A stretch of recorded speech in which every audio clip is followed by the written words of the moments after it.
I know my team's getting ready to go down there and tour that with you. Yeah. I'm going to take them to 1428 Woodward Street, the house that used to be full of bullet holes.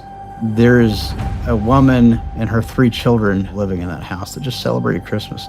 The women that used to sell dope out of that house, I've got them housed in another old trap house around the corner. So I was nearing rock bottom and stole a bunch of dope from Creasha. Do you remember that? Yeah, and I want to kill you today. You know, when the doctors told me that I was dying, and I was really relieved because I was sick of living like that. You know, really couldn't be more stoked about it. I mean, I didn't want to die a junkie, but that's kind of where life had brought me. This is where we house the females who were selling their body. Those who would not submit, they got dealt with harshly, very harshly. I started using when I was 12 years old. My life just started getting worse after that, constantly in and out of jail, getting beat on, domestic violence.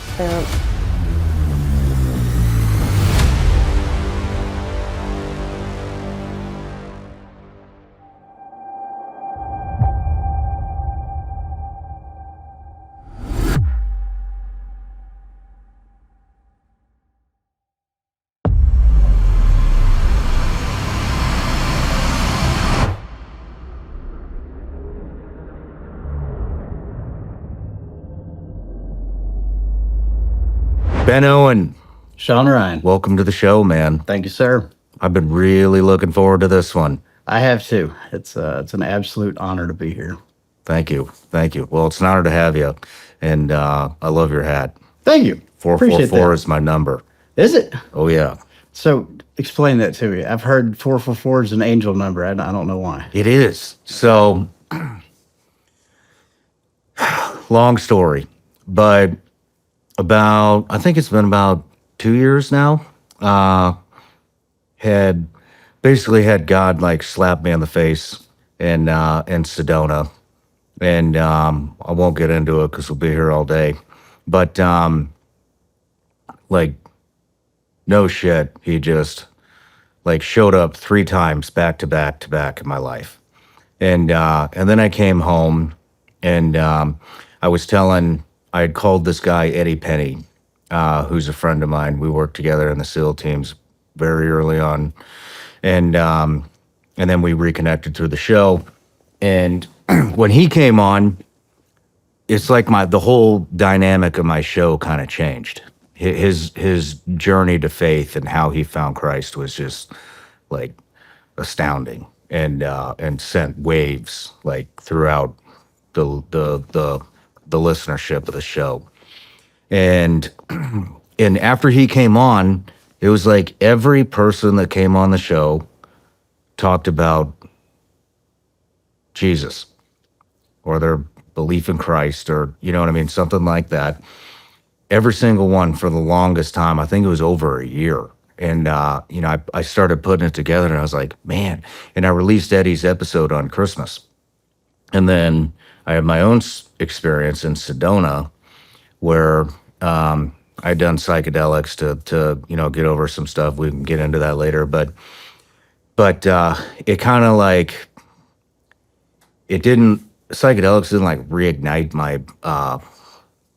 my belief in Christ or anything like that, but it made me realize there's something more out there. And so I was searching all kinds of stuff, looking at fucking crystals and you name it, man. I was like trying to figure it out. And then Sedona happened.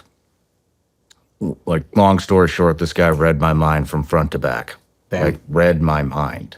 Every thought in my head, he articulated right to my face. Had never seen him before, nothing. And then 2 more things happened right after that. And came home, called Eddie to tell him about it. And he was talking about guardian angels and all this other stuff. And then I called this IT guy that used to work for me, also a good friend and kind of a spiritual type mentor, in my new journey. And those 2 had talked about the exact same thing back to back. They don't know each other. Also about guardian angels. I thought we were talking about email blasts when I called. His name was Adam. His name is Adam. And came home from lunch after that. This was like a super powerful experience for me, this whole like timeline from Sedona. And I called Eddie because I wanted to talk to him about what had happened. And he's also a mentor of mine with this stuff. Got back in my truck to go to work. Looked at the clock, 4:44. Looked at the, miles left to empty, 4:44. 4 hours and 44 minutes after I had the conversation with Adam, because that call was scheduled at noon. Got to the studio, got with my head of social media. I was like, hey, what does 444 mean? This just happened to me. We looked it up. It said, your guardian angel wants you to know that he's watching over you. And like I said, the conversation 4 hours and 44 minutes before that was about That's awesome. your guardian angel knows that knew you before you were ever even born and all this other stuff. And so then I started like seeing that number everywhere, like everywhere. Oh, yeah. 444 comments, 444 likes, 444 on the clock. It was just, it was just everywhere. And now, like I've really, through my journey, are you Christian? Absolutely. Through my journey, and my whole team's like really wrapped up in this, like way better versed in this than I am. And, some of the guys you met downstairs, like Darren, I mean, he knows, he grew up as a Jehovah's Witness, escaped all of that, but knows the Bible like the back of his hand. So he's been a mentor of mine. My old head of production, Elijah, grew up Baptist. So all these guys, like, who I can't say I didn't pay attention to them, but not in that aspect, have like really like helped answer a lot of questions that I have. And anytime I read something out of the Bible, they're always there to help me. And through my journey, I've really leaned into gut instinct. And I think that's where That's it's the Holy at. Spirit.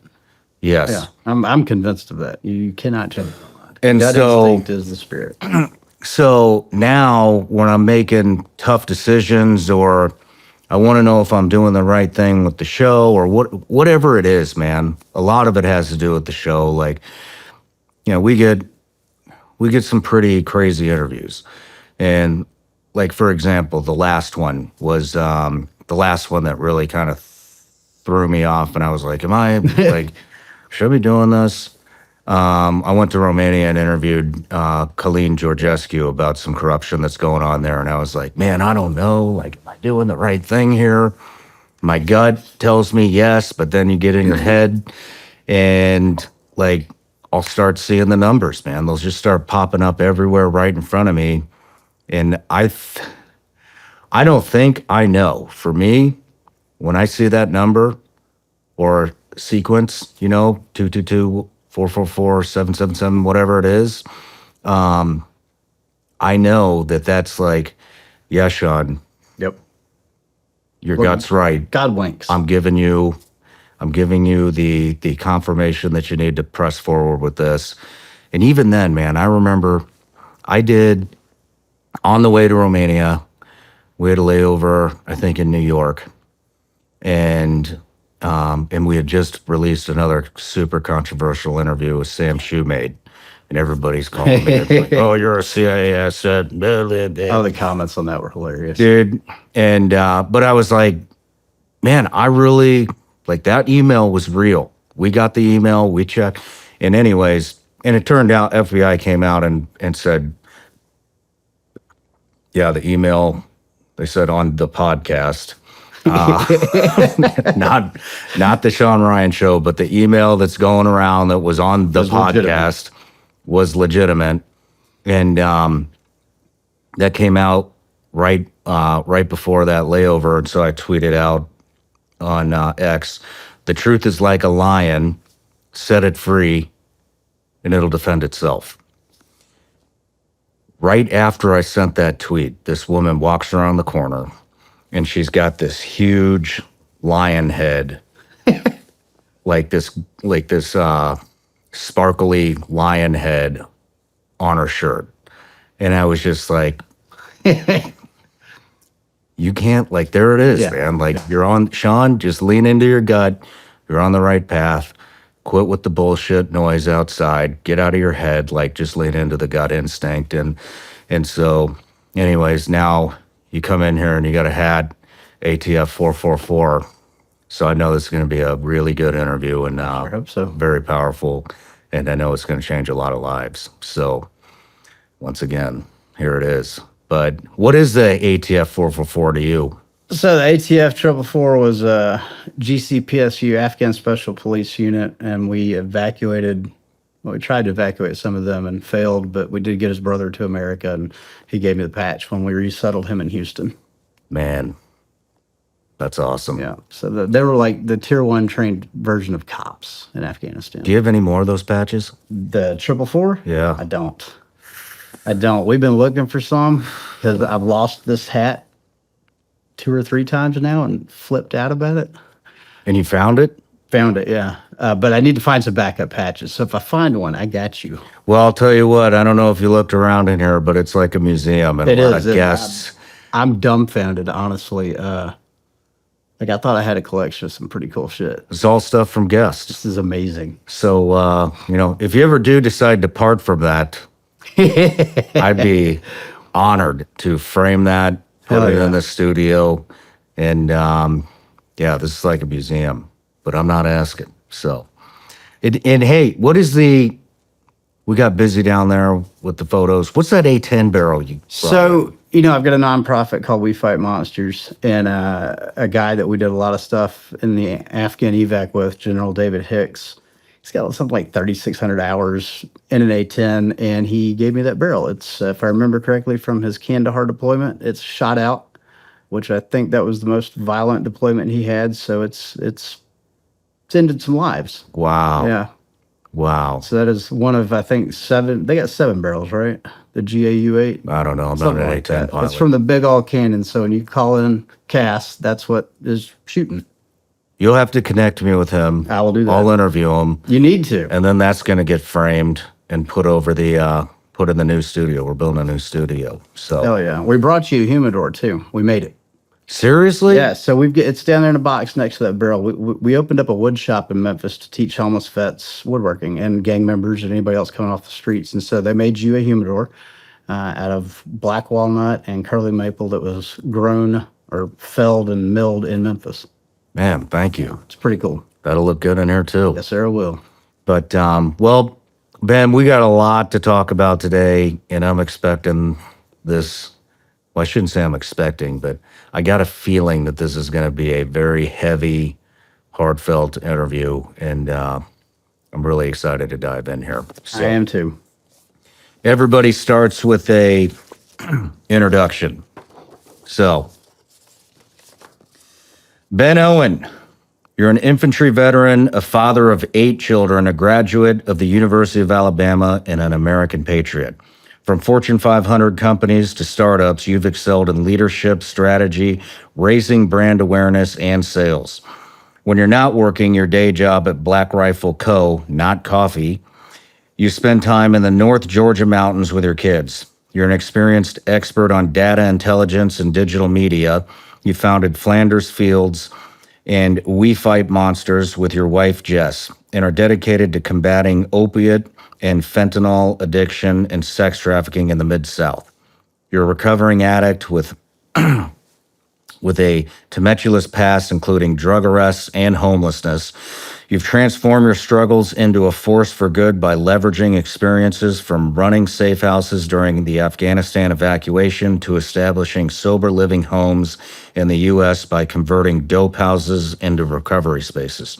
You work alongside agencies and street gangs to embody hope and recovery, turning your once perilous path into lifelines for others. You're a busy man. You're doing heavy lifting in some of the most tough neighborhoods in America. And once again, man, it really is truly an honor to have you here. I'm really excited about this. It's been a long time coming. And so let's get started. Let's do it. But before we get too in the weeds. Couple things. Here's my gift to you. Vigilance Elite gummy bears, made here in the USA. They are not healthy. There's all kinds of poison and food dyes and sugar and all kinds of shit you shouldn't be eating, but they do taste good. Oh, they're delicious. Oh So- my God. We'll send you some more when we get restocked. And then secondly, we have a Patreon account. Patreon, they're our top supporters. It's a subscription account that our viewers and listeners can join. And we've really built quite the community there. And so a lot of these guys and ladies have been with me since the very beginning. And like we started this in the attic, moved to this. Now we're building a studio that's 3.5 times bigger than this Congratulations. out in the woods. Hell yeah. And like with all the equipment upgrades and everything that we've been able to do, I credit Patreon because that's who has been here the whole time. And so one of the things I do is I allow them to, I give them the opportunity to ask each and every guest a question. And so this is from Eric Alger. It's seeming more and more like we're about to hit an inflation cycle like we saw in the 70s. President Reagan once said that inflation is as violent as a mugger, as frightening as an armed robber, and as deadly as a hitman. And I couldn't agree more. The price of gold during the last inflation cycle during the 70s was a saving grace for a lot of people that were trying to protect their savings. That's why I want you to go to ShawnLikesGold.com to learn more about my partners over at Goldco. They're a great company, impeccable customer service, and for my listeners, they're going to give you a free gold and silver kit where you can learn about how precious metals could help protect your money. And lucky for you, you could also get up to a 10% instant match in bonus silver on qualified orders. To learn more, call 855-936-GOLD or visit ShawnLikesGold.com. That's 855-936-GOLD or visit ShawnLikesGold.com. Performance may vary. Consult with your tax attorney or financial professional before making an investment decision.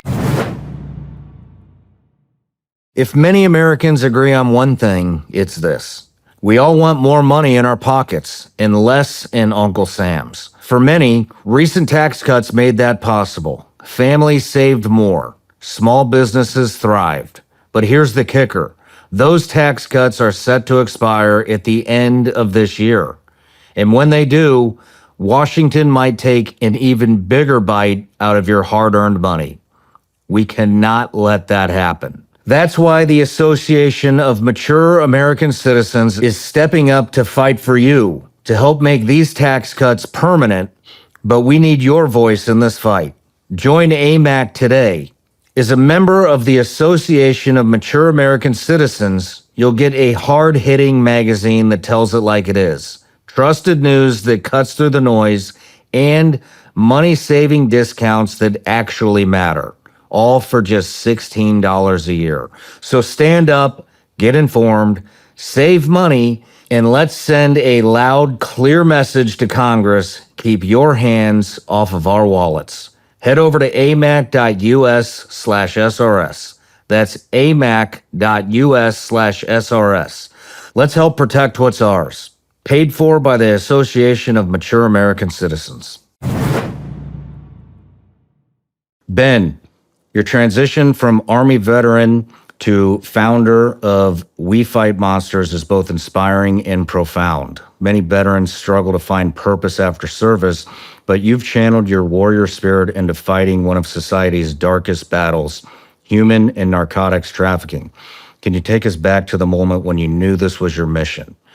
What was the turning point that made you and Jessica commit your lives to transform former drug houses into recovery homes and safe havens? So I think there were really two pivotal moments, and one of them actually goes back into active addiction, and we'll get into this much deeper later, but my last 6 months out there, I did not want that life. I had been tired of it, and I had two options. I was going to get sober, I was going to die, and I didn't want to die.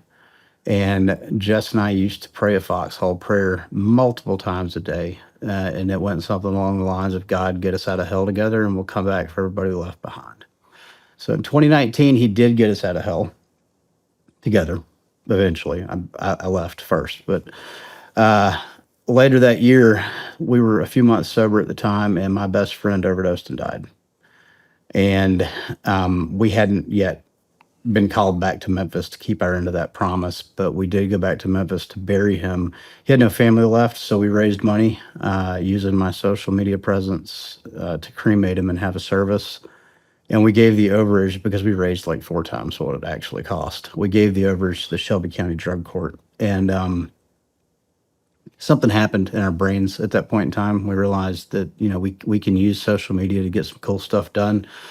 And it felt really good to be able to help people that are still out there struggling with the demon that we had escaped. And then, of course, as that progressed, we did get called back to Memphis to save the ones we left behind. And once we started that, dude, he mentioned purpose in the very beginning of that, and that's what it comes down to.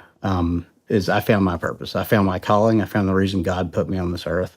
And I have absolutely no doubt whatsoever that what we're doing today is what God wants me to do for the rest of my life. And so I hope that answers the question. Yeah. Wow. Thank you. All right. So now we get into the weeds here. So I want to do a life story on you, talk about childhood all the way up to what you're doing nowadays, all the pitfalls and the dark times. I mean, that's kind of, that's my specialty here, so where did you grow up? Man, it's not really an easy answer to that. I've lived in 14 states. I lived in 3 states in first grade alone. I lived in 3 states again in 9th grade. So I was born not far from here, actually, in Nashville. My dad was stationed at Fort Campbell. He was, I think, a first lieutenant, first the 506 back then. And I was a real high-risk pregnancy, so when Mom went into labor, they rushed her down to Nashville. I was born here. But we left before I was even 3 months old. I think Virginia next, and then Fort Benning. My little brother was born there, and we lived, I think, in Phoenix City, Alabama, just across the Chattahoochee from Fort Benning, or we may have lived in Columbus. And then Dad left the Army not too long after my little brother was born. I went to Pfizer Pharmaceuticals as a sales rep back in Hold on. Yep. We're moving too fast. How many brothers and sisters did you Just have? one. Just one? One. Are you guys close? We're not close. But, Cody has an awful lot of very well-founded resentment towards me for everything I did over the years, demanding all of my parents' attention because I was such a pain in the ass. And I think I probably, in a lot of ways, crushed his hopes and dreams for his life. Now, he does a great job of hiding that resentment, but it's still there, So, yeah, me and my brother are close. I love him. He's my little brother. But even though he lives, 20 minutes up the street from me, we don't see each other like every day or anything like that. Man. It's a lot better now that I'm clean. The longer I've been clean, the more he believes this time is real. How long have you been clean? A little over 5 years. I've been off the streets we're closing on 6 years now. I had a couple of alcohol relapses that first year. So my actual sober date's October 4th of 2019. No kidding. Yeah, not a drop of alcohol, no dope, nothing. Wow. I kicked booze. It'll be 3 years and this Valentine's No Day. shit. Hell yeah, man. That's awesome. I didn't know that about you. Thank you. Yeah, I've kicked a lot of addictions too. Cocaine, benzos, opiates. I had no idea. Yeah. So you get it. Oh yeah, Yeah. I get it. And then booze was the last. Yeah, I This was the last looking the relapse that ended with the rest of my story. I actually started with Dalmore. No I was a kidding. big Scotch fan. I was just an alcoholic for a long time. Really? Until the dope entered the picture. Yeah, me too. Then I moved to Colombia, and that's when the cocaine kicked in. But God, I'd be dead. Oh, I almost did die a couple times. yeah, me too. But Cocaine was involved. So I'm curious. I get a lot of flack about having a bar in here because we talk a lot about sobriety. You know, if you watched any of the interviews, you see that a lot of the guys that I bring on struggle with that. Yep. And then kicked it, and but does that bother you? Not in the least, dude. Yeah. I mean, it never has really.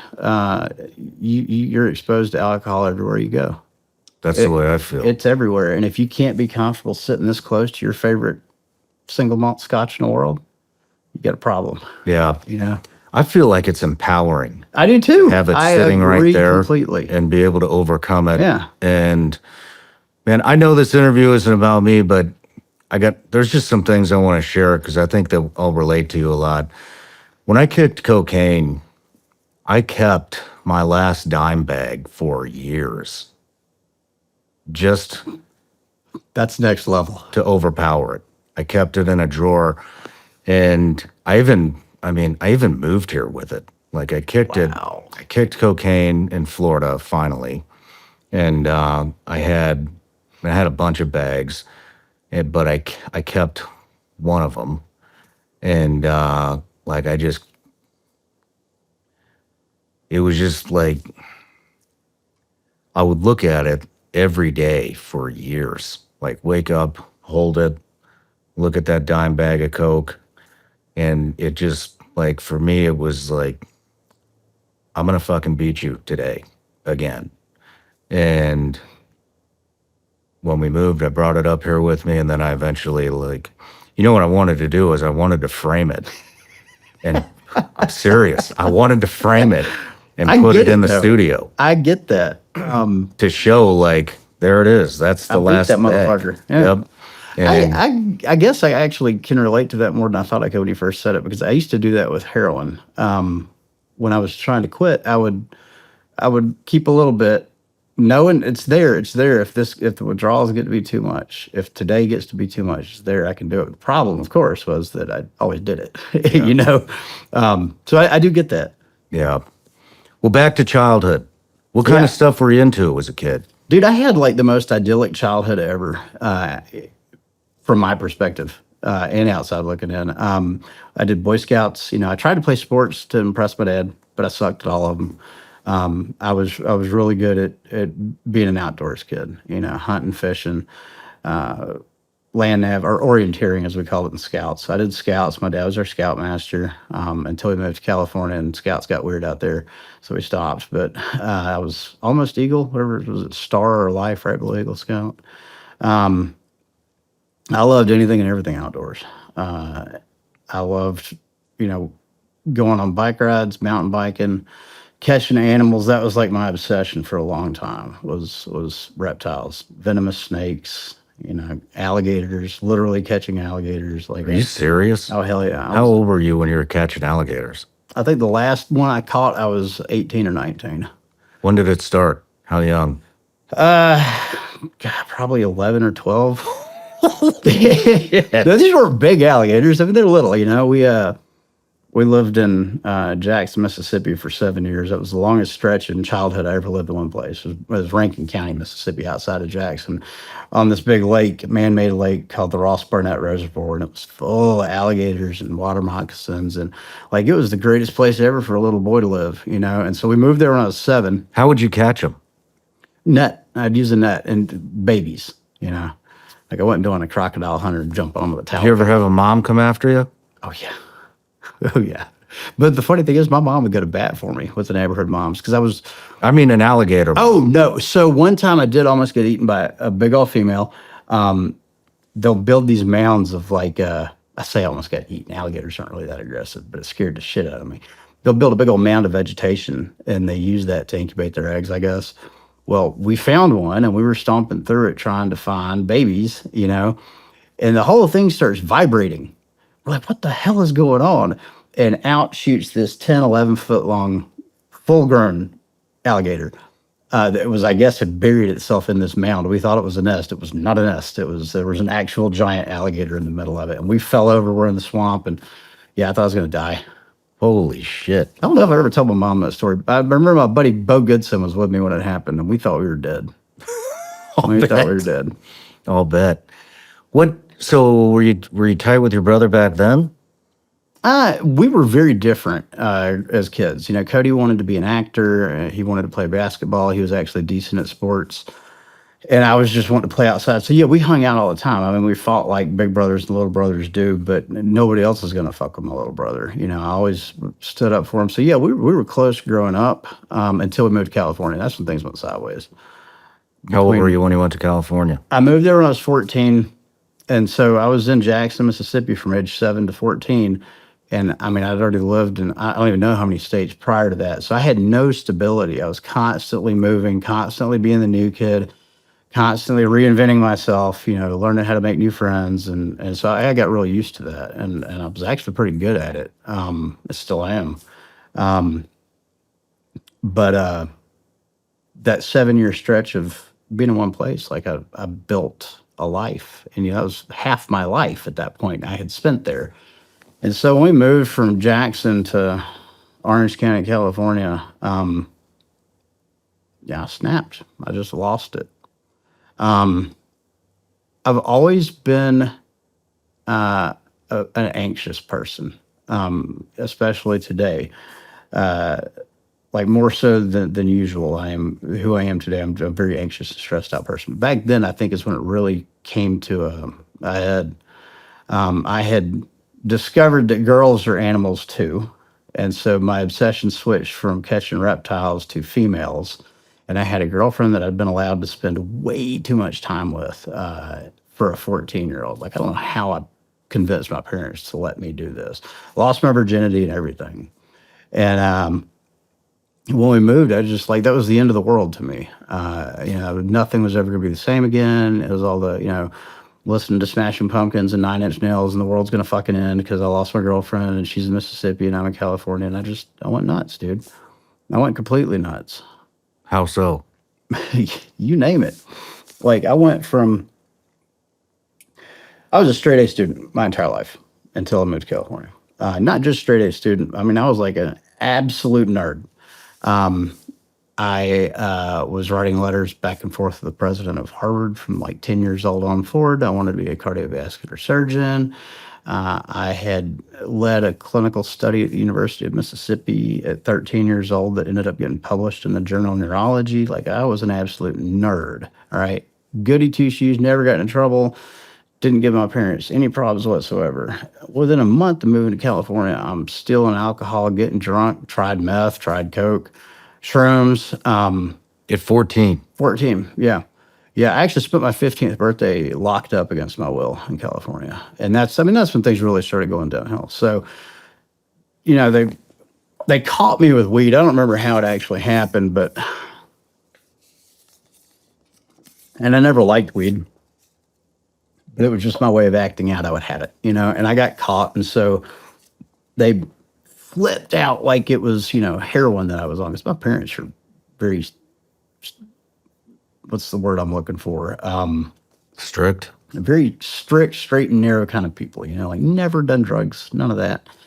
And so they flipped the absolute hell out and sent me to rehab for weed when I'm 14 years old. Well, I get in there and they make me talk to a psychiatrist.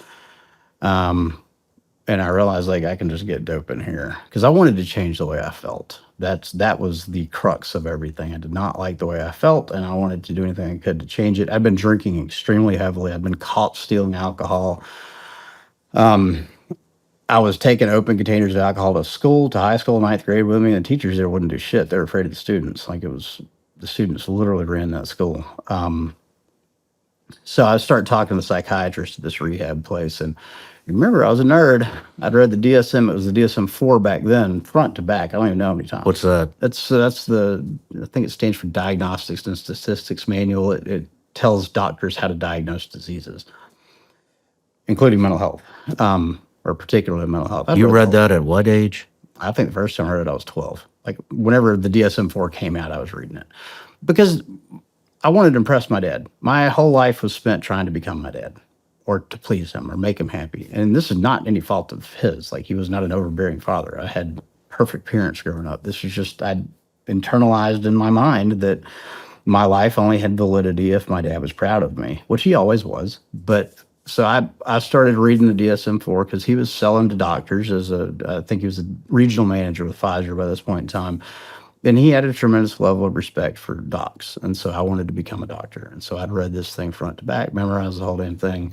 I'm going to caveat this. I've killed a lot of brain cells since then. Okay.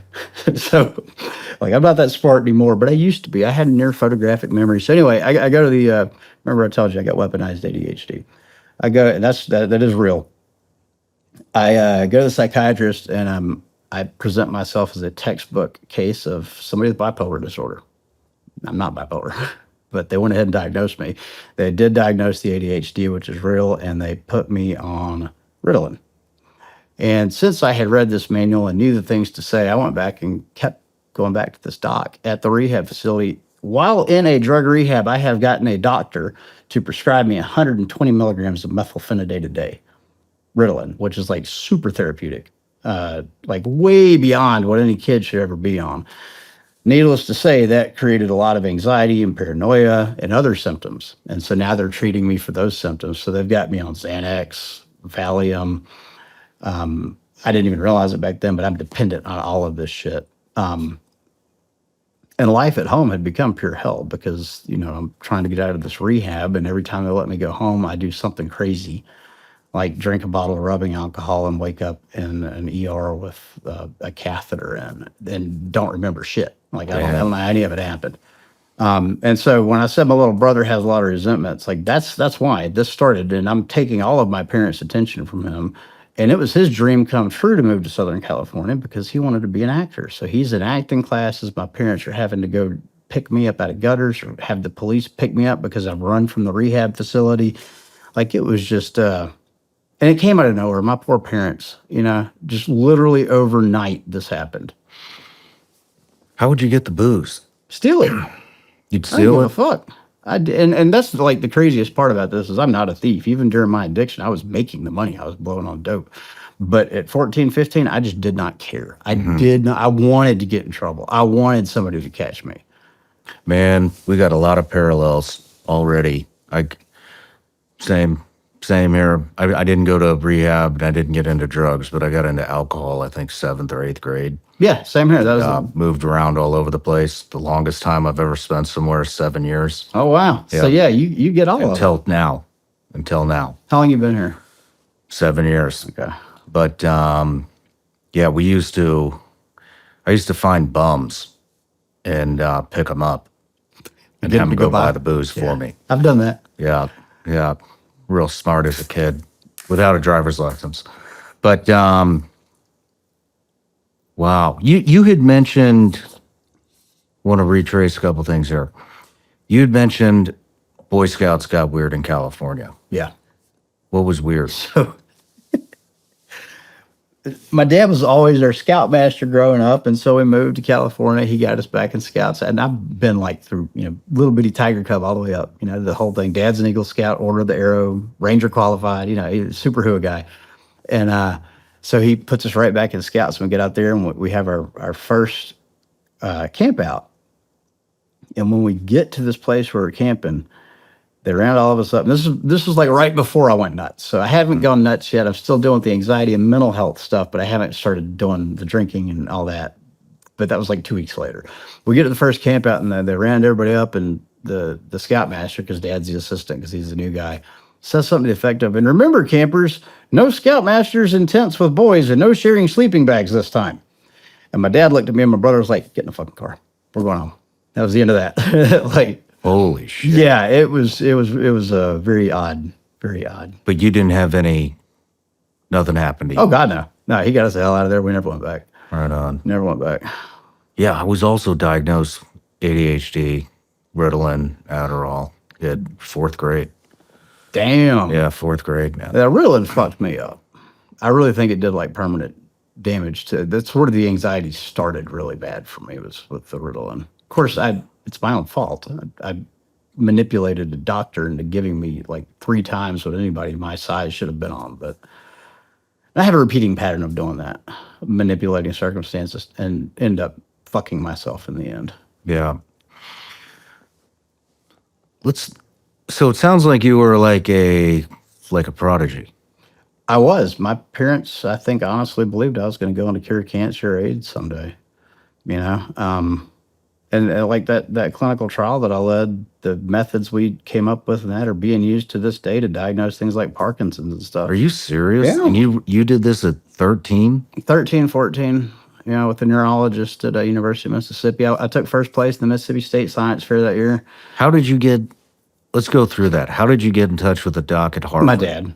Oh, at Harvard. I just wrote him a letter, dude. I wrote the president of Harvard a letter when I was 10 and said I wanted to be a cardiovascular surgeon. He wrote me back and was like, that's awesome. It's too early to decide what kind you want to be, but keep writing me and let's stay in touch, you know? So I had an open line of comms with the president of Harvard at 10. I did the Duke tip thing where you take the SAT in 8th grade and scored like a 1380 or 1400 or something. I was a very smart kid. Wow. And I've definitely spit in God's face with the amount of brain cells I killed, but it is what it is, you know? But yeah, so my parents, like, I feel horrendous for them to this day. If I try to put myself in their shoes now as a parent, and I have kids that age, I have kids much older than that already. I don't know how my dad kept his job. I really don't. I don't know how he stayed sane, because on top of that, he's dealing with my mom's physical health. She's got a slew of autoimmune problems. Like, I was just a really selfish little bastard, man. I don't understand how. I don't understand how they kept me. Like, if I'd have been investigating ways to give up custody of this kid to the state somehow, you know, looking back on what I put them through, because it really did come out of nowhere. There was no lead up to this. It was just, bam, Ben's insane. Damn. So I'm at this rehab place in California, and I have Hold on. Let's go back. Okay. I want to talk about the medical, the paper that you wrote. Oh yeah. Published. So we had this. I was reading. I don't remember, one of my dad's medical journals, like JAMA or whatever it was, and read up on this phenomenon called the subcutaneous silent period. Now, remember, I've killed a lot of brain cells, and this is 30 years ago, so I don't remember all of it. But basically, it is a silent period in your synapse, in your nerve conduction. When you touch a painful stimuli, your nerves actually go blank for a second to the signals to your muscle, telling your muscles to contract. And what that is, before your brain can even process, I'm in pain, your nerves have told your hand to let go. So if you've ever reacted to something quicker than your brain can actually process what's happening, that's basically why it happens. Well, I theorized that if this is true, that in instances of diseases like amyotrophic lateral sclerosis or Parkinson's, or maybe Alzheimer's, anything that affects cognitive function or nerves, there might be a delay in that. And well, we found out that was true, that there was a delay. And so it's been tons of research have been done since on this. Like, it's a whole field, and I doubt I'm the first person that thought of it, but I definitely did my own study, and it definitely made it into the Journal of Neurology. My dad connected me with this neurologist. I forget what drugs Dad was selling for Pfizer at the time, but he knew the neurologist at the University of Mississippi, and this is back before the PhRMA Act passed, I think, which means PhRMA Act is because drug companies were essentially paying doctors to write their drugs, you know. And so this is back when you could still give docs tons of money. And so I'm sure there was some grant involved. He's like, help my kid do this idea. So he got me access to all these machines, electroencephalographs and stimulus, and I don't even know what they're all called. I got to shock my mom. Like, she was one of my test subjects. I had a couple of the neuro interns up there that were my test subjects. I mean, it was really cool.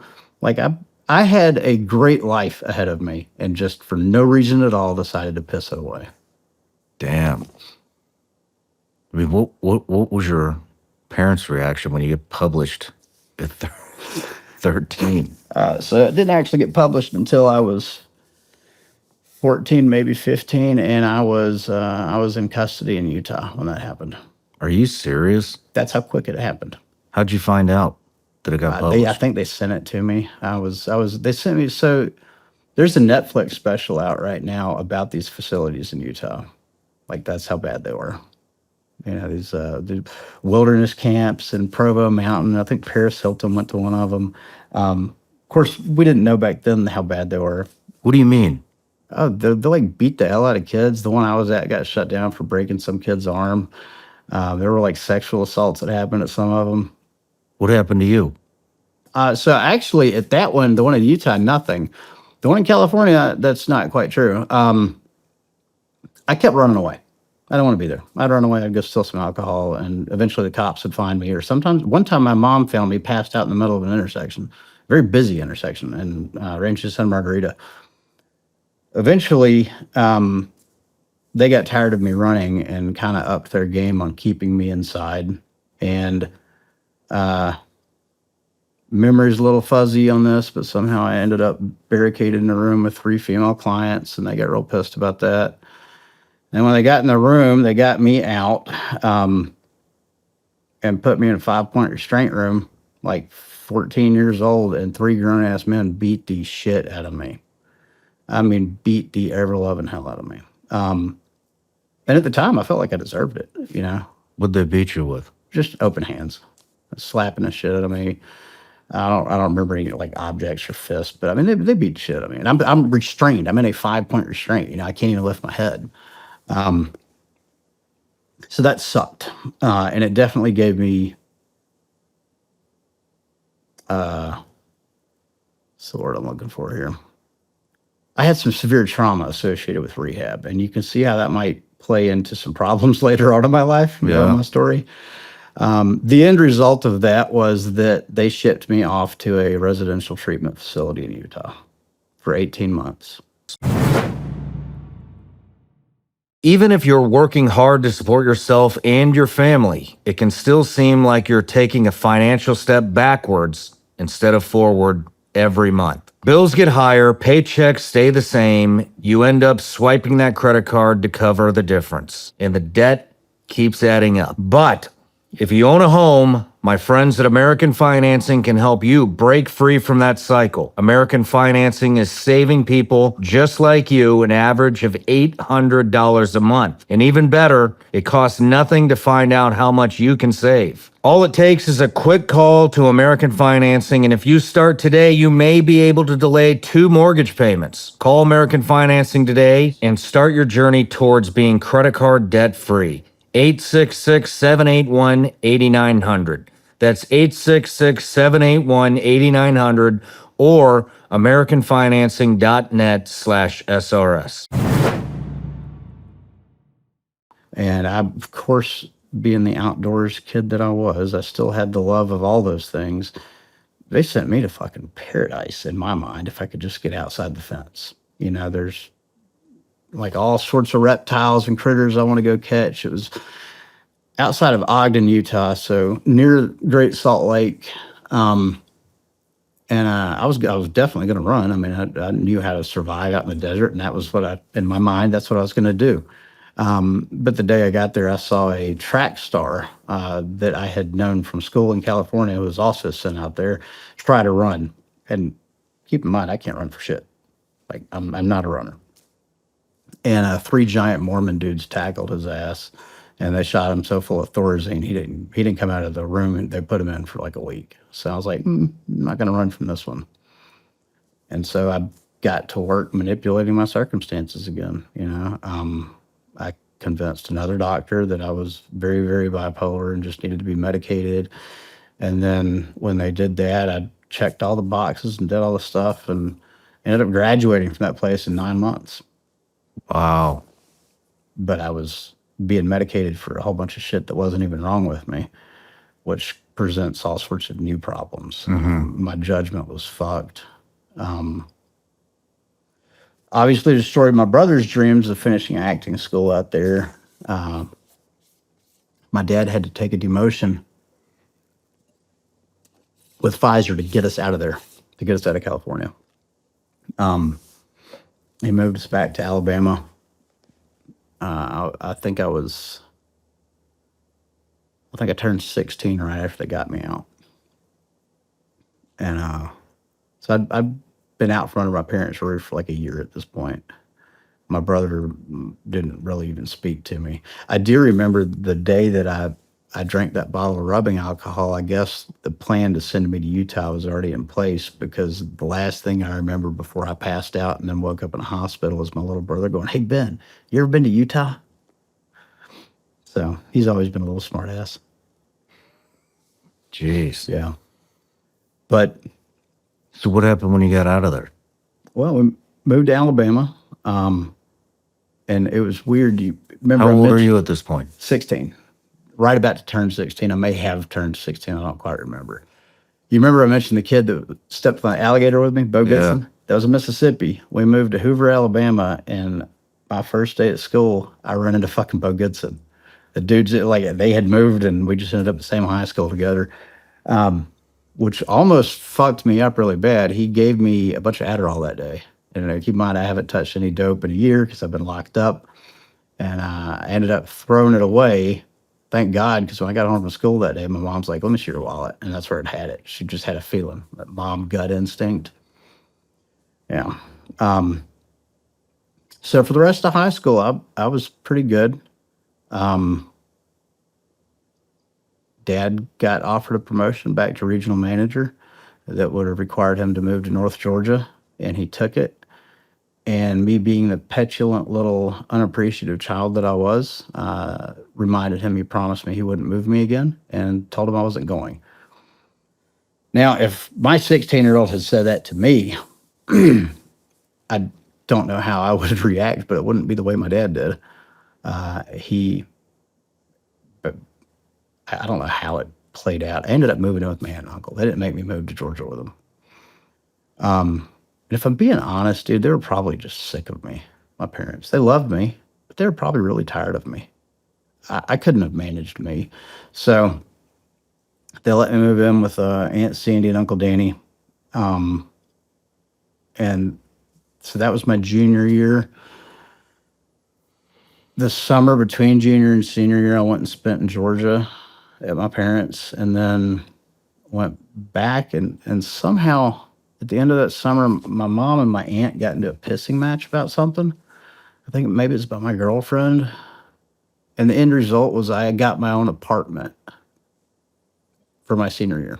I don't know. I didn't question it, right? But I actually did everything I was supposed to do. I would have graduated with honors, and I mean, I guess on paper I did, but I didn't get to walk at graduation because the month before I ended up, I got caught with alcohol at school. But, you know, I graduated with honors. I got a scholarship to Auburn, math scholarship. And I had no desire to get a math degree, but that. Damn, so through all that, you still graduated with honors and got a full ride scholarship. Yeah. Well, I hadn't killed all the brain cells yet. That was still to come. So I get to Auburn. And remember, I'd stayed sober. I did get caught with alcohol at school, but that was the only time I drank. It was like I got caught the one time I did it. That may not be true. I feel like it is, but it might not be. I don't remember. But once I got to Auburn, man, the brakes came off. It was over with. Getting drunk as shit every day. I got so bad. This is back in 2000. And if you go get apple juice at the store, they weren't plastic bottles. They were still glass bottles. I would pour it out and fill them with beer to take to class with me. That's how bad I got that fast. I was drinking, 2 cases a day. I got a job at Auburn that I was trying to work and trying to do classes. I started ROTC. Again, just trying to be like my dad. He did ROTC at Auburn. And so I sucked at PT. Like, I hate running. I was in terrible shape because I was drinking constantly. And the drinking just kept escalating. Like, I was getting really close to drinking myself out of college. Like, guidance counselors had called me in, and so my mom or my aunt one was like, "Well, he needs to go meet with the students with disabilities or whatever," because I was diagnosed bipolar and I'm still being medicated for it. So I did that, and they basically greenlit me to misbehave all I fucking wanted, and they have to make reasonable accommodations for me. It was a disaster. I was such a manipulative little shit. just anything I could get that gave me an excuse to do what I wanted, I was going to grab onto that and not let go, you know? Were you drinking for the party? Were you just drinking at home I was just alone? drinking if I was awake. Literally started when I woke up because I'd get sick if I didn't. I didn't realize it back then. I was already physically dependent on alcohol. Wow. And, you know, like growing up, my parents drank. Neither one of them had a problem. I knew both of my mom's parents died alcoholics, but it was never really beat into my head the way it should have been that I was playing with a loaded gun. And I mean, it definitely got me early, you know, like I wasn't even old enough to buy alcohol. That was the crazy part. Yeah. You mentioned having homeless people go buy beer for you. I definitely did that. I was never without beer, and it was just beer back then. You know, I didn't do a whole lot of drugs at Auburn other than recreationally. That was back when ecstasy was still X, whatever it is now is not. But making terrible decisions. I ended up getting a girl who was in her mid-20s, pregnant.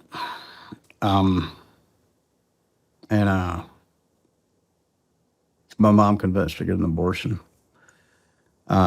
which fucked me up pretty good. I don't know that I've ever told that story publicly. You wanted to have it. No, but I didn't want to kill it either.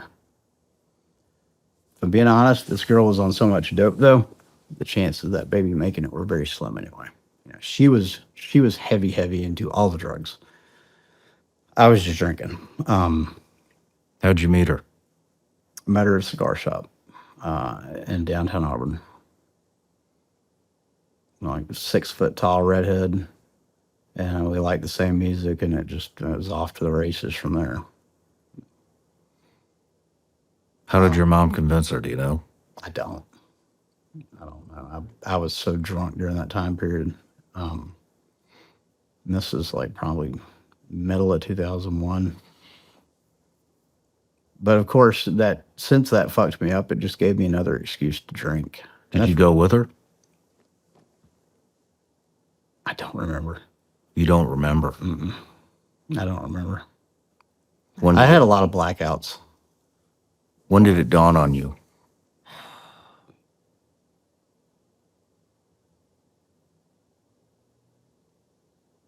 I guess I did go with her. My mom came too. Because I remember being in the parking lot. I didn't go inside. My mom went inside with her.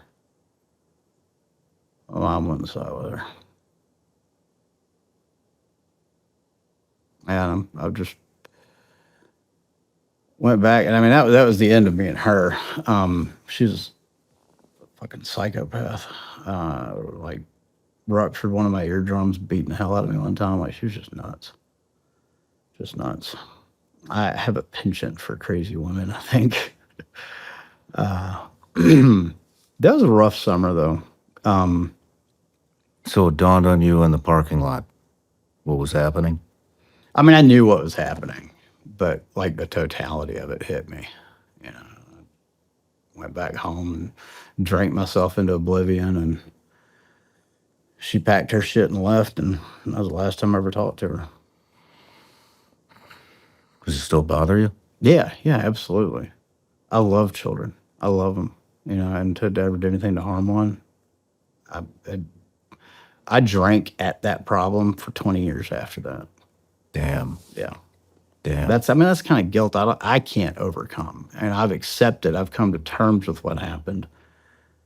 But, you know, not to get into a political conversation like abortion always turns into, but I killed my child, you know. That's how I look at it. And that's hard. That's hard. That's hard to cope with. I mean, I know you said it still bothers you, but I mean, there's a lot of kids, you know, there's a lot of women that have done that. Yeah. That probably feel a sense of regret. What would your advice be? Man, consider adoption. Consider adoption. Somebody out there will love that baby. Somebody will. I promise you that. I adopted one of mine. You know, I've got 8. Only 7 of them are actually biologically mine. I do understand circumstances, and you know, I do understand that that's a decision some people feel they don't have a choice but to make. I would, if I had it to do over again, I don't know that I would have chosen something different though, just because of how everything was and how everything is today. And I don't know. That's a tough one, man. That's a tough one. How fast did that decision happen? Very quickly, like within a week of finding out she was pregnant. You told your parents? Yes, I did. I told my mom. That's how that happened. And I was scared to death because, I mean, even though I was in ROTC, like I was still dependent on my parents for a lot of money, you know. I had lost the scholarship because to keep the scholarship, I had to be a math major. And I did not want to major in math. Like I'm good at math. I love math. It's fun. I like it because there's a clear answer to something, you know, it's very definitive. But I didn't want to work a job in that. So I didn't have a scholarship. So ROTC was like, that was, you know, I don't have to have my parents pay my bills. They're going to pay it. But I was actually wavered into ROTC because when I was right before we left Mississippi, I tore my ACL playing football and never got it fixed. So it was just a whole giant shit show. And it all went back to me trying to manipulate my circumstances. How did your mom react when you told her? Shock and disbelief.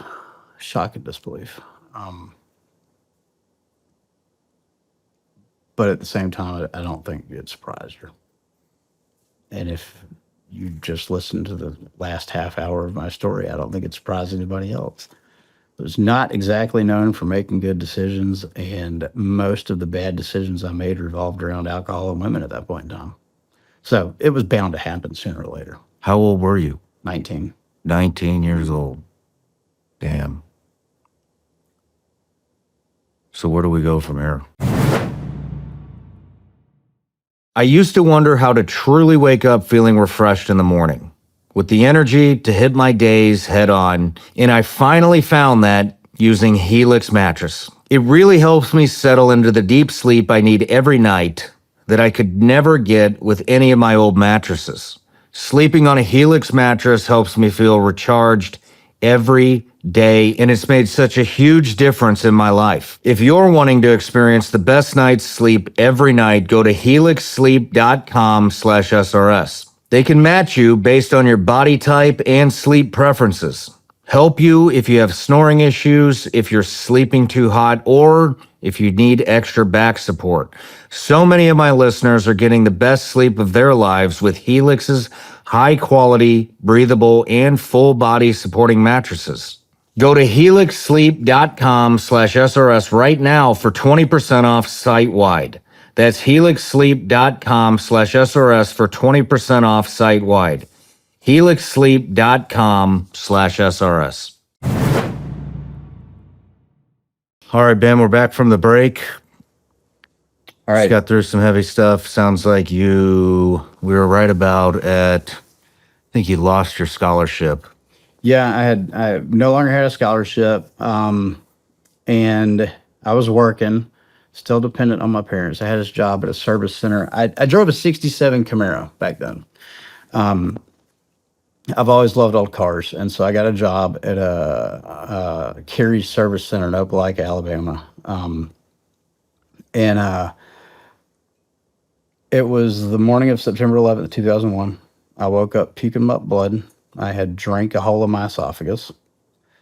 I was about to fail out of class a month into the semester, and I knew it. I had, been in ROTC. This was my second year, and was not good at it.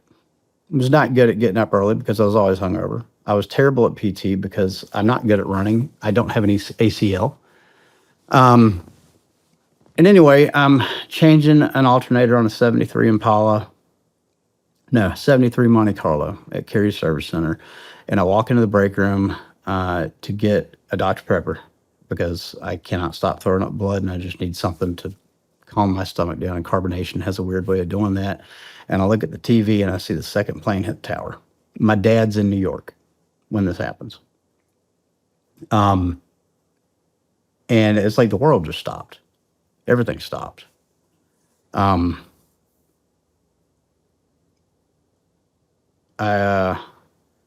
out Dad was okay. And I walked across the street to a recruiter and told him I just want to go ahead and enlist. It was a terrible idea. I'm in no shape to join the Army, right?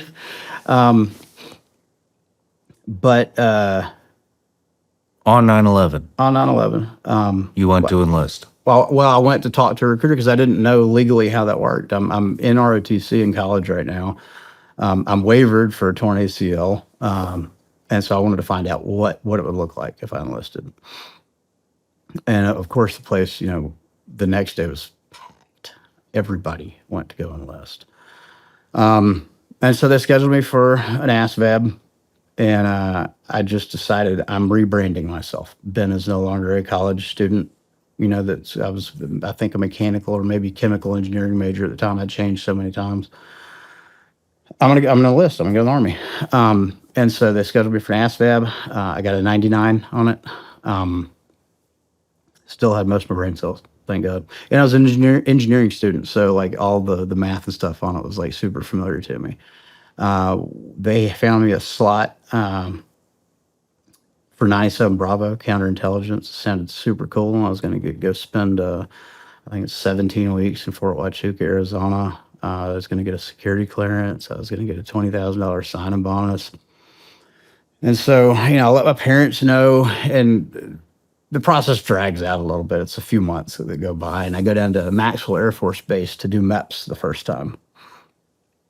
And I'm there, and I meet this little brunette from Destin, Florida, and get fucking trashed, right? And we hook up, and I show up to do MEPS the next day, still drunk. And my whole life, my dad, I think, carried a chip on his shoulder that he was Ranger qualified, an infantry officer, never deployed because he served during the Carter years.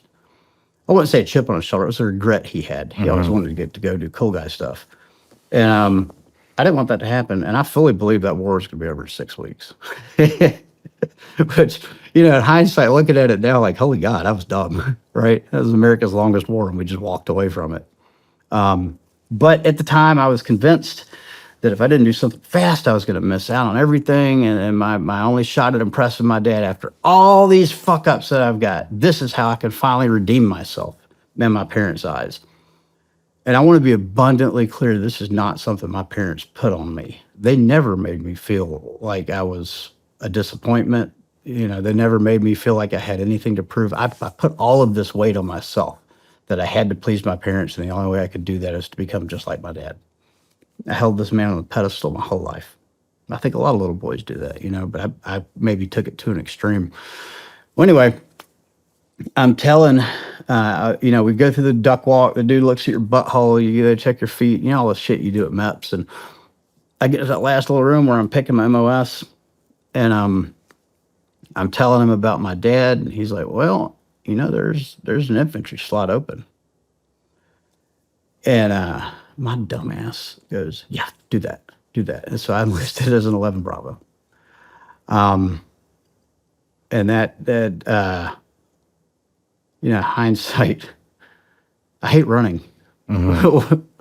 Yet again, I'm doing something that I'm not going to be good at or capable of, trying to impress my dad. I can relate to you on this too. The only reason I made it through Buds and became a SEAL is because I wanted to impress my dad. He never did anything like that, ever. But what is it? I mean, do you think it's being the oldest child? Like you feel that pressure that you always need to impress your parents? I've always put an inordinate amount of pressure on myself to perform. Always. Today, I'm doing that right now, actually. Like the lead up to this, you can ask Jess. I was terrified to come in here. I'm always have just put a tremendous amount of pressure on myself. I think a lot of that is because I'm the oldest, but it's also because I had so much promise as a kid. I had so much promise, and my parents were so proud of me, and they stopped looking at me like that. You know, And you wanted it back. I wanted it back. I didn't want to be a piece of shit drunk, but I knew that's what I was. And not just a piece of shit drunk, but like one that put his mother in a position to have to kill her own grandchild. And that just ate me alive. And I would drink at that problem nonstop, you know, all the way up to the time I swore in. Like, so I picked 11 Bravo spot, and Looking back, here's where it gets. This is how retarded it was. I was on mental health medication then. I had no ACL, so when I got to MEPS, I lied about literally all of it. No, I've never done drugs. No, I've never been in drug rehab. No, I've never broken a bone. Dude, I've broken like literally 9 bones and torn 2 ligaments at that point in time. I'm raging alcoholic, and I'm just at MEPS, drunk, telling them, nope, because they'd coached me. My recruiter had done his job. Now, he'd done his job to get me that 97 Bravo spot that would have got me a signing bonus, and I probably would have done just fine if I had taken that slot. But me, being me, I had to manipulate everything and try to finagle my way in, because when we looked at the beginning, he's like, well, I don't have any infantry spots. I forget what the deal was. So I decided to buck the plan again. Sorry, you were asking something. no, I mean, I was going to say, I mean, looking back, do you think that you even wanted to join the Army, let alone infantry, going into a combat role? Or was that just to impress your dad? And I'm No, just I not did sure. want it. You did want it. I badly wanted it. My whole life. At the beginning, or did that become? No, I had always wanted that. I never wanted to do anything other than infantry my whole life. And yeah, part of that is because I watched my dad and I looked up to him, but the other part is because of the job itself. I mean, fuck. Why'd you go to college?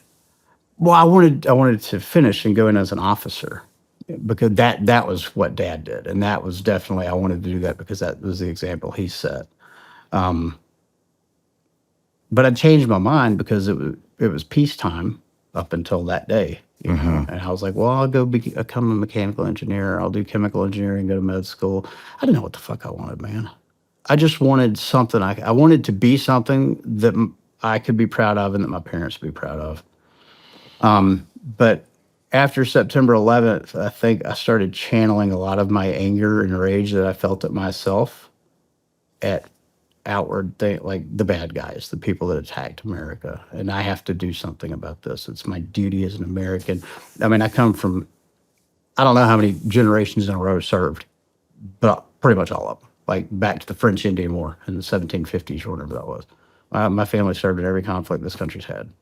And so I definitely felt a duty to do it. But like with so many other things, I get to the finish line and I decide to fuck it up on my own, you know, and buck the plan. So unless there's 11 Bravo, I get to Fort Benning, and there's like a 5-week wait or something at reception battalion. It was ridiculous because of how many people are enlisting right then. Oh, and I'm going through alcohol DTs. I was incredibly physically dependent on alcohol. Oh, and by the way, I DC'd all of my mental health meds, which I may not have needed, but my body is now used to. And so I'm going through withdrawal from these things at the same time. And I don't have an ACL. So this is why I kind of wince when people say that Ben used to be an infantryman. Been enlisted in the infantry, all right? I get like, I don't know, 10 or 11 weeks into OSIT at Fort Benning, and my knee completely goes out. I can't tell anybody because I lied about it. So I'm acting like this is a new injury, all right? I had vertical fractures on the outside of my tibia. And there's no cool story that goes along with this. We were literally running PT, doing the little sideways run, and that was it. And so I get to medical. They confirm, yeah, you broke your leg. You're going to get recycled. I'm like, that's super terrible. That's awful. I don't want to do that. And I'm like, well, that's what's about to happen. And they put me on crutches, I think, and it wasn't getting any better. So they finally bring me back in and look at it again. And this time it's an actual doc, not a PA that's looking at it. And she's like, you don't have an ACL, and that is not new. And you better tell me, what's going on here. And so I told her. She threatened me with a JAG referral for lying at MEPS. So I ended up discharged from the Army honorably, but no benefits whatsoever. It's yet another example of if I had just stayed with the plan, I would be at Fort Huachuca becoming a badass counterintelligence guy. But instead, Ben wanted to do what Ben thought would impress his parents and ended up fucking everything up. So I enlist after 9/11, before the summer of 2002's up.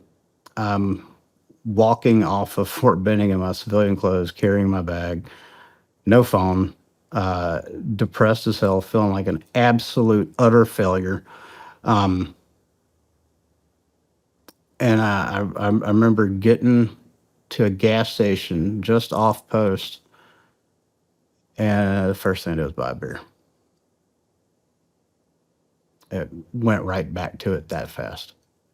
I hadn't had a drink in however many months that was, and I'm right back on it. And At what point did you call your dad?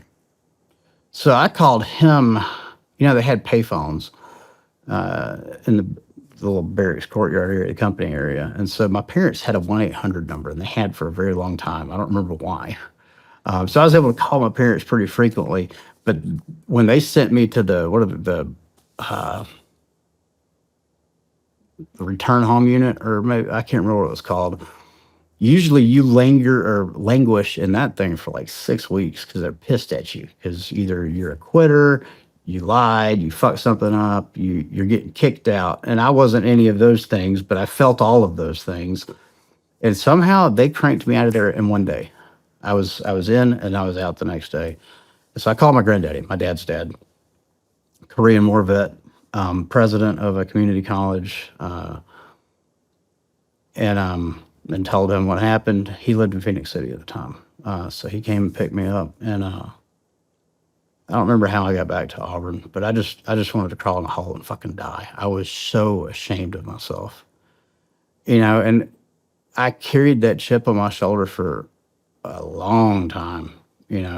Looking back now, like, dude, I tried.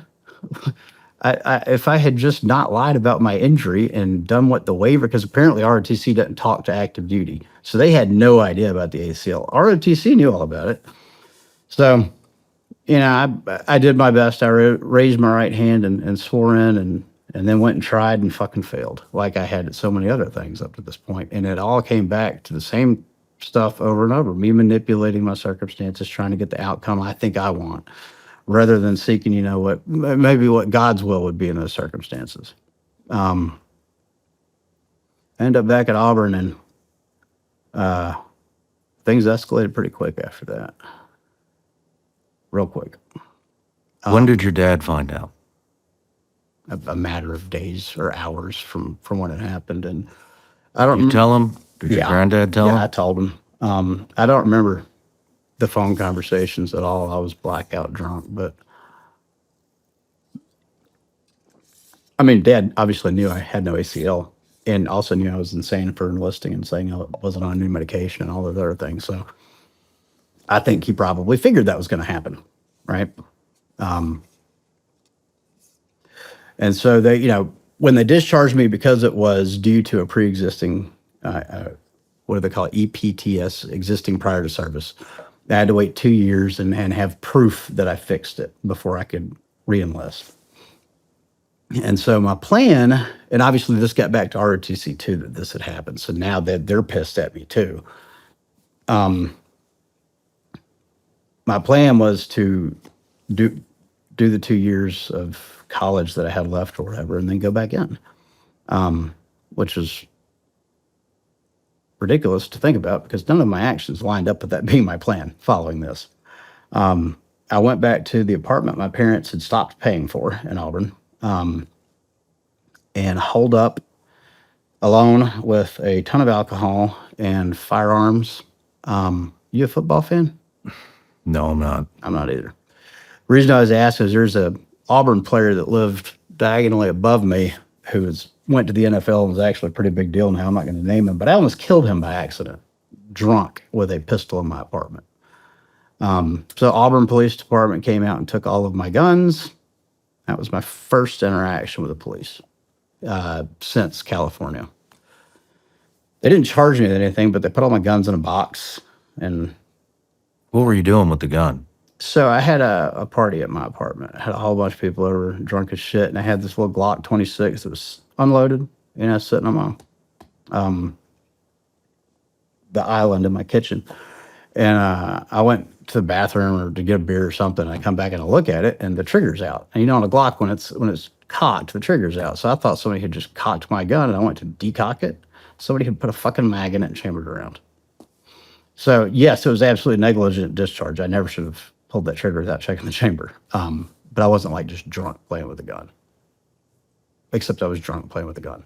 It's a miracle I didn't kill anybody. The bullet went through my roof, through his wall, and exited right next to his head on the couch. Shit. Yeah. That was it's a miracle that nobody died. I mean, I could have gone to prison right then. I remember doing a lot of LSD and shrooms over the next month or two. And basically had a psychotic break, I guess. I don't know. Ended up going back home to my parents. That girl, Rachel, that I'd met at MEPS. What do you mean a psychotic break?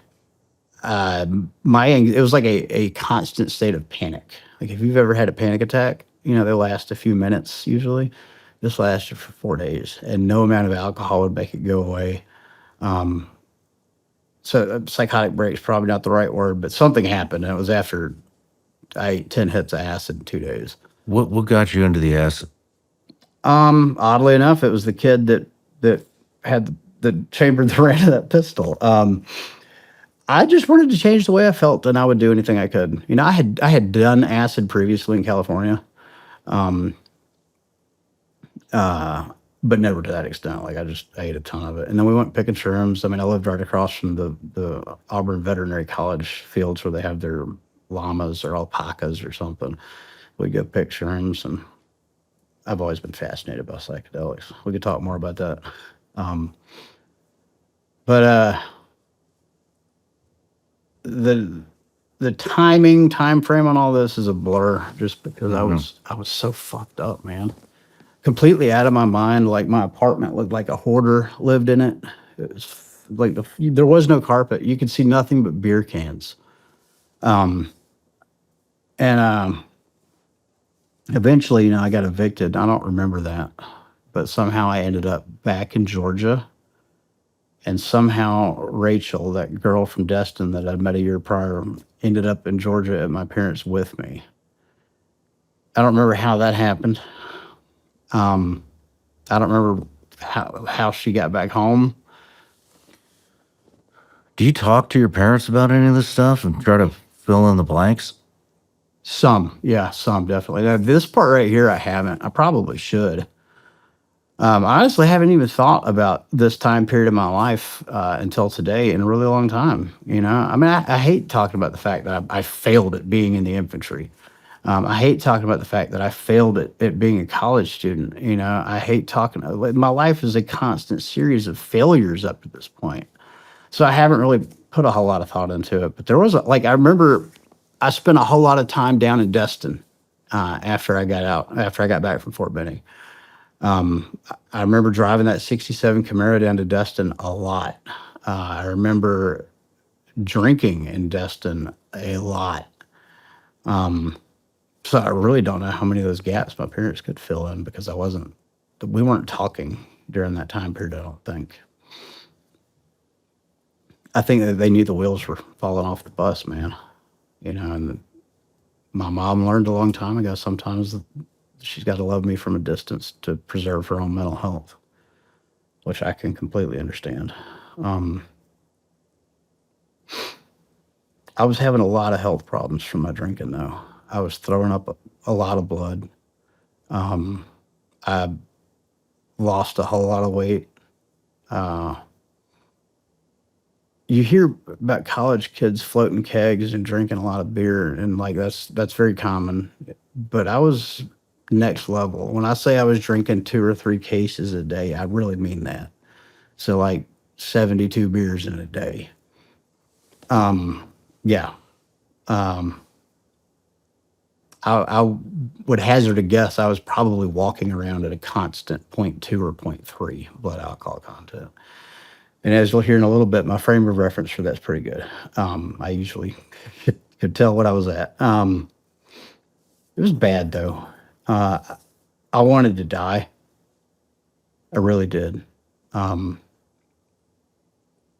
I knew if I kept drinking, I would. And so that's what I was doing. That was your plan. That was the plan. I was going to drink myself to death. Somehow I ended up back in Georgia at my parents' house. My brother was there. Some of his friends from high school were there. And I guess I had just shown up at their house drunk as shit. And I don't remember what happened, but I'm sure I picked a fight because I used to do that. And my brother had enough, and my dad had enough.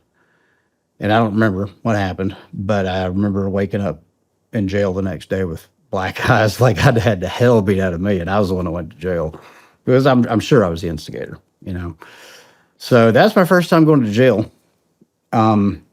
They charged me with, I guess, 2 counts of domestic battery because it was my dad and my brother, and then 1 count of felony terrorist threat because apparently I said some really dumb shit to the police. They dropped those. I had an order of no contact with my parents. Oh, I don't know if you've wondered this, but I'm drinking a very large amount of alcohol. You're probably wondering how I was affording that. Somehow I had gotten credit cards and had paid them just enough to where I had a $30,000 credit limit. And I literally ran up like 20 grand in alcohol. So I bonded myself out of jail with my credit card. I don't even know if you can do that today. Like, I think they only take cash. I don't know. I should know this. Anyway, bond myself out of jail, and my parents had taken my car because I got pulled over going like 120 miles an hour. With dope and guns in the car too. Never got caught for that. I just remember that. I had that girl from Florida in the car with me though. Anyway, they'd taken my car and sold it.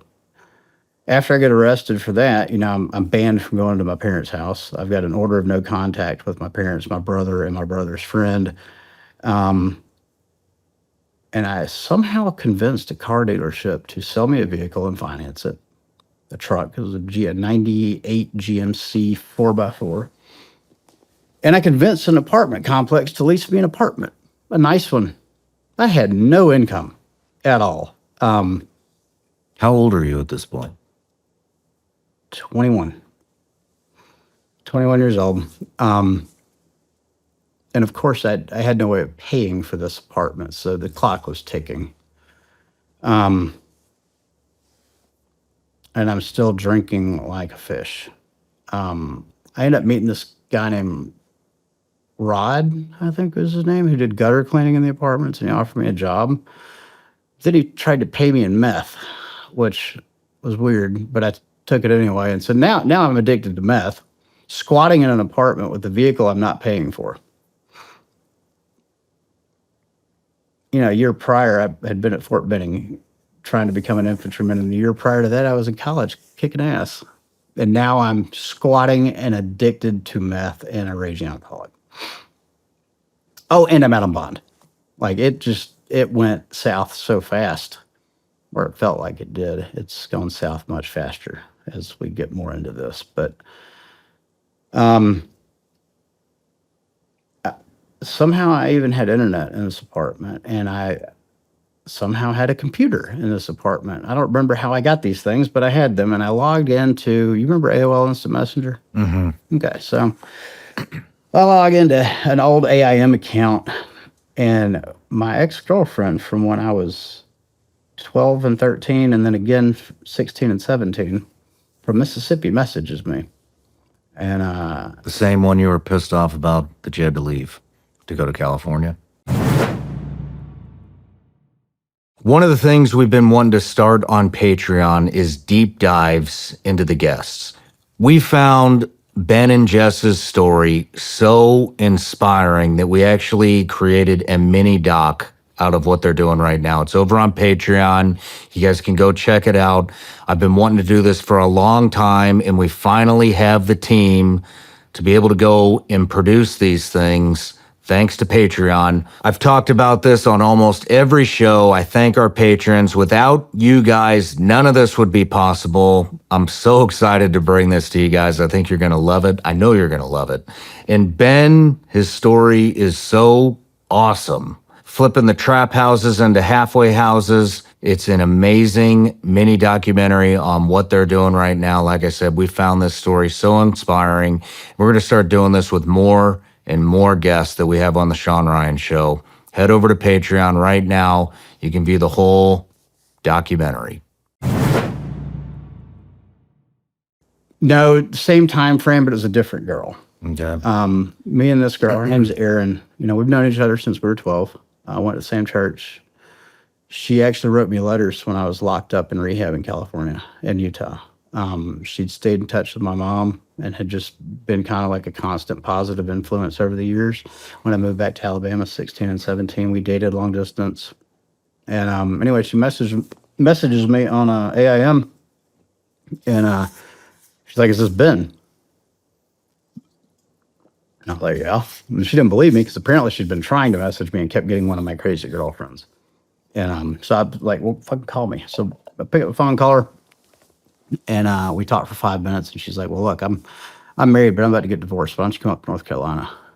And I'm sitting there thinking in the back of my head, this bitch has no idea what she's getting into. Because, like, she's a good little church girl, right? And I ended up, my credit cards are all almost maxed out at this point, but the clock's ticking. Like, I'm about to be homeless, and my truck's going to get repoed.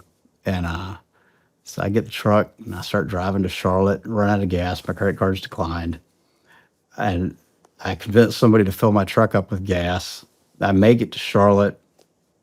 Long story short, she's pregnant. And so that. What do you mean, long story short?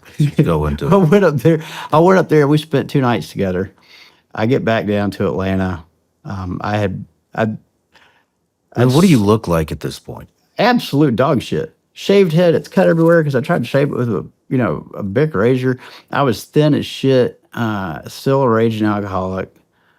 I looked like death warmed over. In fact, And meth. meth, yeah, And a yes, meth addiction. and meth. Now she had no idea about the meth or the alcohol, any of that. Even after you met her? Even after I met her, she just thought I was skinny. You know. You don't think she looked the other way? She could smell it on you? Well, so she did. She knew I was drinking. She was drinking too then, right? So like that was acceptable because she didn't see what happens when I don't drink. I get sick as shit. She also didn't see me drinking at 6 o'clock in the morning. So I was able to hide it for a couple of days.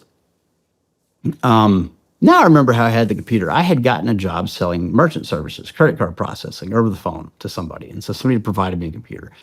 We had a deal go through, so I had a couple $1,000s. I went and spent that time up there in Charlotte with her, came back to my apartment, and I'm trying to figure out how to afford everything, how to start rebuilding my life. Hold up. What did you guys do up there? Just drink?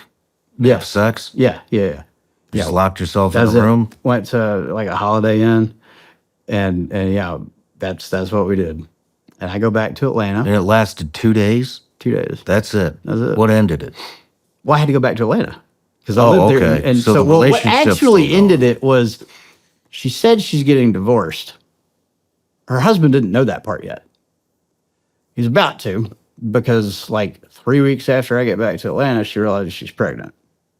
And there's no way it's his because they've been sleeping in different rooms and blah, blah, blah. So she has to tell him, and then she has to tell me. I may have misrepresented it. I'm not actually in the middle of a divorce, but I'm going to be now. And I ended up moving to Charlotte. Moved in with her and her sister. I quit drinking cold turkey. I quit meth the day I left Atlanta. I've never liked meth, ever. You know, I did it because it was there. Well, mostly because God tried to pay me in meth, and I wanted at least something for my labor. So anyway, I quit drinking cold turkey, and it almost killed me. I got pancreatitis. I lost 40 pounds in a month. And keep in mind, I'm already pretty thin. I didn't have that to lose. And I almost died. They didn't know what was wrong with me because I wasn't being truthful with any of the doctors about how much I drank. And when I would try to be, they would discount it. They're like, well, you're young. There's no way you can drink that much, you know? And so, of course, I took that and banked that. Like, see, even the doctor says I can't drink that much, you know, just in case I want to start drinking again. But I got sober and I stayed that way. Jackson, our oldest child, was born. Aaron files for divorce, and I get a job in Charlotte. After I heal up and I can eat and keep food down, and I'm gaining weight again. I get a job at. How long did that take? I was bedridden for 30 days. It took about 30 days to get through that. Yeah. Well, no, it took about 60 to fully recover from it, all in. But I couldn't get out of bed for 30 days. And I didn't realize this then, but... What does the girl think that you can't get out of bed in 30 days? Well, she knew I had pancreatitis, and I'd gotten honest with her about the drinking, too. Why did you quit drinking? Because I knew I had a son coming. So that cleaned you up. That cleaned me up, yeah. You know, I didn't want to be a piece of shit, and I didn't want to die anymore. I wanted to do right. And she was supportive? Oh, yeah. She knew when we got together, you know, because she'd been there through California and Utah. She knew I had battled addiction. And she knew I battled, well, she thought I was bipolar. We all thought I was bipolar still at the time. So she knew what she was getting into. Why? I mean, you're saying this is a good church girl. Were you a project? What was this? She was convinced from the time we met that we were meant to be together. Why? I don't know. She never told you. I was her one. I was her one. And,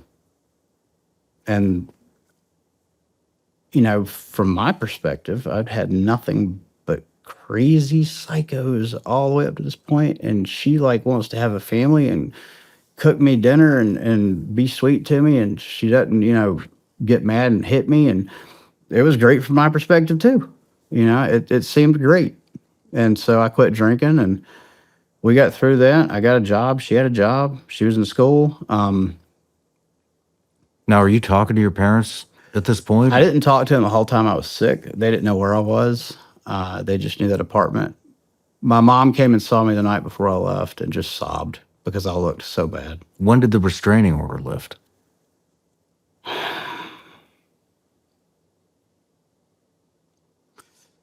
So that case got adjudicated. They gave me diversion. They dropped the felony terrorist threat, and they gave me diversion, which I completed through community service at the Red Cross in North Carolina. They let me move my probation up there. So it got deleted. There's no criminal record associated with it. Like it's like it never happened. As soon as I took that deal, the restraining order was lifted, but my parents and I had already been talking because after I moved to Charlotte, I didn't know this, but Lauren, Aaron's sister, had called my parents to say, you know, hey, just want you to know Ben's here. He's trying to get sober. He's alive. Aaron's the girl. Aaron's the girl. Lauren's her sister. So my parents knew where I was. I didn't know they knew that, though. I thought I had just gone no contact, and that was my plan. I was going to go no contact until I could come back with something saying, here's what I've done. You know, I'm not a piece of shit, see? And so I was looking at getting back into school. I was working this job at this guy who did electronics recycling. He would like pay me like $7 an hour or something ridiculous. But as I'm watching the way this business operates, I notice a lot of stuff goes in the dumpster that looks like it's like probably valuable, like computer servers and hard disk drives and all sorts of stuff like this. So I started talking to him about it. Come to find out the way their business operates, they do asset recovery. So if you lease, let's say you lease these lights and these microphones from somebody. Well, the person you lease them from is writing that off. And then when it's done with, they're supposed to throw it away or give it to an electronics recycler. So the guy's explaining to me, all of this stuff's already paid for. I don't give a shit. It's going in my dumpster. And I was like, well, could I list it on eBay and take a cut of it? And he's like, go ahead. Your idea is dumb, but go ahead. The idea was not dumb. I started like printing money. It was going really well. And my parents decided that I had been doing good enough to go back to college and they were going to help. We had a kid now. And so I moved from. How did they feel about the kid? They were just overjoyed. They were Not they were happy at about it. first. But the fact that it was with Erin, and my parents have known Erin, since she was a little girl. They know Erin's mom. Like they thought this is the turnaround Ben needed. And I did too. I really did. I think we all thought that the hopes were high. Let's put it that way. Ben finally has some stability. Had there ever been any more discussion about the abortion? No, never came up. Never since. No. I talked to Erin a lot about it because it ate me alive, dude. It ate me alive for a long time. So you and your mom have not spoken about the abortion since it's happened? Still to this day? To this day. Probably should. It's one of those things that kind of blocked out until I started telling you my story, It's just, it hurts. I can't go back and change that. You think you'll talk about it now? I think I need to. I think I How needed will you to bring a it long up? fucking time ago, too. How will you bring it up? Oh, I got a really good excuse now. Hey, Mom, guess what? I'll let slip on the Shawn Ryan show. We should talk about this before it airs. Yeah. I know. So I guess it wasn't entirely true. We did talk about it once, and my mom told me that she went inside with Amber, and Amber was much further along than she would have been if it was mine. Now, I don't know if my mom told me that to make me feel better, or to make herself feel better, or if that's reality. And I doubt very much that Amber's alive for me to track down and find out. So I had forgotten that. We did talk about that. Have you ever tried to track her down? No. Oddly enough, that ex that I went nuts over hit me up on LinkedIn like 2 months ago.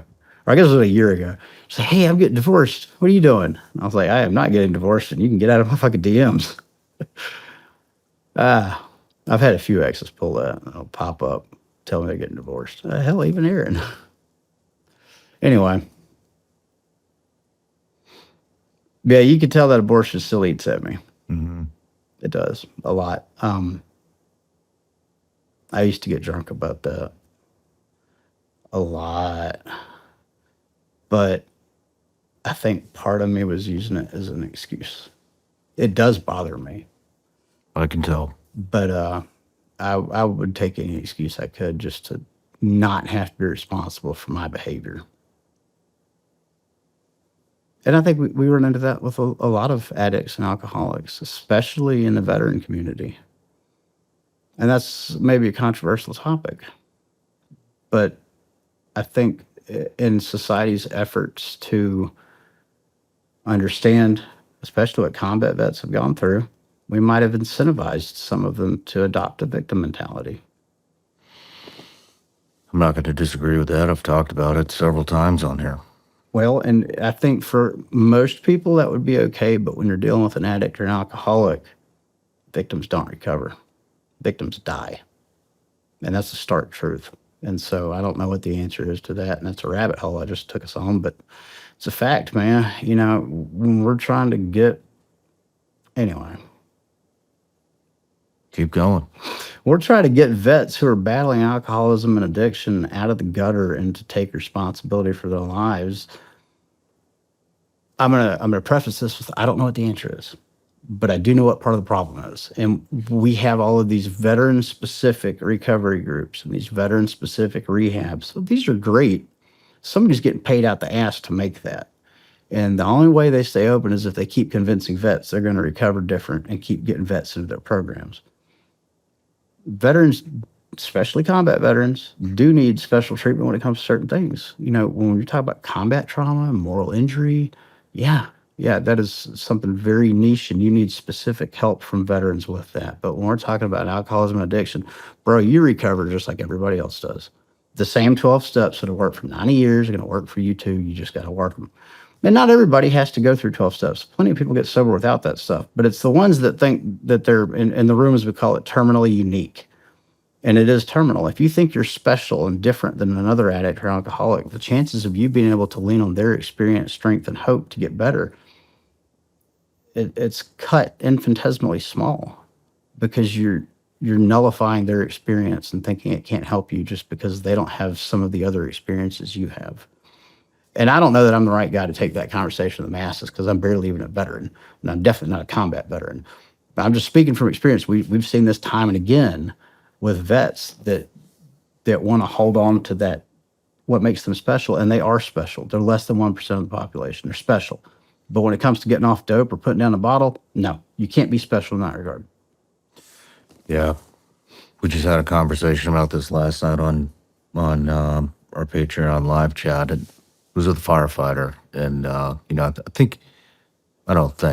I know. I mean, being a SEAL is something I did. Contracting for the agency is something I did. Being a firefighter is something you did. Being a cop is something you did. But, when being a combat vet is something you did. It doesn't define who the fuck you are. That's not you. That's something you did. And so many of us, me included, I did it. You wrap that up into your identity. Yeah, the line gets blurred. And understandably so. But it's still there, and it's still a massive impediment to vets that are trying to get sober. They've got to shred that or shed the victim mentality, and it's hard. It's hard to tell somebody that. We're into it trafficking survivors too. The same mentality and the same incentivization to maintain victimhood gets pushed on them. It gets pushed. Well, I think they think they can't do anything else.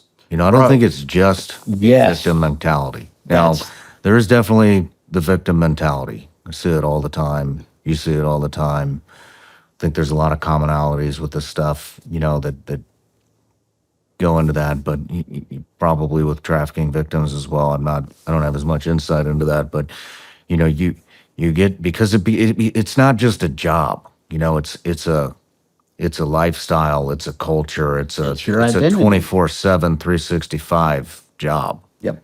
And your identity becomes wrapped up in that. You lose sight of who you really are. And then when you wrap your identity up into that, and you allow it to become part of you. When that role is over, you lose your entire sense of who you are. Exactly. And people get wrapped up in it, and they can't set that down and go, hey, this is something I did. Now it's time to move on. Yeah. The war's over. You're too old to go back. It's done. Well, so you can't keep living like you're living, like you're going back, or going to fight another fire, or going to solve another crime, or going to fight another crime. You got to treat it just like any other life. And I think a lot of same with trafficking victims. That's a lifestyle. Yep. That is a lifestyle of sex, parties, all that kind of stuff. And you just can't carry that with you. And people think it's impossible. A lot of people think it's, I don't, how are these skills going to transfer over? They're not going to fucking transfer over. You mean you don't get to shoot people in the face every day anymore? Yeah. They're not going to transfer over. But you have to find who you are. You have to find who you are. You have to develop, new hobbies. 100%. New interests. And look, me coming out of the SEAL teams or me coming out of contracting for the CIA, I sure as shit didn't think I'd be sitting here podcasting. But, and that's what I did. I went into tactics, and then I didn't like teaching tactics. It was the thing I did. And then I tried a bunch of different things, and I didn't like this. I kind of like this. Let me try it again. And then it changes, man. You have to be willing to put that shit behind you and think of it as, that was a segment of my life. That's not who I am. That's over now. Let's move on to the next thing. And it takes time. You can't just make that decision immediately and go, oh, now I want to do this. It takes time to figure out who the fuck you are and what you like doing and what new interests are. And you have to be open to accept those new interests to develop who you're going to become rather than Absolutely. living with who you were or who you thought you were. Well, that's You what know? comes out. It's who you thought you were. And even back to the firstborn, impressing the parents thing. I mean, that was a huge burden on me for a long time. And like it's just this it's this pressure, and I mean it wasn't who I was, man. But we do it to ourselves, though. We do it to ourselves. It's a self-imposed prison. Yeah. And once you realize that, you're free to redefine, to identify, to find that thing that gives you purpose again. How do you say his last name? Fetes? Chris Fetes? Fetus. Fetes. Chris Fetes. You and him had a great conversation about that, about finding purpose in life after any of those roles that used to identify who we are, and that's really what it comes down to. And I've noticed that to be especially true for vets. So while I just had a rant about trying to get vets sober, I've got something positive to add to that. You take a veteran who is struggling with alcoholism or addiction and you find them purpose, bro, they're going to change the world. I mean, fast too. You've just got to help them find that purpose. Let's move on. All right. So we're in Charlotte, North Carolina. Aaron has had Jackson, my oldest child. I'm sober. I'm working. I've started up this side hustle on eBay that's going pretty good. And my parents decide that, since Ben's a father now and is getting married, Ben needs a college degree. And I was very excited to hear that. I don't know why my parents decided to show back up for me the way that they did, because I never in a million years could have expected this from them. But they put us in a house in Huntsville, Alabama, and basically made sure all of our basic needs were covered. And I took out student loans, and Aaron and I both went to college. School went really well. I was working during school. I was kicking ass. I think I had like a 3.8 GPA. I'd switched to business because engineering, with everything I had going on, just wasn't going to happen. I needed to graduate quick and get a job. And yet again, I decided to follow my dad's footsteps, surprise, surprise, and set my eyes on a job with Pfizer. Because I loved the life he'd been able to provide for us, even though I didn't appreciate it at the time. So I wanted to go follow in his footsteps at Pfizer. Kicking ass in business school. My granddaddy, the one that picked me up from Fort Benning, was oddly enough battling amyotrophic lateral sclerosis, Lou Gehrig's disease, and was nearing the end of his life with that. It's always terminal. And it's very rare for somebody to get it at his age. He was in his 70s. And my grandmother, his wife of 50 years, had Alzheimer's, and they were both getting close to the end. That was one of the reasons we moved back to Alabama, was to be close to them. Now, I've always been extremely close to both of them, my grandparents. I mean, they were probably my two favorite people ever. Granddaddy died. He did get to meet Jackson. And I started drinking again. And really what I did was kind of fucked up. I said I was going to quit for a year. Let's walk it all the way back. You started drinking again. Right after your grandpa's death. Yep.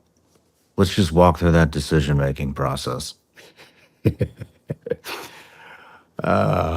really is not a decision-making process involved in this one. You're sober for a year at this point? I was sober for a year, and I told Aaron and Lauren back in Charlotte that I was going to quit drinking for a year. This year has passed, and now I have an excuse. My favorite person on earth just died. A normal person can drink over that. I'm a normal person now. You see, I put the alcohol down for a year voluntarily. That makes me normal. That was the fucked up thinking I was using. And I knew full well in the back of my mind I was not going to be able to maintain. Where did you go? This is a gas station right up the street. As I started drinking again. And oddly enough, I did hold it together. I mean, I was making all my classes. My kid was well taken care of. My yard was perfectly manicured at the house my parents were paying for. I was making it, I was working 2 jobs sometimes. Over the breaks, I would work 12-hour shifts, 7 days a week for 30 days straight in a factory, making good money, but drinking. And my parents found out, I guess Aaron had told them, or maybe they found a beer bottle or something, I don't know, and just raised holy hell over the fact that I was drinking again. And I broke it down like, I don't see what the problem is. Look at all of what I'm doing, despite the fact that I'm drinking. Like, what's the big deal? Obviously, my parents know what the big deal is. I'm a raging alcoholic. It doesn't matter what I'm able to maintain. I'm only going to maintain that until I can't. And the day when I can't is going to come. It always does. Erin ends up getting pregnant again. We're still in college. So Jacob's on the way. And we had a huge blow up about my drinking. And so my petty response to that was like, fine, I'll quit for 2 years this time. And that's what I did. And so I put it back down. And Jacob was born, and life was great. I was going to college. I was doing really good. And then I get sick again. Like the pancreatitis had came back when I quit drinking or something. We couldn't figure it out. The doctors couldn't figure it out. I lose a shitload of weight. I end up going over to my parents' house in Georgia, and they take me to some specialist over there who figures out I have literally pickled my gallbladder. I drank an organ out of my body. So they removed the gallbladder in 2005, and then realized I'd done a lot of other damage to my GI tract, the drinking, all the times I've been throwing up blood. And so they do another operation called a Nissen procedure, which is supposed to be for reflux, but they were trying to undo damage I'd done. I was supposedly the youngest person in the state of Alabama to ever have that surgery done. But I'd stopped drinking. I had 2 abdominal surgeries, which are extremely painful. And so they had me on a lot of pain pills, which I don't know that I was addicted to them, but I sure loved them. And I was taking like as prescribed, I wasn't taking extra. But I definitely developed a taste for opiates during this time period. I ended up graduating college and get hired on at Pfizer as a sales rep. They moved us to Memphis. That's how I ended up in Memphis. The drinking culture at Pfizer, or really anywhere in corporate America, it's not a great place for an incognito alcoholic to be. And I was not doing meetings. I just stopped drinking, right?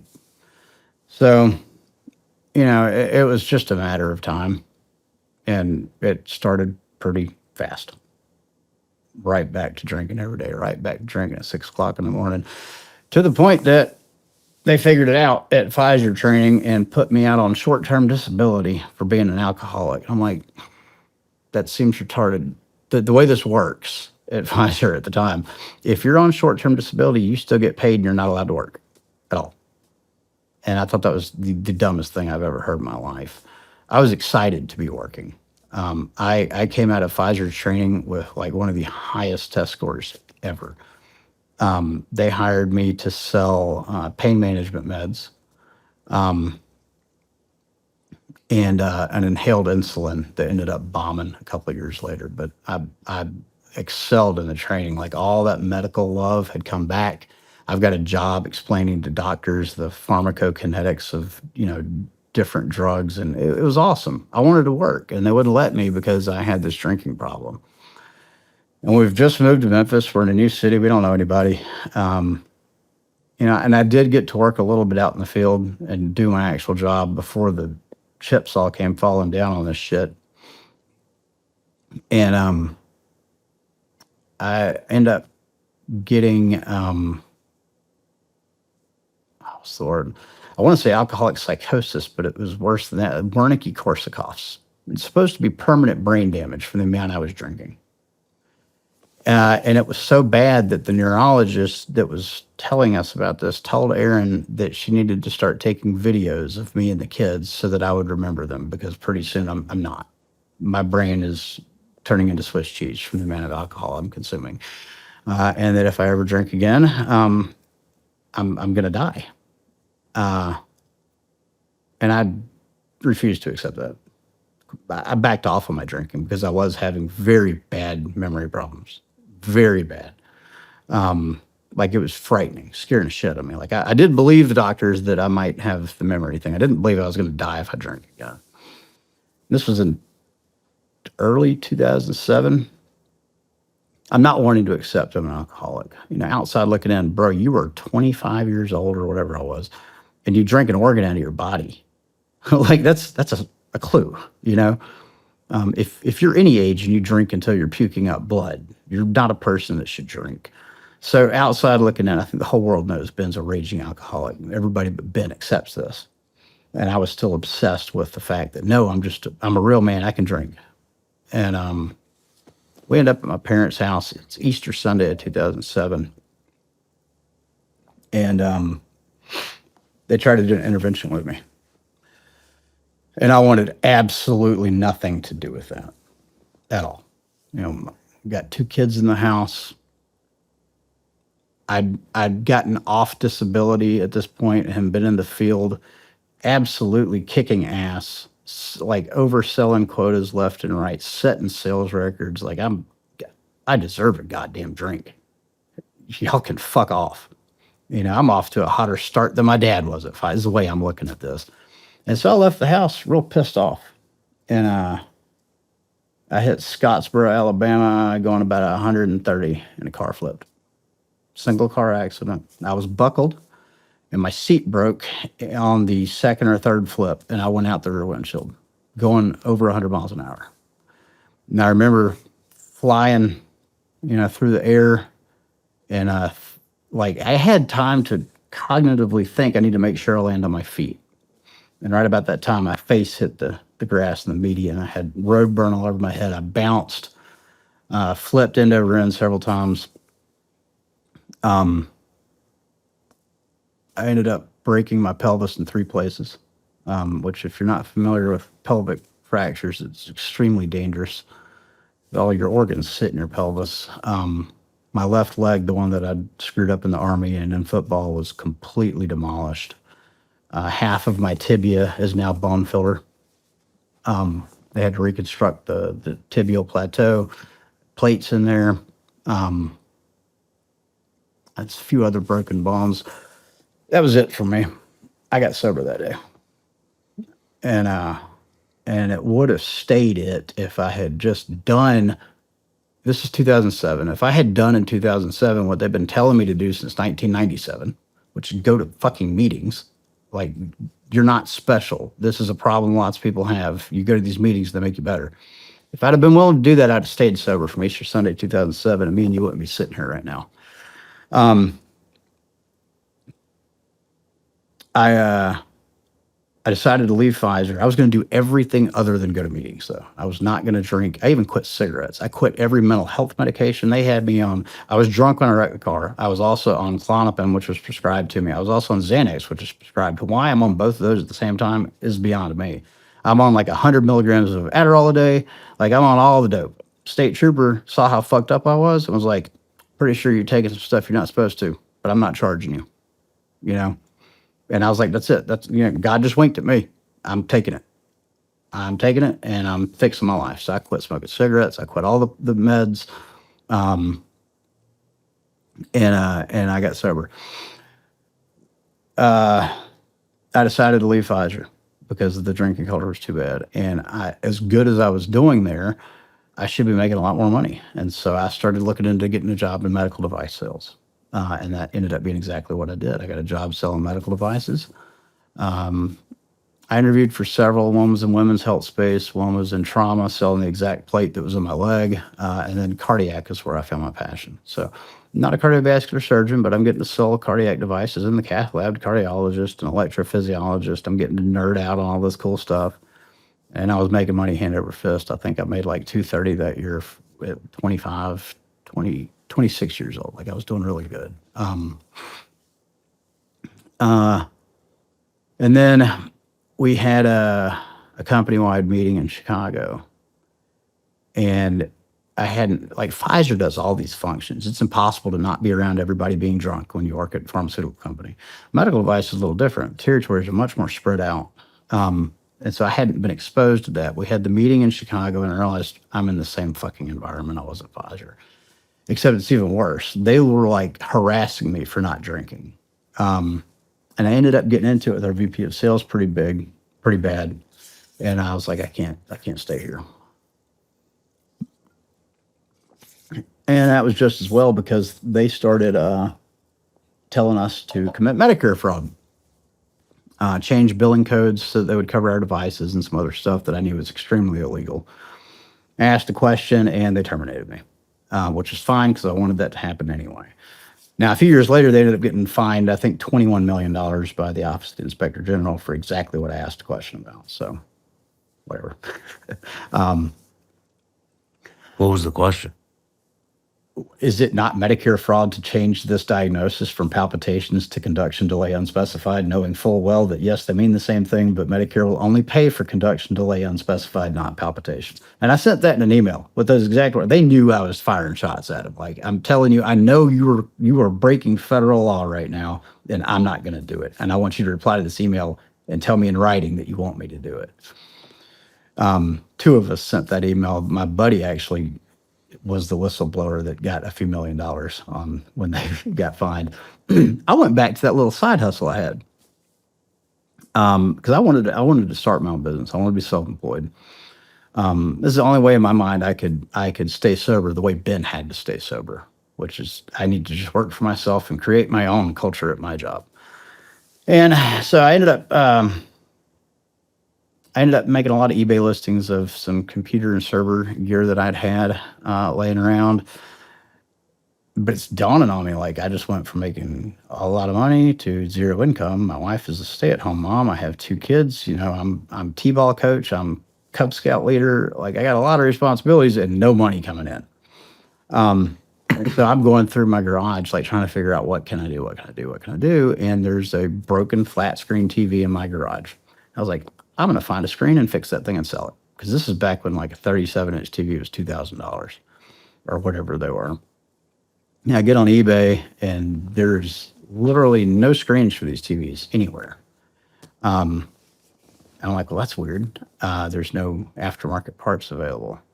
So me being me, always thinking of a hustle, I took the TV apart and listed all the parts on eBay for sale. It was working because I knew they worked. The only thing that was wrong with that TV was the screen was broken.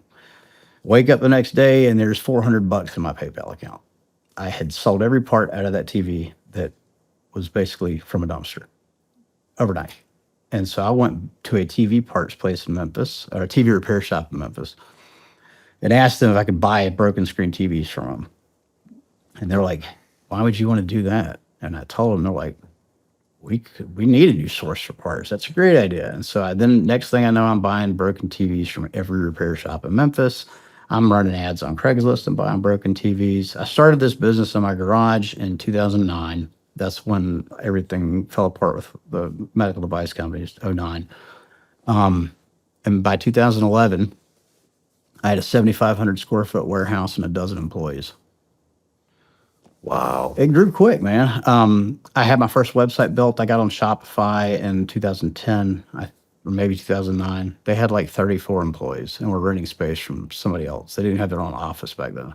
You know, Shopify's massive now. Mm-hmm. And so I stayed sober that whole time. I didn't even start smoking cigarettes again. I'm off all the mental health meds, and I've realized there's nothing wrong with my brain. I'm just a high-stress person that does have ADHD and high anxiety sometimes. But everything was going really good. My dad, well, let me back up. We had Lily. Aaron wanted to try again for a girl. And so we got her, Lily. And Aaron is not great at taking medication on schedule. So birth control being one of those. A year after Lily was born, we had twin boys. So 3 kids in a year. But I don't care. I mean, I'm making good money. Like everything is going good. I'm excited. My dad ended up getting cut from Pfizer a couple of years before that. And he'd gone into business with one of his old buddies, and I guess they were having some financial strain. They moved into the house next door to us. My dad actually worked for me briefly. And I don't remember exactly when it was in 2011, but some stuff happened between my parents. And I don't want to get into it, but the whole holding my parents on a pedestal thing kind of got ripped away. But you don't want to go into it. Let's put it this way: they came real close to getting divorced, and I saw a different side of a lot of things that fucked me up to my core. And both of them? Yeah. And I didn't have anybody to talk to about that. I didn't know who to go to. I didn't know how to deal with it, and I ended up drinking. What year is this? 2011. And the really bad part about that is that nothing bad happened. It went okay. And so me and Erin decided that, maybe I wasn't an alcoholic after all, because she'd missed drinking. Erin's not an alcoholic. Like, she was a social drinker, and she missed it. So for the next 6 months, I'm enjoying my single malt scotch and smoking cigars and making crazy money at this TV parts business. I'm on top of the world, dude. And then I want to say it was like November, December of 2011. My leg starts acting up. The one that I got the plate in. And it swells up and it's like just nasty, gnarly looking.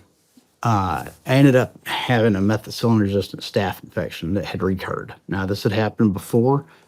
It came back, and it was really, really bad. Like, they were talking about potentially I was going to be an above-knee amputee if it moved anymore, and I'm freaking the fuck out. They got me on a lot of pain medication, and I'm drinking again, and that's not a good combination. I wasn't abusing the pain medication, but I have a really high tolerance to opiates, and we've already established I'm bad about manipulating doctors. And so I convinced my doctor that I needed a lot more than I needed. And so I was physically addicted to prescribed pain pills. Which ones? Percocet. At first. Percocet at first. Speaking of above-knee amputations, I actually had an amputee living on my couch at this point. He had come back from Iraq, lost a leg, and ended up addicted to oxycodone, prescribed by the VA. We'd given him a job, got him off of our couch, and moved him into the house next door to us. My parents had moved out, and he had been clean. Like, he went through rehab, and he's rebuilding his life. And I'm being an absolute asshole at work. And I realized it's these fucking pain pills. And so I flushed him down the toilet, and he saw me do it, and he looked at me like I was a crazy person. And I was like, what? I literally just cussed out a guy that spent $90,000 with me in the last 18 months. I can't do this. And he goes, he just laughed. And then it hit me. I am physically addicted to these things, and I'm about to find out what it means to be dope sick. And sure as shit I did. About 8 hours later, I could not move. And then comes Sergeant Deaton with a little blue pill that he got from the VA, and that was the first time I ever took one of the 30 milligram Roxys, and I was better like that. I say better. I was addicted to something much, much stronger. So it started out with the prescribed pain pill habit, and it progressed to somebody else's prescription, and then it progressed even worse than that. To what? So I went back and forth with the pain pill addiction for probably all of 2012.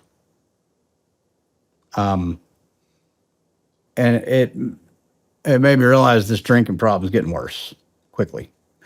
And so I went to rehab, detox anyway, in Georgia. On your own accord?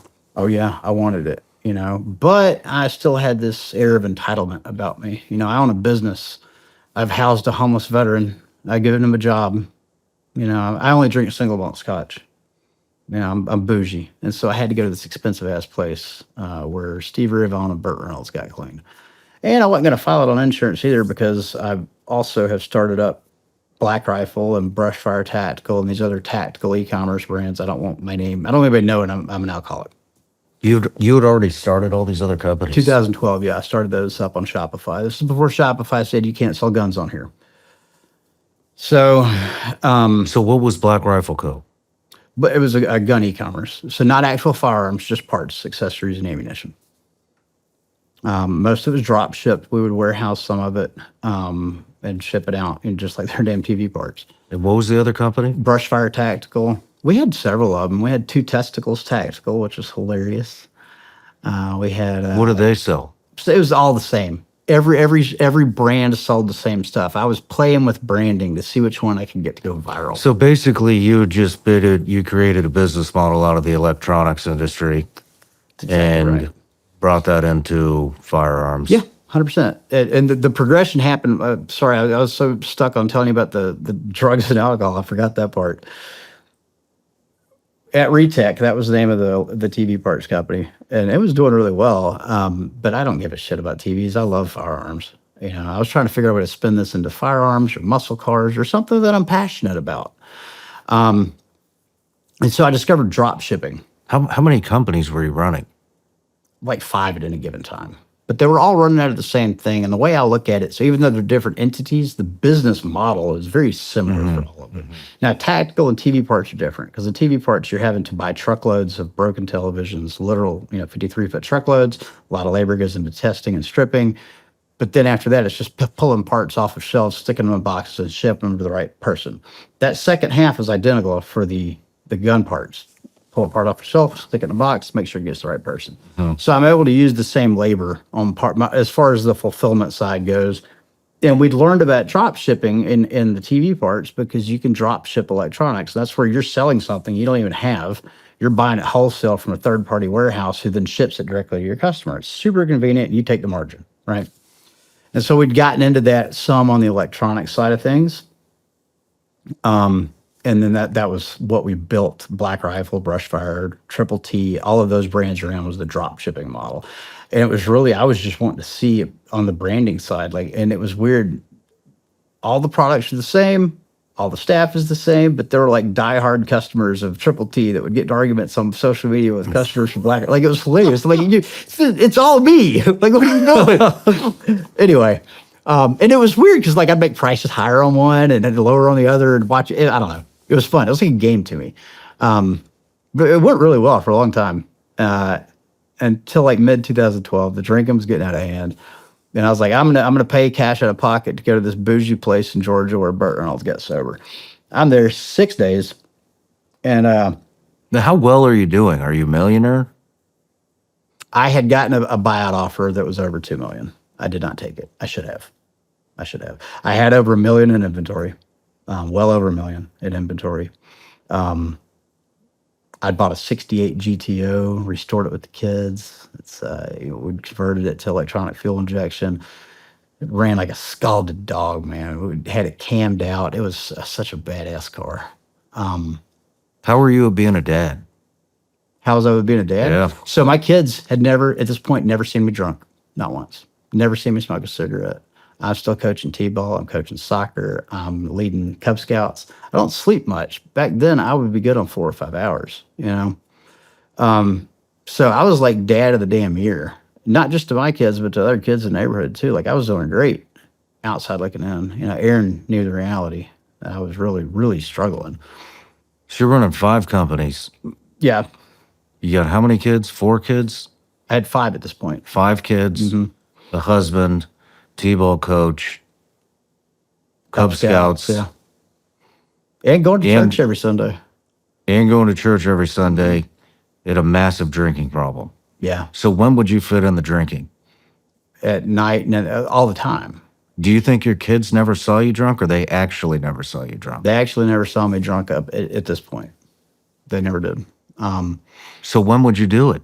all the time. But here's the thing: I would converse just like this without slurring or anything, legally drunk.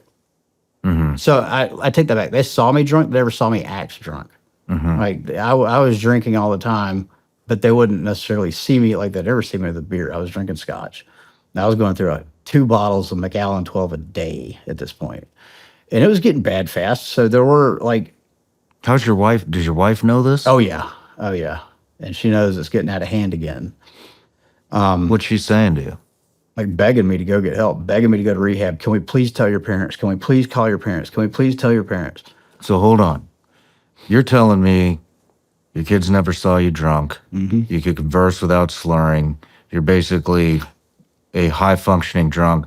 But at the Yeah. same token, you're telling me that Aaron is begging you to go to rehab because it's getting bad. So these are like, Let me explain it. Okay. you know, So after contradiction. the kids go to bed, there is no more speaking without slurring. I'm blacked out, like Okay. plastered after the kids go to bed. I also can't get out of my bed in the morning without drinking because if I do, I'm puking up bile. So I have to have a drink just to get out of bed. But once I have that first drink, I'm just as normal as I am right now until I have too much, which doesn't usually happen until the kids go to bed. I do want to clarify, the only reason the kids never saw me sloppy is because Erin shielded them from a lot of this. The woman deserves a fucking medal. Like, she hid so much of this, which is a double-edged sword because in a couple of years, it's going to catch them really off guard when I start getting in trouble. But she never let them see that. So they were very sheltered and shielded from it. So even though it was happening, they never saw it. But I mean, I was pretty desperate. And you're on opiates. Those were off and on. The infection came back 2 or 3 times. 2011, 12, and 13. And each time that it comes back, it's going to get worse. The drinking is an immediate problem because I'm puking up blood again. And so we finally did tell my parents. My mom came and got me, and she took me to this place in Georgia. And I was supposed to stay there for 6 weeks, the whole thing. I'm going to do medical detox and stay for rehab, you know. And I've been to plenty of rehabs already up to this point. Like, I skipped a few in here by accident. Before Aaron. This is going to be the first time I've gone since I had kids. 6 days in, Aaron calls, and the business is falling apart. Nobody is able to run it without me there, which is 100% my fault. I did not build a business that could exist in my absence, and I knew that. And part of it was fear because I was a control freak, and part of it was I was too busy drinking than teaching somebody to run it in my absence. So I leave detox. I completed detox. I leave without going to the rehab, which I knew was a bad idea, but I also didn't have a choice. All right, I guess I had a choice. I just made the wrong one. I left and went back to work. And 3 days later, I walked into the ER at Baptist East, puking out blood, talking probably more slurred.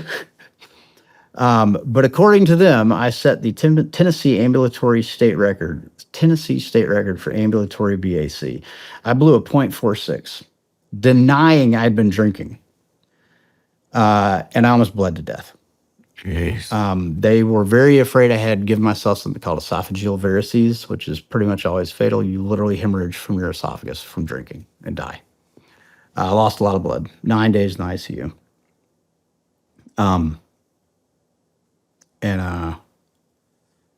I tried my best to get a handle on the drinking after that by not drinking. I still wasn't going to go to meetings. You know, I don't need that shit. The infection came back. I mean, my health was absolute trash. You know, my inducible liver enzymes were like triple the upper limits of normal. I had some other blood work way off. And so the infection came back on the damn pain pills. And Deaton has moved back to Maine. So my connection with the Roxy's is gone. I had an employee that I had recently hired who was out on bond for drug charges. And obviously, before I hired him, I asked what and why and all that. And I decided to give this guy a shot. Then none of my employees knew how bad things were with me, or how bad they had gotten with the pain pills. Obviously, they knew the drinking had gotten really bad because I was passed out in my office and shit. But I'd hid the pain pill thing from them pretty well. So as long as they weren't smelling alcohol, they thought everything was good with Ben. I ended up buying pain pills off this dude. And it gets like really expensive. Like I can't keep sneaking this much money out without Aaron noticing. And he ended up getting me heroin one day. And I hate needles, which sounds crazy because I'm covered in tattoos. I've gotten these since being clean.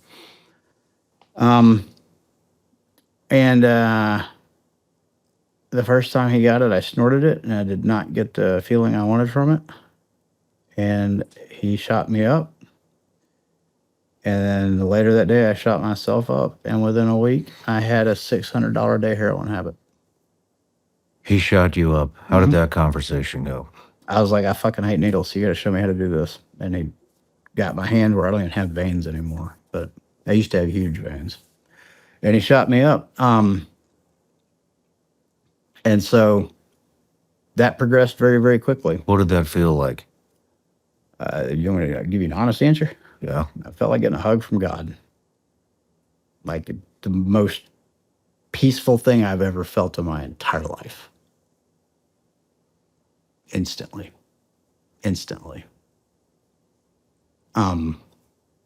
That void that I always have inside me that I've been trying to fill since I was 13 years old, that emptiness, it was gone in an instant. It was gone. It was warm. It was euphoria. And I didn't need anything else after that. I had arrived. And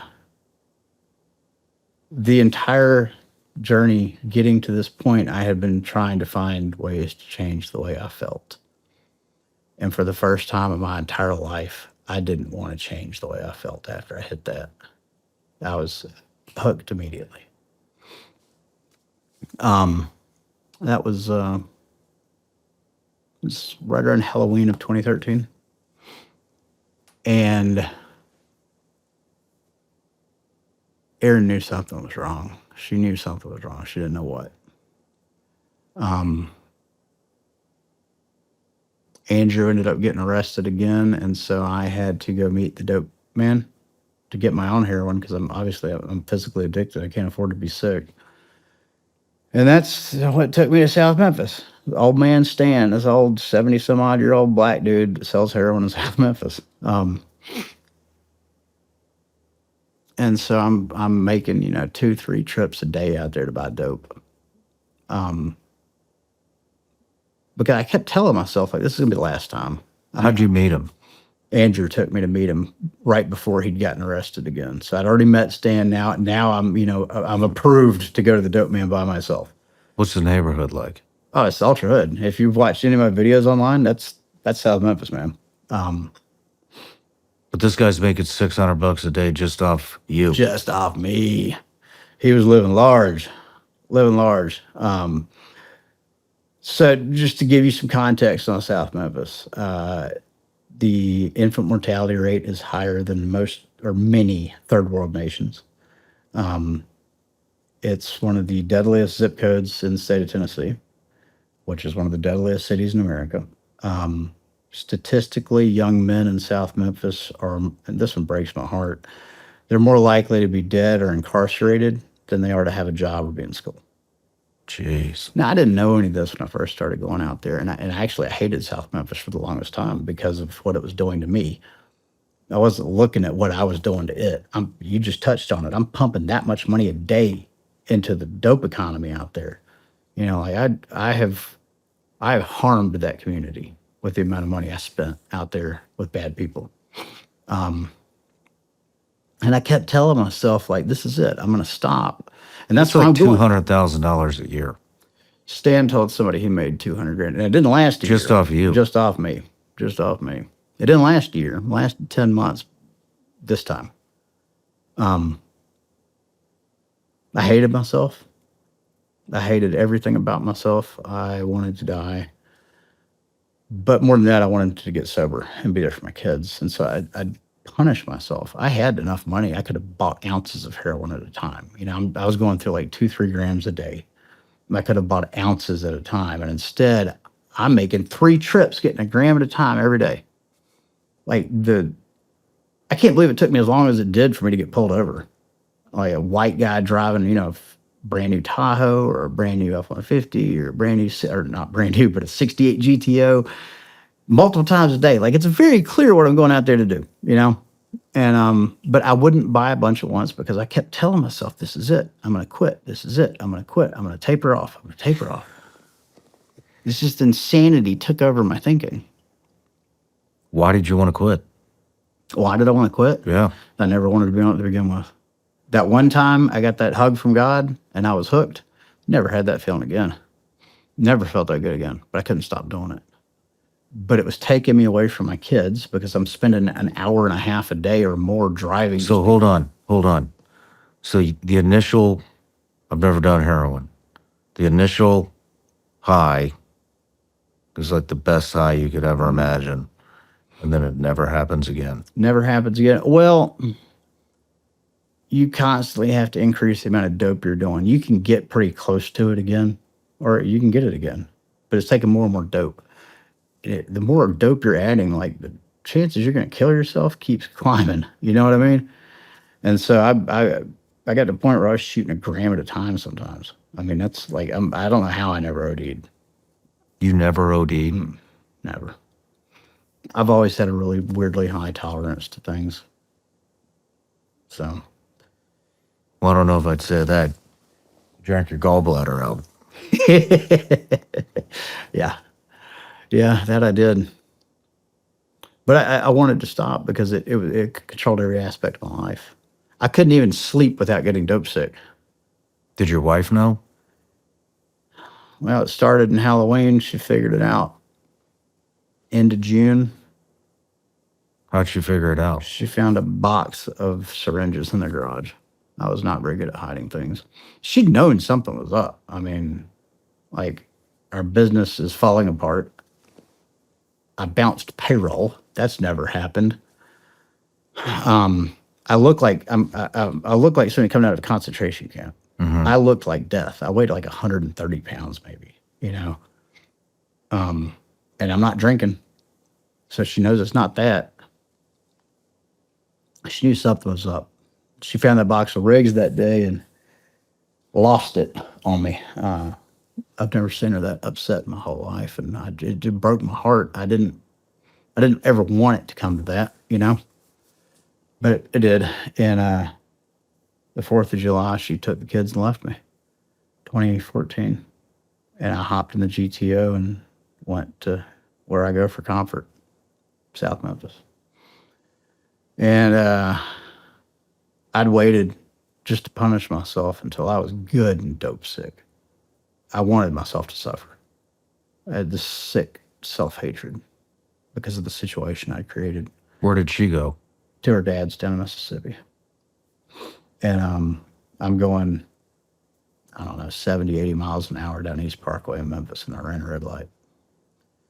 And I T-boned an F-350 and spun and hit a light pole, and the inside of the car burst into flames. I'm pinned underneath the steering wheel. My face hit the steering wheel so hard that my teeth, I had to pull my lip off of my teeth. Like they'd gone all the way through it. I've got bones sticking out of my foot, and I'm engulfed in flames.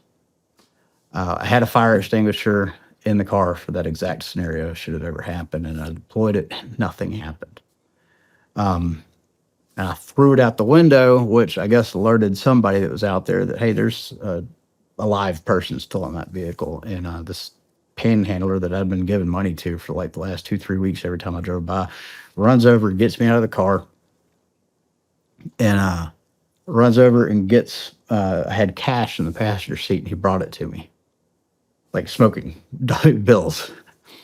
My my pistol permit and my USA debit cards were in my pocket with my driver's license and all that. They melted. Like in my wallet, they melted. I did not have a burn on my body.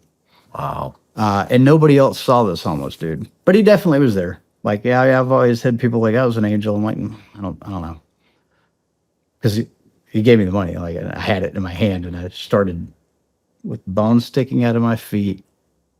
There's rounds popping off in the back seat of my car because it's in flames and it was full of ammo. And I'm trying to hobble down the street to make it to the dope man's house because I'm like a mile away. The ambulance gets there. They tackle me. Take me to the hospital. You're trying to get heroin still after Trying to that? get heroin. I'm still dope sick. Look, this is the thing. If you've never been dope sick, you don't understand it. You will do literally anything you have to do to prevent it. It is the most terrifying experience a human being can go through, both mentally and physically, but especially mentally. It's bad. It's just, when I think about that day, I understand women who sell their bodies to feed their addiction. I'm trying to walk down the street with my car in flames and bones sticking out of my foot to get my fix, you know? I ended up getting a $35,000 insurance check for the GTO. All the evidence of everything bad I'd been doing burned in the car. So I got no trouble that day. I went home, got another vehicle, and I burned that 35 grand in 9 days. One of the ways, my business was running into the ground. Aaron and I had a massive firearms collection. Massive. Tons of awesome stuff. Some Title II stuff, subguns, suppressors. And I'd started pawning my guns so that I could maintain my habit and try to keep the business from folding. And so when I got that check, I went and got a lot of guns out of Hawk, got them back. And obviously I bought a lot of drugs too. Jeez. Aaron came back from her dad's after I totaled the car, but left again because I wasn't getting any better, and I was trying everything I could to taper off of the heroin and do it on my own. And going to the firing range is one of the things I used to like to do to try to blow off steam. And so I think it was July 28th.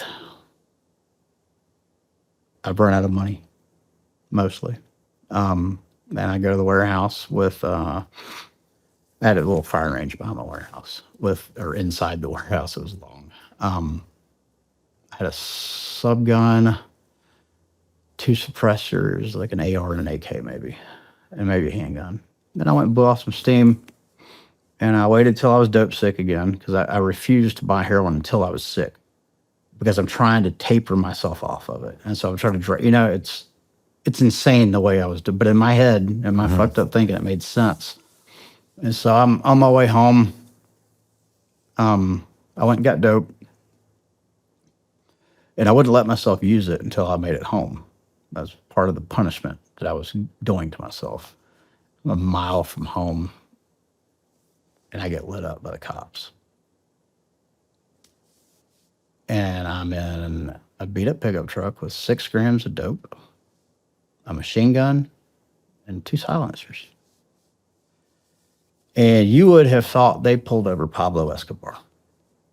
The traffic stop moves from this gas station to my house because they feel they have cause to search my home.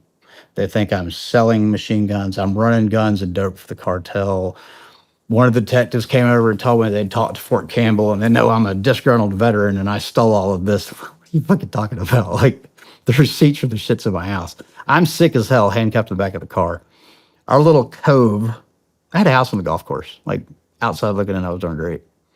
Our little cove had 30 some odd vehicles in it from 5 different agencies before this is over. I had the DEA, Tennessee Bureau of Investigation, Shelby County, Memphis Police, and the ATF. I had showed the ATF how to read their own paperwork for my form, whatever it was, for my tax stamps, for the suppressors and the subgun. And this goes on like 12 hours. It's hot as fuck. I'm in the middle of, Asphalt Cove, sitting in a cop car with no AC, handcuffed, dope sick. Watching them come out of my house, taking my entire life savings in the form of firearms from me. One of the guys with the organized crime unit that was there told me early on in the day when this happened, it's like, if you're telling me the truth, and these are your guns, and this is your dope, we're going to work something out. And 12 hours later, they finally realized I'm not Pablo Escobar. Those are my guns. I legally hit every one of them, and I've never been in trouble in my life. So they take me down to this place off of Shelby Drive in Memphis where they're like, all right, here's the deal. You know, we took all the shit from your house. You're not getting your guns back. 53 firearms I took from the house. You're going to snitch. You're going to go buy drugs, and we're going to watch everything. You're going to wear a wire or something. You're going to give us some drug dealers. I was like, sure. And sure as shit, they took the handcuffs off and gave me my keys to my pickup truck. So I had no intentions of following through and snitching on anybody. I never wanted to go to South Memphis again. I get in my truck, I crank it, and I shut the door, and I feel something. And I know immediately what it is. They have left dope in my vehicle. And so my decision to never go to South Memphis again changed right then and there. I went right back to South Memphis. I bought more dope.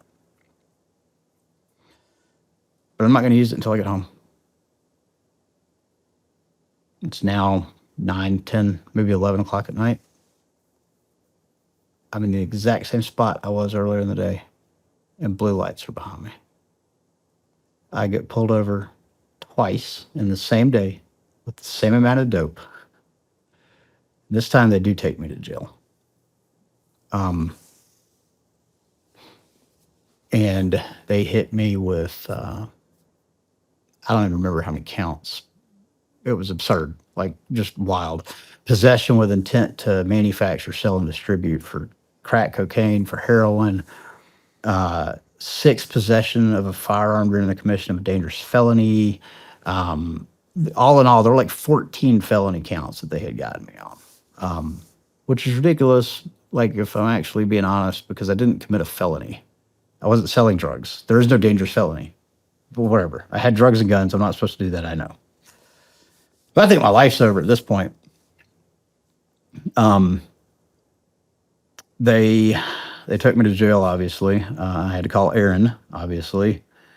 She filed for divorce, I think on our 10th anniversary while I was in jail, which I had that coming. I destroyed that poor woman's life, you know.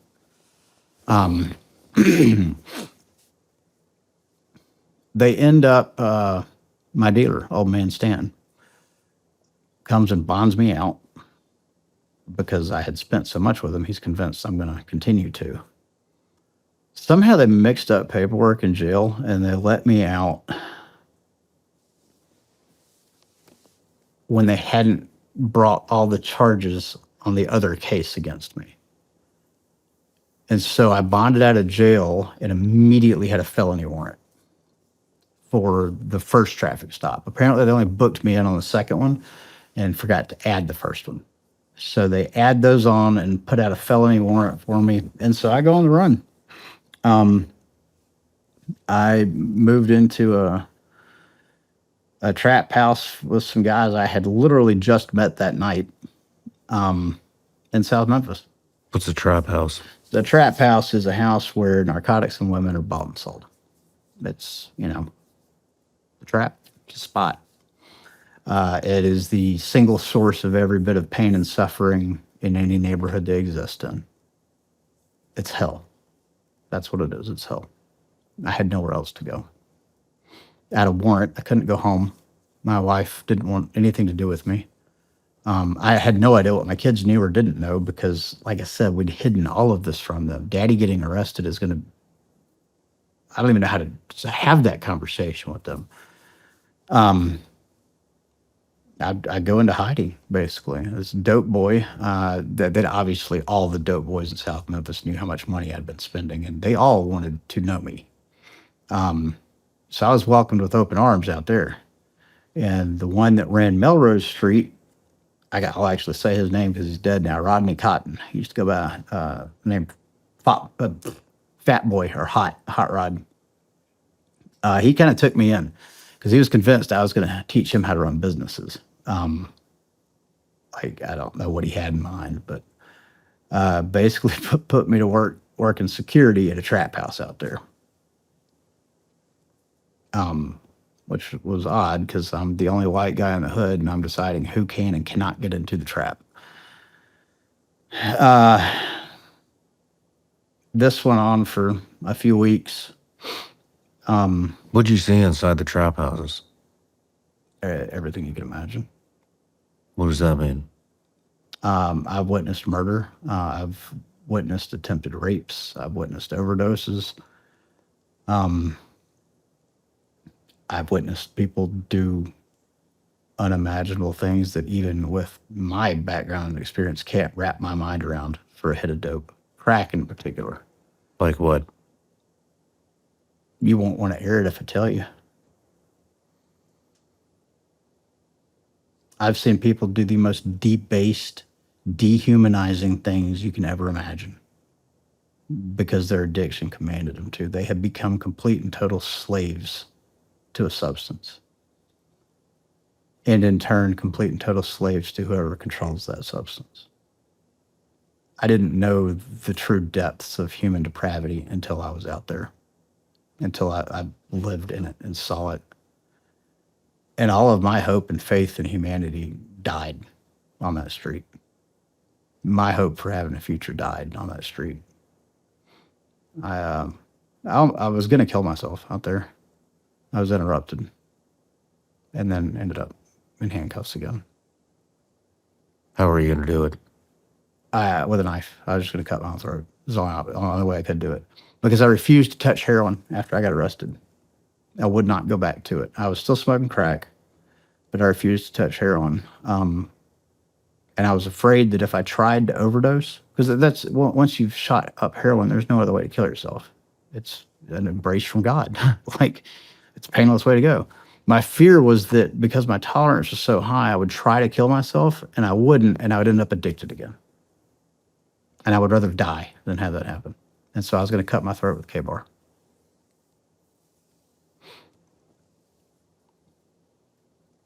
Yeah. How long were you in and out of those? 5 years. I get this is You spent 5 years in that shit?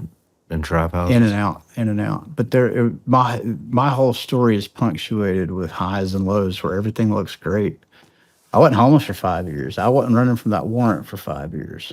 But all in, I was battling South Memphis for 5 years. That run stopped when they found me on that warrant. And we were talking about God winks. I feel like this was a missed God wink on my behalf. But maybe not, because if I'd taken it, I wouldn't be sitting here with you today. Veterans Court refused to take my case. I did serve long enough to be eligible for Veterans Court. So even though I don't get like VA benefits, I was eligible for that. They wouldn't take my case because of the gun charges. They were convinced the feds were going to come after me. Now, I knew that wasn't the case because I legally owned the guns and I wasn't actually selling drugs. So I had faith that justice would prevail. But the drug court judge heard about my case and decided to take a chance on me. And he told me that if I would sign up for his program, he would send me to rehab and he'd pay for it. And I jumped at it. And so after spending 2 months out there in the traps, that run, I was actually excited. I thought, things are going to be better. And he sent me to rehab. I spent 54 days in there. And I was serious about it.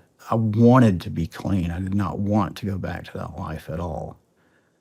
I graduated the rehab program and got off to a fairly good start on drug court. I think I got released back into the free world early November. And I made contact with Aaron. I wanted to get back in the kids' lives. And because this just hit them completely out of the blue. Like, they didn't see any of this coming, So from July to November, there had been very minimal interaction with my kids. They didn't know what the fuck was going on.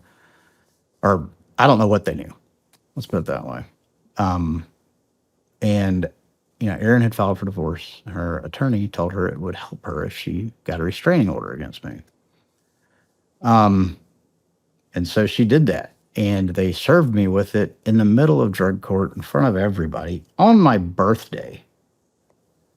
That was humiliating. Mostly because I've never laid a finger on her. I've never threatened any of them. I've never, made her be afraid of me or the kids or any of that. But she had to attest that I've done all of those things on this piece of paper.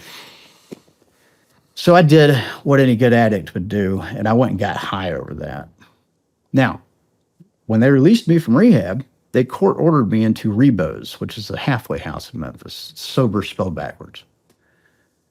And one of the biggest rules in a sober living house is you can't get high. And I did that. And so I knew I was about to go back to jail. So right back to South Memphis I went. I just went on the run. And then I actually had a conversation with Erin that her attorney did that without her knowledge or something. I don't remember what it was. And I started realizing how bad I fucked up by going on the run and getting high again. I went and turned myself in.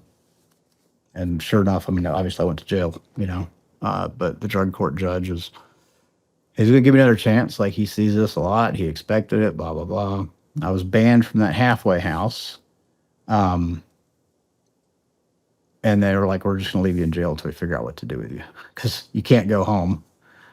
You can't go back to the halfway house. We don't know what to do with you. And so I spent my birthday, or not my birthday, I spent Thanksgiving in jail.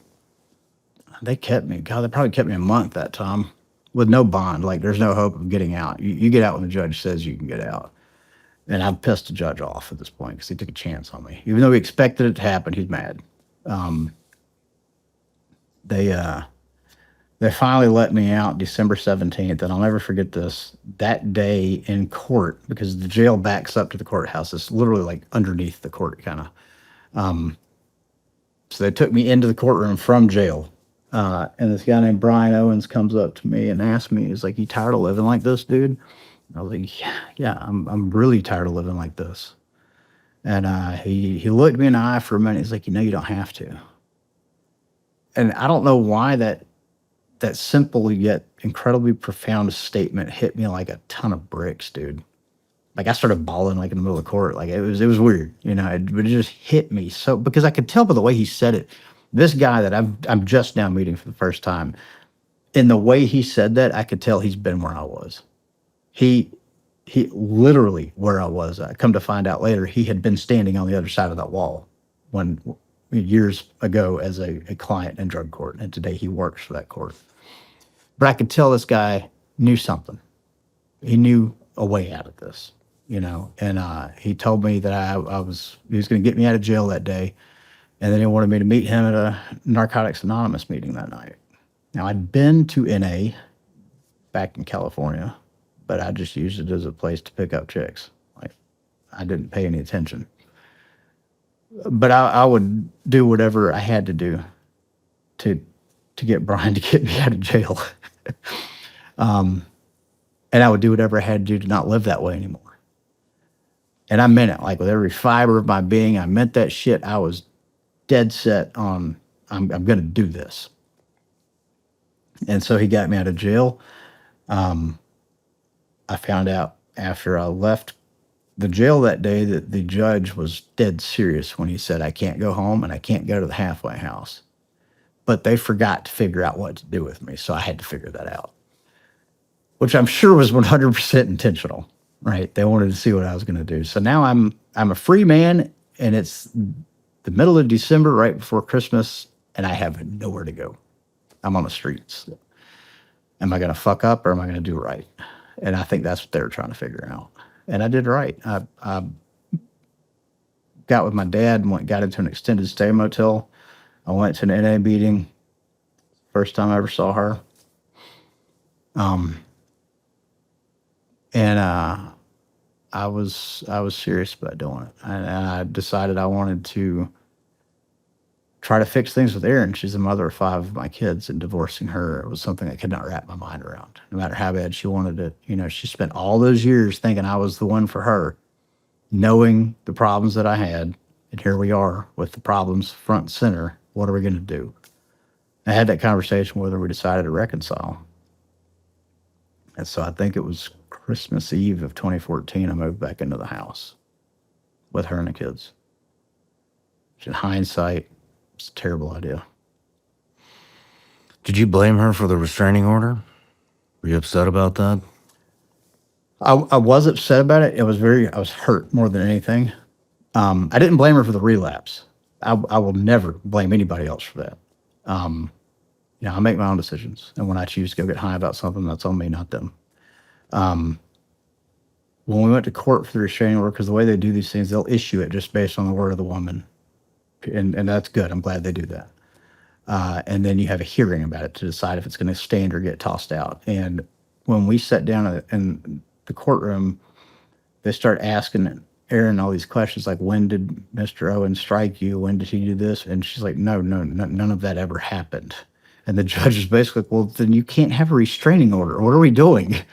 And so it just got like, what I was afraid of was that Erin was going to lie and say I had, put my hands on her or something, which nothing like that ever happened in that marriage. Were you sharing needles? No. Never, not once. In fact, this is one of the reasons I was able to hide it so well. I was the worst person I knew. I didn't have friends. Do you friends. think you put your family in danger? Yeah, I definitely put them in danger. There's no doubt about that. So how could you blame her? I don't. Yeah, I don't blame her at all. In fact, hindsight being 2020, I wish she hadn't let me move back in. I had no business being around my kids right then at all, or her. I didn't deserve to be sleeping in that house that we had worked to pay for together.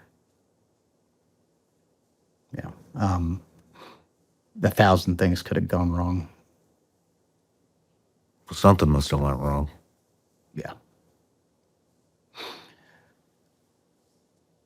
Yeah, I don't handle guilt well. Never have. I drink at guilt. I always have. And I don't think things were meant to work out between me and her. Too much damage had been done. And it was a terrifying thing to try to accept that, because you start trying to think, how am I going to raise a family with her? With the exception of this 10-month period, all things considered, I've been a pretty stellar dad. Outside looking in. Now you know that that's not true because you've heard all the fucked up stuff that I was doing, but I was still telling myself the lie that I wanted the world to see. And I'm trying to figure out, how am I going to raise these kids in a broken home now? What's going to happen with my cases? I was looking at a lot of prison time if I fucked up drug court.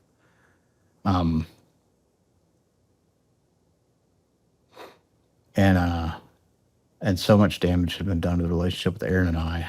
And I don't think there was any fixing it. I don't think there was. What happened? I moved out in February. And I think it was February. Stayed clean. I was working a program, got a sponsor, started working steps. Just taking recovery seriously, like very seriously. So you weren't drinking? No, well, so drug court, from the day I signed to drug court, they drug test you randomly. And one of the tests they do now is called an ethanol glucuronide test that tests for alcohol metabolites going back 80 hours. And thank God they do, because if they weren't doing that, I'd have been drinking like a motherfucker, thinking I'm going to cheat the test, So yeah, I stayed sober from November, God, almost until the next November. A whole lot happened in that gap. I know everybody out there has to be just as frustrated as I am when it comes to the BS and the rhetoric that the mainstream media continuously tries to force feed us. And I also know how frustrating it can be to try to find some type of a reliable news source. It's getting really hard to find the truth and what's going on in the country and in the world. And so one thing we've done here at Shawn Ryan Show is we are developing our newsletter. And the first contributor to the newsletter that we have is a woman former CIA targeter. Some of you may know her as Sarah Adams, call sign Superbad. She's made 2 different appearances here on the Shawn Ryan Show. And some of the stuff that she has uncovered and broke on this show is just absolutely mind-blowing. And so I've asked her if she would contribute to the newsletter and give us a weekly intelligence brief. So it's going to be all things terrorists, how terrorists are coming up through the southern border, how they're entering the country, how they're traveling, what these different terrorist organizations throughout the world are up to. And here's the best part, the newsletter is actually free. We're not going to spam you. It's about 1 newsletter a week, maybe 2 if we release 2 shows. The only other thing that's going to be in there besides the intel brief is if we have a new product or something like that. But like I said, it's a free CIA intelligence brief. Sign up, links in the description or in the comments.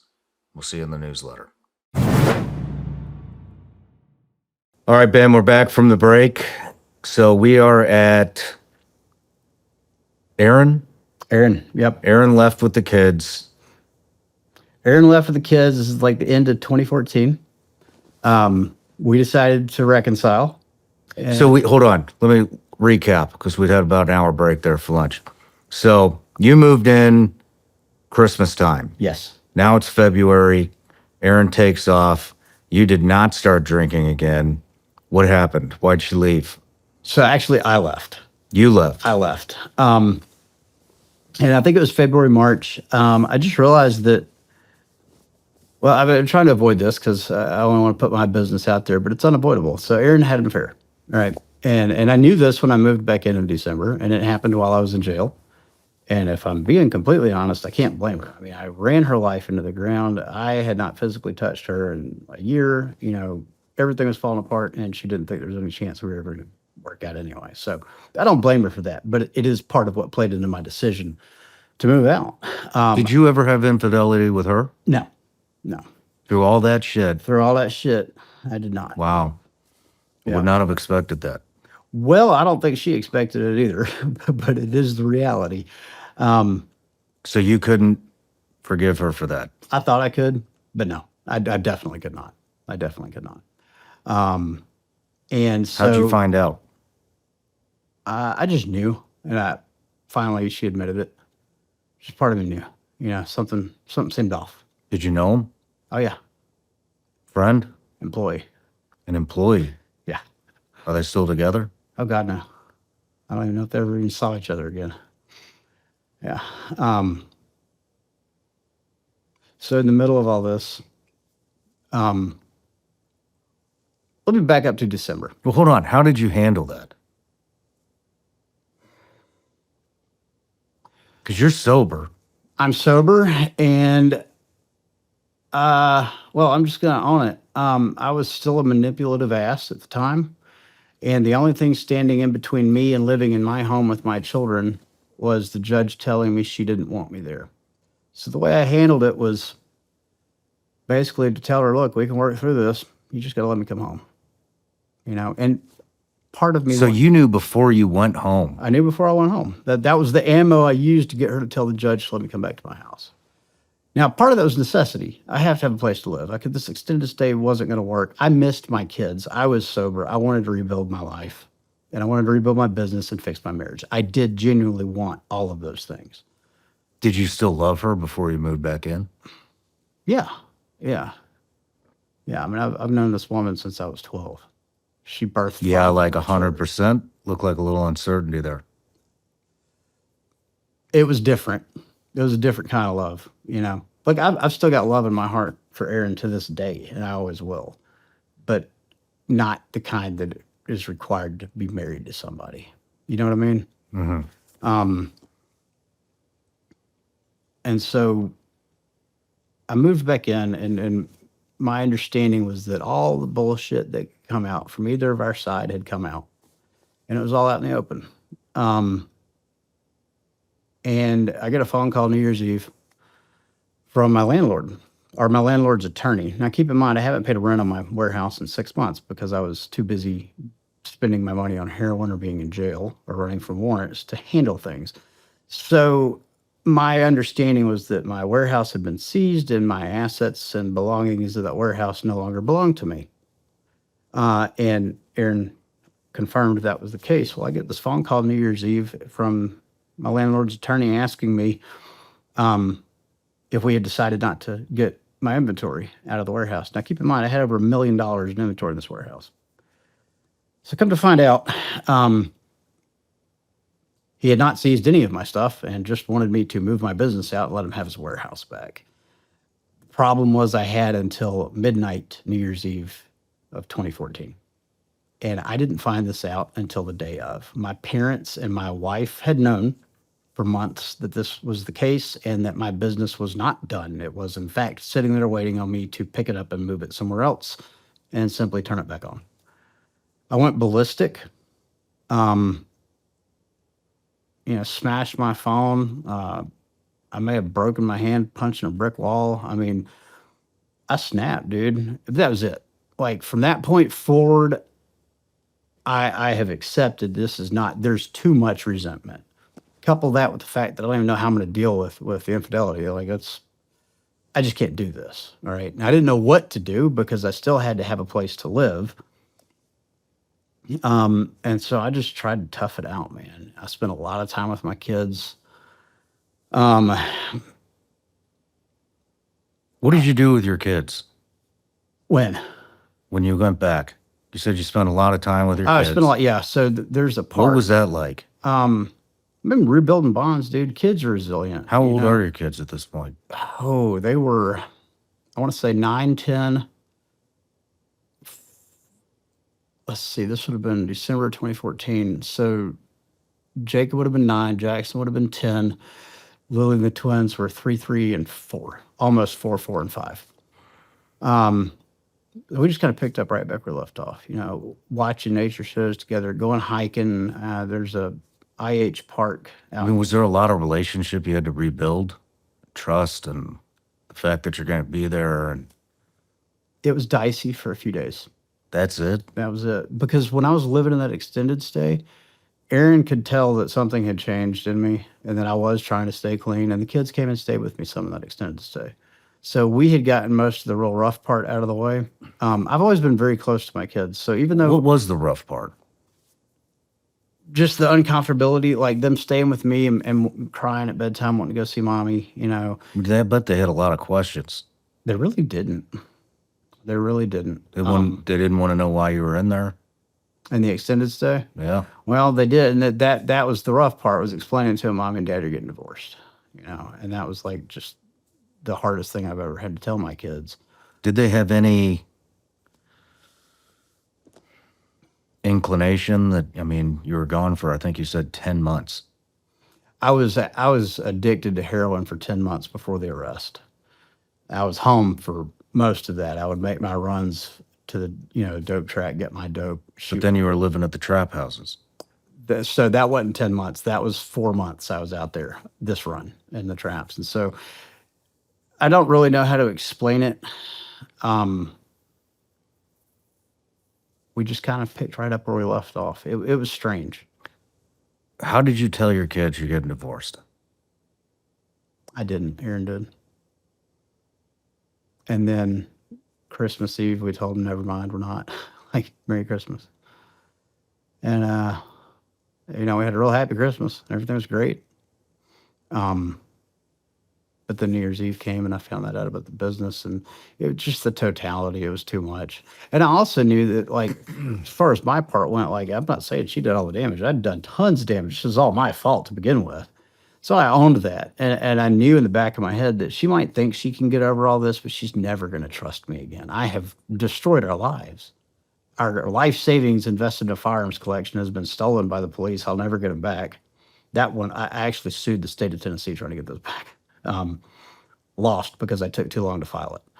But, the business we had poured blood, sweat, and tears into, that my kids had sacrificed hours and hours of time with me, I ran that into the ground. So I'm not sitting here trying to say it's because of the infidelity, it's because of the warehouse. It was the totality of all of these things. We destroyed that marriage. Mm-hmm. And so I spent a lot of time with the kids January and February. And part of that was because I wanted to spend time with my kids. Part of it's because I wanted to get the fuck away from the house. I wanted to be away from her. I was so mad. And, you know, I don't know if you've ever done 12-step recovery, but in the rooms, they always say resentments are the number one offender. The resentment is the most common thing that sends people back on a relapse. And I was taking my recovery pretty seriously at this point in time. So I was trying to avoid resentments, which meant avoiding her in the house. So we spent a lot of time out in the woods, a lot of time fishing as March rolled around, a lot of time hiking. And I started hanging out with this other guy in drug court named Thomas, who loved fishing too. And we'd go fishing all the time. We'd go shooting together. His parents lived on a bunch of land. And, you know, before long, I had opened up to Thomas about what was going on at home. He's like, bro, just come stay up here, man. And so I was kicking that idea around about going to stay with Thomas because he lived up in Millington near the Navy base. We were in Lakeland, which is a suburb of Memphis at the time, in the house that I bought when I got the job at Pfizer. So I mean, we hadn't moved. And my other best friend at the time was this little kid named Brandon Kelly. I call him a kid. He had some endocrine problems and literally looked like he was a child, like 14 years old. He was really 25, but I met him in jail. I actually met him and Thomas both in jail. All three of us were on drug court. And so we just started hanging out a bunch. And then, you know, getting into early spring, Narcotics Anonymous does a lot of functions, or they'll do outings, like events where just people in recovery can go hang out at things that normally happen in Memphis. It's just a group of people that aren't doing drugs, you know, goes to these things. And so I started hanging out with those, with that crowd that's going to the stuff all around Memphis. And I had found an NA home group with Brandon Kelly. It was his home group, and that's where I met Jess. I'd actually met her back in January at that Brian Owens guy. His wife or girlfriend at the time was celebrating her sober birthday, and I met Jess at that birthday, but we didn't really talk much. Like, we'd played trivia crack back and forth, you know, and texted a little bit, but nothing weird. But like, I could tell, like, she's somebody I enjoy spending time around. And so when the events picked back up in spring, you know, I found myself around her more and more. And then one day she invited me and her boyfriend at the time to go to Quentin Tarantino movie fest. They were having a drive-in. And I went, and he no-showed, and we'd watched like 4 or 5 Quentin Tarantino movies. And then the next day she invites me to go fishing with her. And I was like, well, hell yeah. You know what I'm thinking. Like, out at Shelby Forest, the Mississippi River, middle of nowhere. I get out there. Not only does she not have fishing rods, she has brought her 10-year-old daughter with her. And I was like, oh, God, you know, what the hell's happening? So as an aside, to this day, I have not gone fishing with Jess. To this day. We're going to fix that at some point. But we ended up hiking around Shelby Forest. And this is weird because I've lived in Memphis for almost... Jess, what's going on here? Reeling them in. She was fishing the whole time. Yeah, Hear she that? was, and it worked. It worked. I never knew Shelby Forest existed. I've been in Memphis 10 years, and I never saw this place. As much as I love the outdoors, it was mind-blowing to me. It's this huge, like hundreds of acres of woods and hills and mountains and lakes, and it's on the Mississippi. So me, Jess, and her daughter, who was 10, I'm meeting for the first time, are out there hiking for the entire day, hours, catching, I caught a cottonmouth water moccasin, like blew her mind, you know, catching turtles. Like, it was just, we had a fucking blast out there, and I didn't want it to stop. I didn't want it to stop. I had not been that happy in the company of another human being in as long as I could remember. Like, I finally felt a connection with somebody, and this was just as purely as friends. But from that day forward, and that was, I do remember the date, it was April 20th of 2015, Jess and I became inseparable. Wherever I went, she went. Wherever she went, I went. And like, it just, people started calling us the NA power couple. We're not even together. I'm still married, you know? But I realized, because of the way I felt around her, that my biggest fear leaving Aaron, will I ever have anybody that I can be comfortable around again? Will anybody put up with me? Because, well, we've been talking for several hours. You know, I'm kind of a lot to deal with, right? So I had this fear that I wouldn't find love again, and I've got a terrifying fear of being alone too. So I wasn't convinced that like Jess is who I'm going to go be in love with. It just convinced me that I am able to be happy in the presence of somebody else. And so when I decided I was going to move out and move in with Thomas and take him up on that offer, Jess went with me. Now we're still just friends, you know. We're literally sleeping in the same bed and still just friends, which I know sounds crazy. I tried to kiss her one time. She cried. That was interesting. The next day she kissed me, and then, you know, from there on things were physical. But this is like months went in that gap. So then, you know, I told Erin, like, let's go ahead and do this divorce. I'm moving on, which is what she had told me to do to begin with. And so she was like, okay, yeah, neither of us wanted it, but it's what needs to happen, that kind of thing. And Jess and I pretty much moved into Thomas's house and started building a life together. Like we were going to start brush fire and black rifle and retech in a garage behind his house. We're going to start the businesses back over. And we did. We actually did. And we're running an ecom business out of his garage.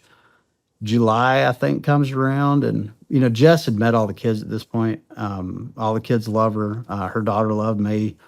Now, we haven't told Erin that we're an item. And so that was a big landmine we were waiting on. And it ended about like you can imagine it would. Actually, I don't know how it would land. I mean, you guys are divorced? So, She cheated on you? we're not divorced Former yet. addict? We're not divorced yet. I mean, there's a lot of history there. There is a So lot. I could see it being a relief. Well, I mean, it's got to be a lot of weight being your spouse through that time. and I'd make terrible decisions around women. Okay.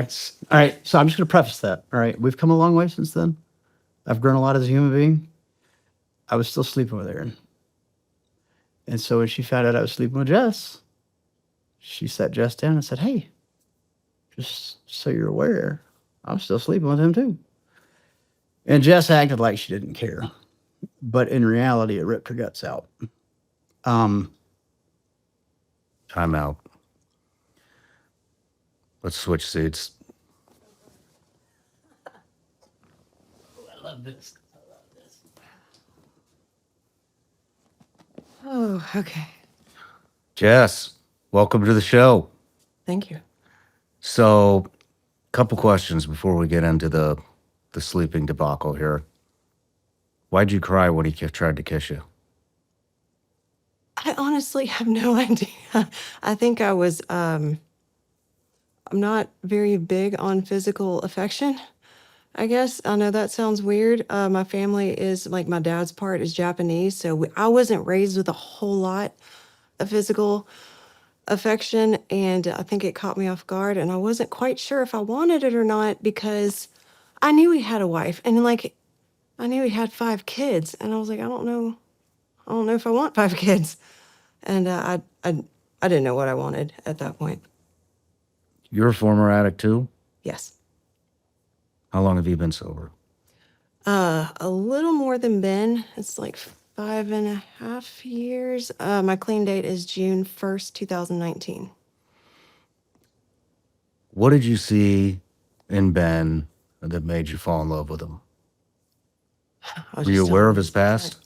I wasn't aware of all of it. But, you know, I had my own past, so I wasn't totally worried about that. I think what really attracted me to him was I love nature and I love music. And I love smart people because I've always wanted to be, like, really smart, and I don't really see myself like that. But he was, and, like, as you've heard in his story, he's extremely intelligent.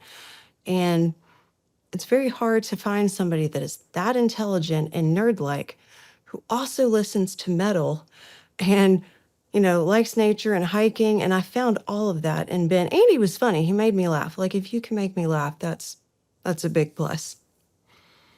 Is there a, how do I say this? Is there a certain level of comfortability knowing that the person that you're falling in love with is also an addict? Wow, that's a good question. There was a little I was comfortable in knowing that I wouldn't be judged for who I was. And I think there was comfortability there because I was raised by an addict. Like my mom's a crack addict was. So I, but at the same time, I know how bad it can get, how much of a train wreck all of that can turn into. So it was comforting knowing that I had somebody that could understand me, but it was also terrifying at the same time. I mean, reason I'm asking, my addictions weren't like these, but my wife is going to be 16 years sober this year, That's awesome. and we kind of talked about my coke addiction, drinking, benzos, opiates, all that shit. When I met her, I'd found out, that she was sober because she wouldn't have a drink at dinner. And I remember I remember when it hit me, I had asked her, I said, I hate it when people ask me what my hobbies are because I don't have any fucking hobbies other than work, drugs, booze, and women. And I just asked her, how did she find what her new hobbies were? And she kind of went on and told me, well, that's a tough question, and it takes some time. And she was so transparent. I just knew what we had was real, and that I didn't have to hide anything. I could be fully transparent with somebody, and that's probably the first time in my life I could do that. Is that That's, yeah. kind of how it works? Yeah, pretty much. Yeah. It's, and it was the same thing with Ben. Like I was able to be completely transparent, and I'm a very open book anyway, but there's certain things that I won't. But with him, I just, it was like we were just connected instantly. Like I just knew that's who I was supposed to be with for the rest of my life. So what happened when you found out he was sleeping with Erin still? He was actually blackout drunk at that point, and this was like right into the first of our relationship. So I didn't know what to do. I'm newly clean at this time, the first time since I was 13. And I didn't want to mess that up. I wasn't really sure what I was supposed to be doing with him blackout drunk. And I didn't know he had been drinking at this point. I had found like a vodka bottle in the truck. Like I was going to the store and found this, came back home, confronted him about it. And if you know Ben, like if he's drunk, he will never admit it. He'll be slurring and still not admitting that he drank. So I called Aaron once it got so bad that he was blackout drunk and he wouldn't wake up, and I was freaking out. So I called Aaron because she had moved into her own place at this point. I was like, please come to the house. I don't know what to do with him, because she's been married, she's been with him for so long. She knew how to deal with this. So she came over and we're smoking a cigarette outside, and she's like, just so you know, or she said, are you sleeping with Ben? She's like, I know you're sleeping together in the same bed. I mean, are you sleeping with Ben? And I just felt this weight because I didn't want to say yes. But I knew it was better to tell the truth. I was like, yes, we are sleeping together. She's like, oh, because he's sleeping with me too. And dude, everything in me got ripped out. Like I felt like I was going to die. And the thing about me, I'll never let anybody know if I'm hurt. Like I got this protection wall, and I was like, guys suck. And that's all I said. Like I just totally nonchalant. I did not let her know it bugged me in the least, but inside I was fucking dying. And we go back into Ben, and she checks on him, and I'm living in her house, in their house at this point. And, she's got the kids in her own little apartment, and she leaves. She's like, he's going to be fine. Let him sleep it off. And that was it. And she left. And it was just, so I'm like sitting there, and I stay up all night because I'm afraid he's going to die on me. I'm afraid something bad's going to happen because my mom had overdosed, and we thought she was asleep. and she was actually dead. So to this day, I still have a horrible fear of Your people. mom overdosed? Yes. You found your mom dead? I was 2 houses down, and my sister came and got me and was like, Mom's dead. So I ran over the 2 houses away and saw her, and they had her on the floor at that point. But ever since then, I was terrified when I see people sleeping for too long. So I was afraid he was going to die on me. So I literally stayed up all night, mad as fuck at him. Like, I wanted to kill him. But at the same time, I loved him so much that I just sat up and watched him all night. Like, I'm sure I was sobbing half of the night because I couldn't believe that he had been cheating on me with his wife. I mean, like, how bad does that sound? It was a bad time.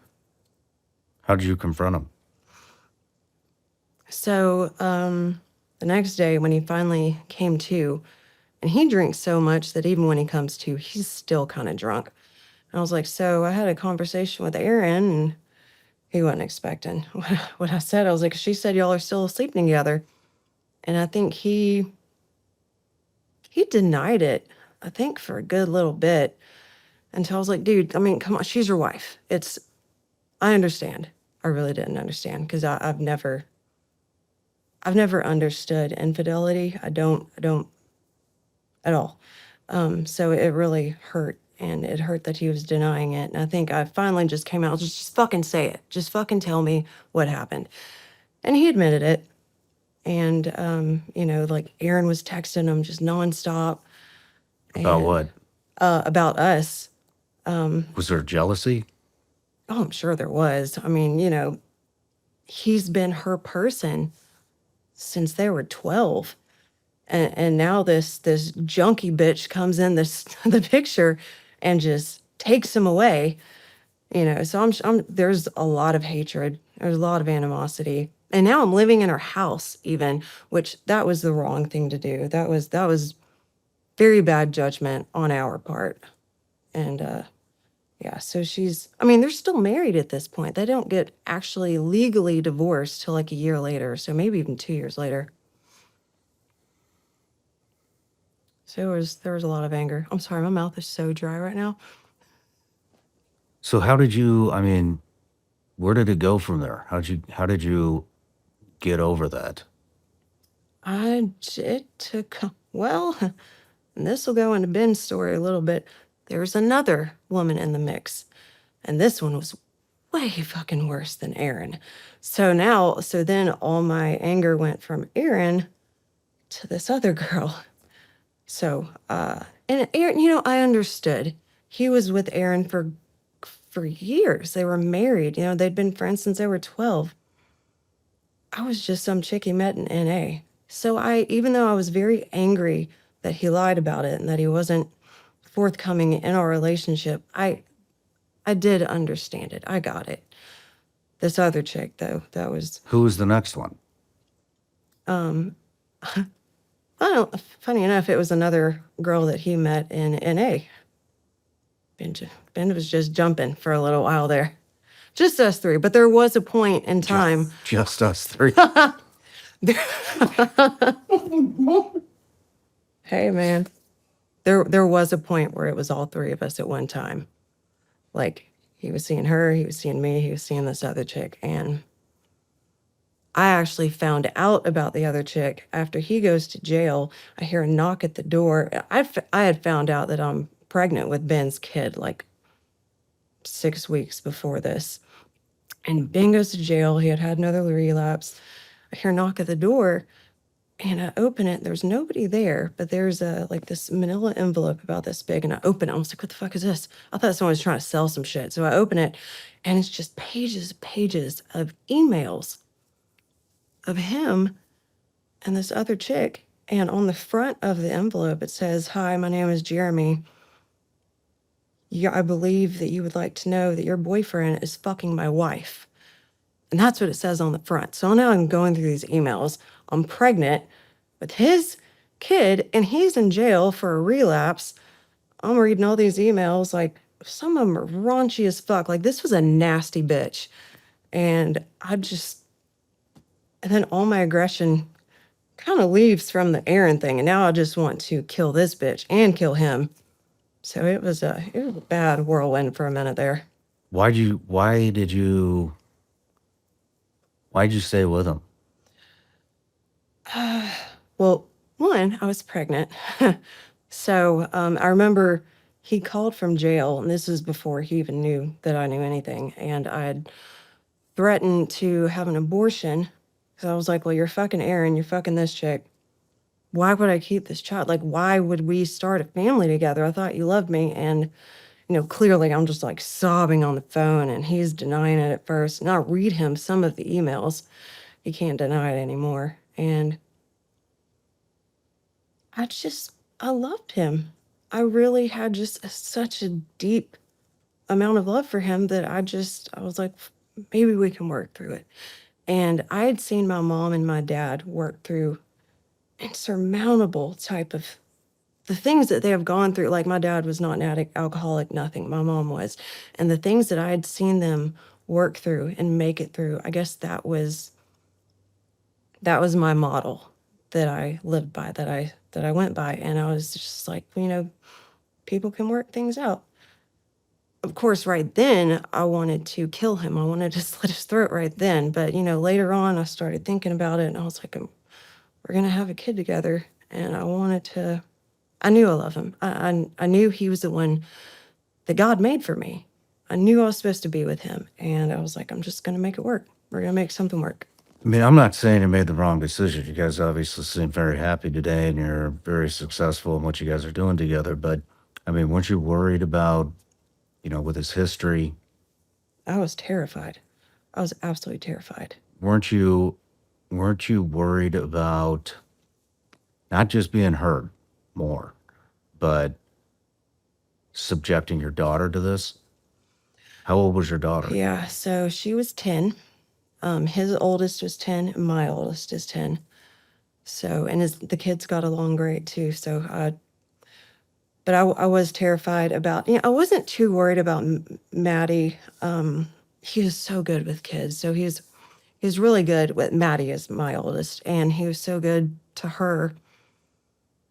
I had never seen Maddie's father is an addict as well.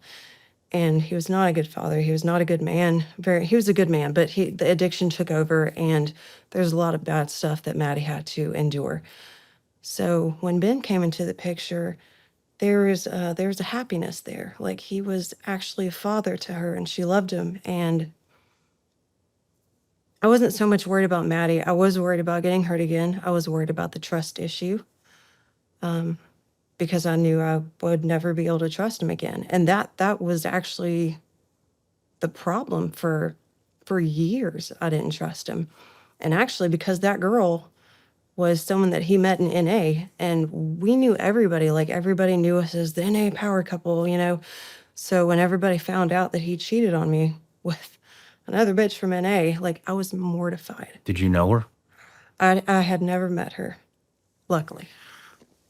What about your own addictions? I mean, sober for less than a year at this point? Yes. Or I had just graduated. I had just gotten a year clean, I believe. Like, probably a month before this happened. So I was 1 year clean. First year I'd had clean since I was 13 years old. Were you concerned that this would trigger your own addictions again? Absolutely. Yeah. And Did it? so I didn't go back to heroin, but I remember the night that I found out, I downed a bottle of NyQuil, knowing I was pregnant and knowing that it might hurt my child. I just wanted to not be alive at that point. And addicts are selfish. And even though I had a year clean, I was still very much a selfish addict. And I got a bottle of NyQuil, and half of me didn't want to keep this baby. Like, half of me, I was like, maybe it's just better if I'm just going to drink this bottle of NyQuil and let nature take its course. And he was in jail anyway. Nobody could stop me. And like, when I found out, I called Thomas. Thomas denied it. I called Brian Owens. Brian Owens says he didn't know anything about it. I later find out that, like, all the guys knew. They, the guy code, you don't say anything. And And I don't have girlfriends. I don't like women. They don't like me. All my friends were guys. So not only was I betrayed by him, I was betrayed by all of our friends. And that's how I felt. So like, I just felt like the whole world had shit on me. And I just downed that bottle of NyQuil and fell asleep. But I didn't do anything after that. Like, I woke up and I was like, what the fuck did I just do? And that was it. I was good after that. I didn't do any drugs or anything. What about the manipulation? I mean, my best friend died of heroin. Worked with him. He was SEAL. Worked with him at CIA. I've talked about him a bunch of times on this show, but he could be very manipulative. He was an extremely intelligent person. And I've been around a lot of addiction, injectables, all the stuff. And it seems like the worse they get, the more manipulative they get. And so when you found him drinking, when you found him lying about who he's sleeping with, there's more than one. I mean, is that, and I'm sure you're manipulative too, at least in your past. And so, I mean, do you guys realize do you even realize that you're manipulating people? Or is it just come? Sometimes. Of course, I had a great lesson in manipulation because my mom was on crack, and that's what crackheads do. So I had it very early on. She taught me how to steal, stuff like that. So that's natural for me. It was normal, which actually helped because I could see through his bullshit a lot, because I could just see things that I saw in my mom. And I tried so hard to not be like my mom that I tried not to manipulate people. I tried to do the opposite. Even though I was an addict, I would try not to do stuff like that. Even though, in the end, I was full-blown crackhead and it did happen. But especially with Ben too, he's so intelligent. It's so easy for him to manipulate people. And I'm sure there were times when we were manipulating that we didn't even think of it like that. Were you concerned that he was manipulating you? I mean, yeah, there was definitely concern in that. And I knew he was, because he was like, you're going to have the baby. And, he would bring all these things up that I didn't have a very happy childhood, obviously from what I just told you, but he did have a perfect childhood. And I think he kept throwing out there, we can do this and we can have this baby and we can get married. And you see, I make money. We can have a big house and I see you work your ass off. We can do this. We can do this together. And I think that was his way of, I guess, manipulating me into staying and working it out. And at the time I wanted to slit his throat, but I'm very happy that I did stay. And I'm glad that that little manipulation did stick a little bit. How long did it take for you to get over all this and 100% trust? 100% trust. Probably when we moved to Georgia. I think I went to Georgia June 1st, 2019, my first day clean. And I think that's when I just let everything go. Up until that point, like, I would still think of the emails and like the thought of some things. I'd want to kill him in his sleep, and I would actually think about it sometimes. But once we moved away from Memphis and like literally had to leave everything behind with just the clothes on our backs and a $700 truck with stolen plates, I was like, okay, I really am starting my life over with this man, and I have to forgive.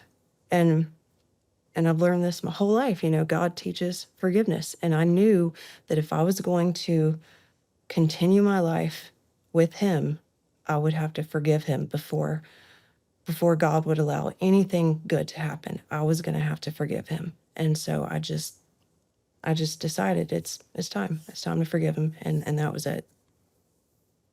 Why did you guys move to Atlanta? We moved to, it's like an hour north of Atlanta. It's a little city called Cumming. And we moved to stay alive. That was at the worst part of our addiction right then. We knew if we didn't leave Memphis, if we didn't leave right at that minute, we were going to die. He actually left a week before I did. I didn't know if I was ready yet. And if you leave or you say you're going to stop doing drugs before you're ready, it's not going to stick. You're So gonna wait a minute. So there was more after the NyQuil. There was more after the NyQuil. Oh, yeah. Sorry. That I meant until he got back, until we relapsed for the first time, together.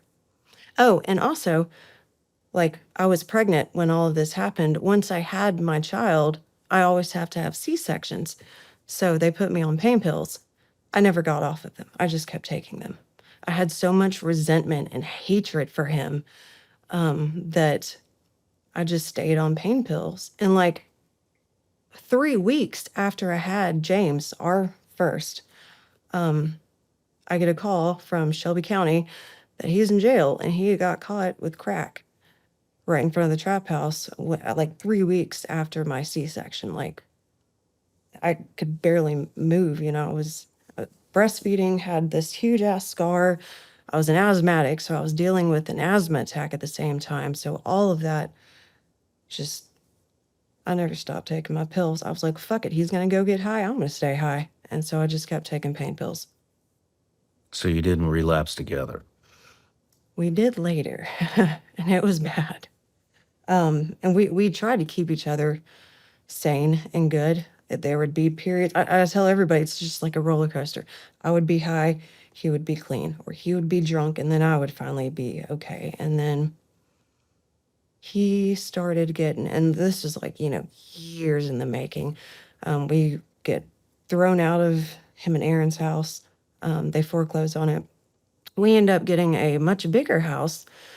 And I'm a workaholic, just like him. I'm like a machine. I don't talk, I just work. So we were making money, just swimming in money. And the whole time, he's buying my pills, because obviously the doctors cut me off. I don't need C-section pills anymore. And so I'm like, I'm getting sick if I don't have these pills. And I'm getting them from my sister. I'm getting them from anybody I can. And every once in a while in Memphis, there will be a drought and you can't find pills. And I was so sick, and he can't stand to see me sick. So he was like, we both know, because I was on heroin before I even met him. We know if you can't find pills, you go get heroin. And it's a lot cheaper to begin with anyway. So he went and got me heroin.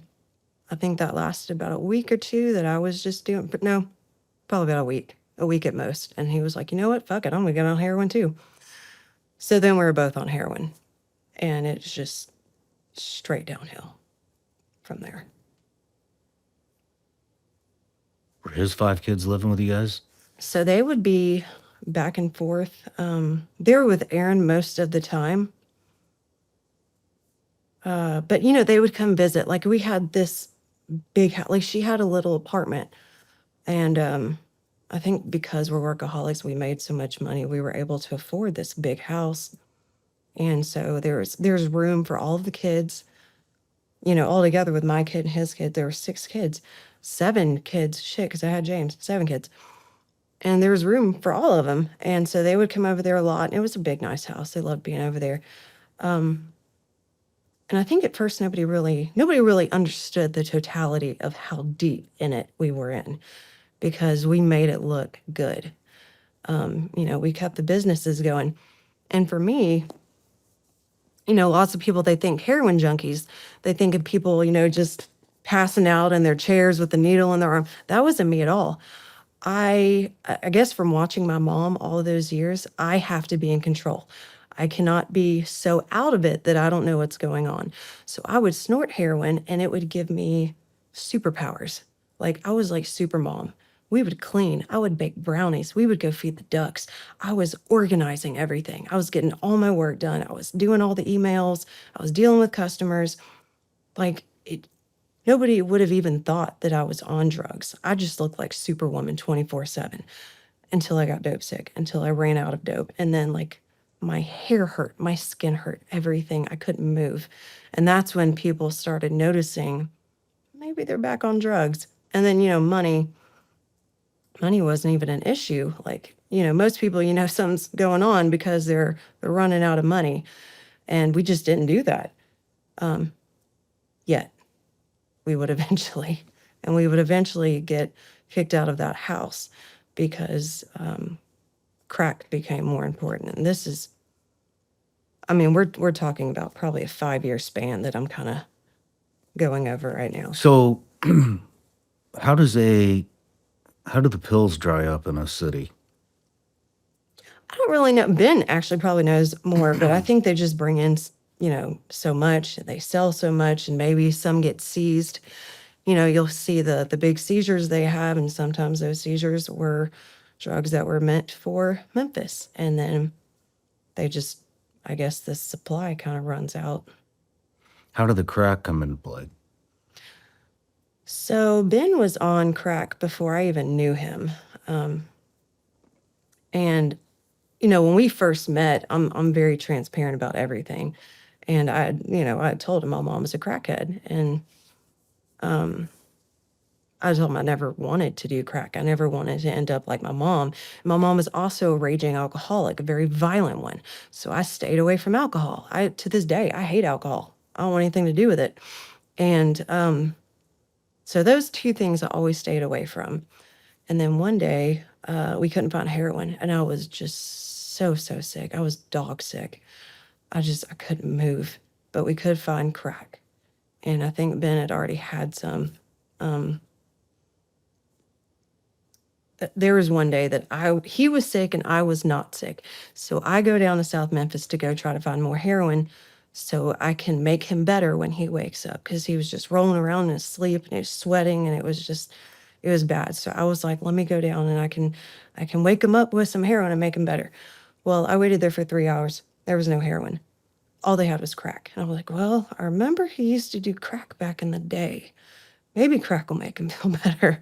So I got like a 30 rock of crack, brought it home to him, and he was upset that there was no heroin because he knew he would still be sick. But he was happy that I brought him crack. So he was doing crack after that. And I think probably about 2-3 weeks after that, the crack had already been established. He had been doing that. So when I couldn't find heroin, about 2-3 weeks later, he was like, well, I got this crack, but that's a bad idea. And I think I remember I was holding the pipe in my hand. I was like, how bad of an idea is this? He was like, that's the worst decision you will ever make. And I was like, fuck it. And I lit it. And that was the end of everything.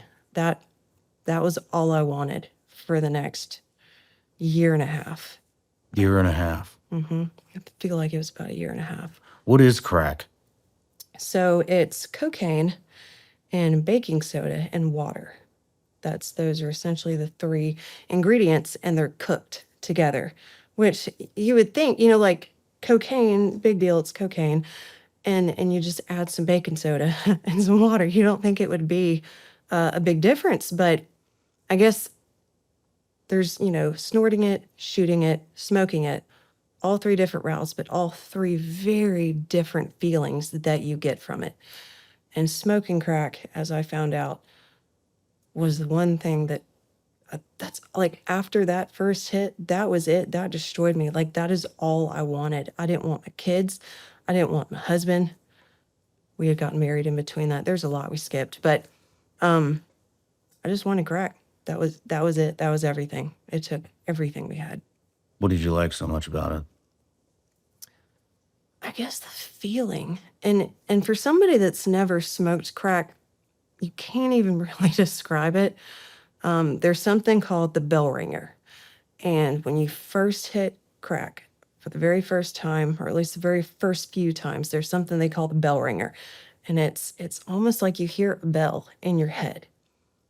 And I can't, in words, I cannot describe it, but that is what you chase every other time you're doing it. You are chasing for that bell ringer. You want that first feeling again, kind of like how Ben described the heroin. But this is so much worse. Like, it consumes every bit of you. It just takes you. Where were your kids when you guys were doing this? I think for the most part, they were at Aaron's house. They would come every once in a while. We would never let them see anything. Of course, James lived with us because he was ours. He wasn't Aaron's. So he lived with us during it. And he was 1.5, 2 years old. He had no idea what that was, what we were doing. We did not do it in front of him at first. When we were living in that house, we wouldn't do it in front of him until the very end. And I think I've blocked out some parts and things will come back to me sometimes. And I remember the movie Boss Baby when I hear the theme music for that.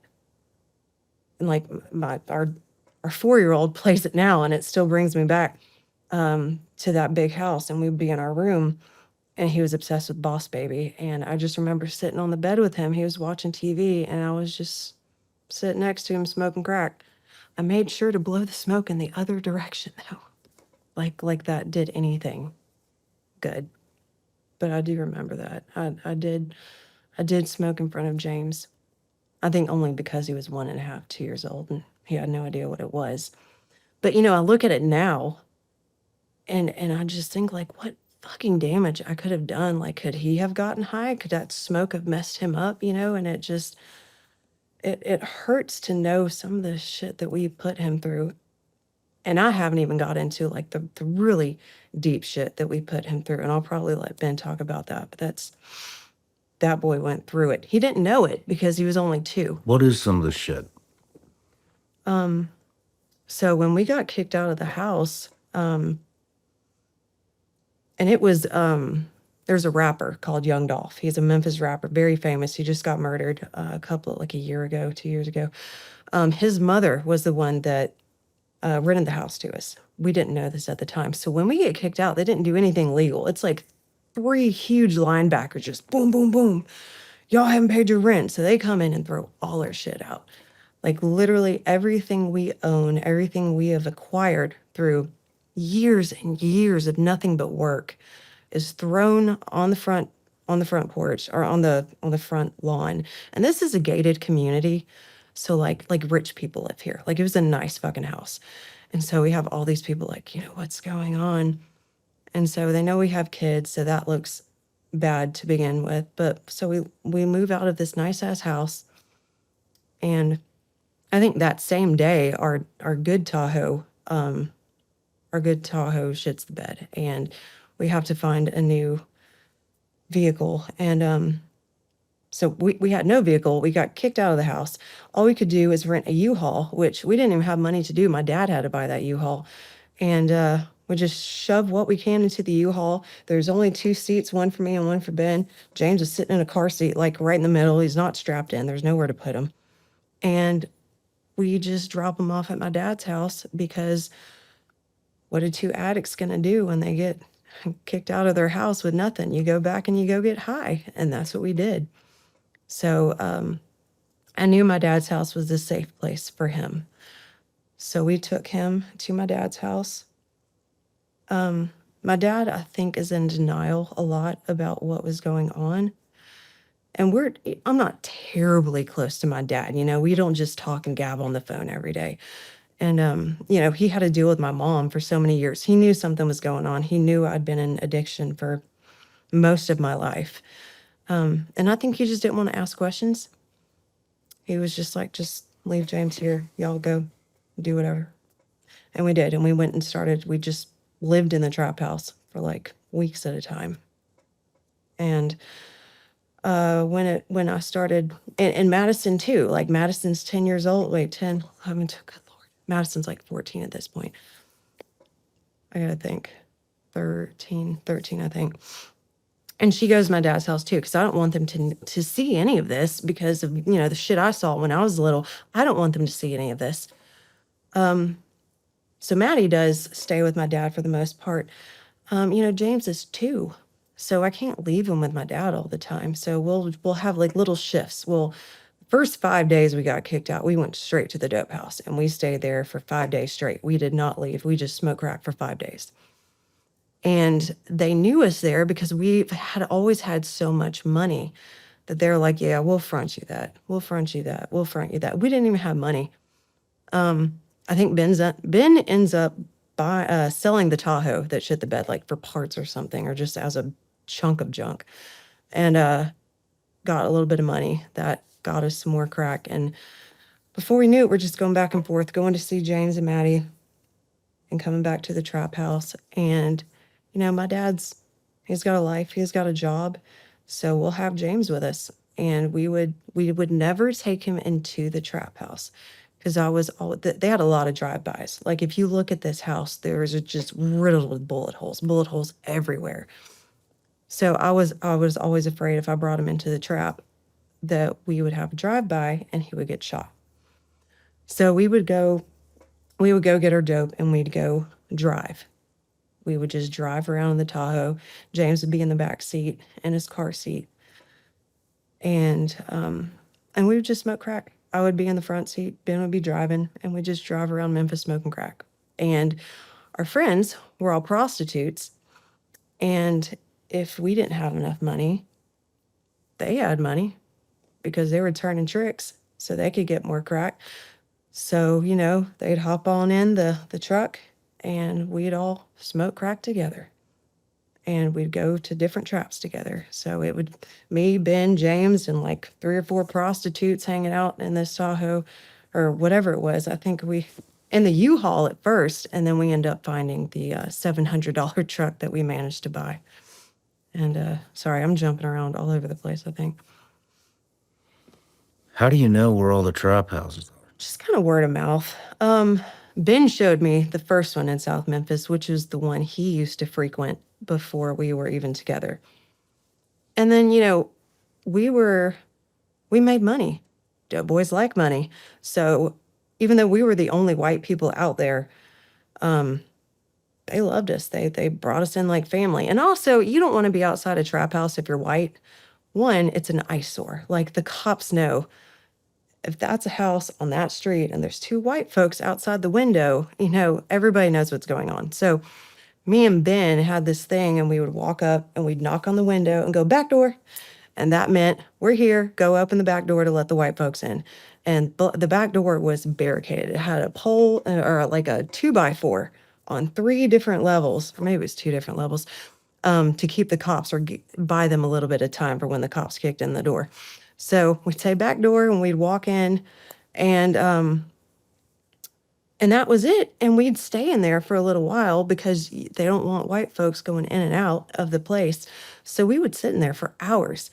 And in those hours, we would see the prostitutes come in, the other dope boys come in. So we would network. It was like drug networking. So we'd meet the other dope boys. We'd meet the other prostitutes who would, you know, introduce us to other dope boys or, you know, it was just like it's a big drug networking system.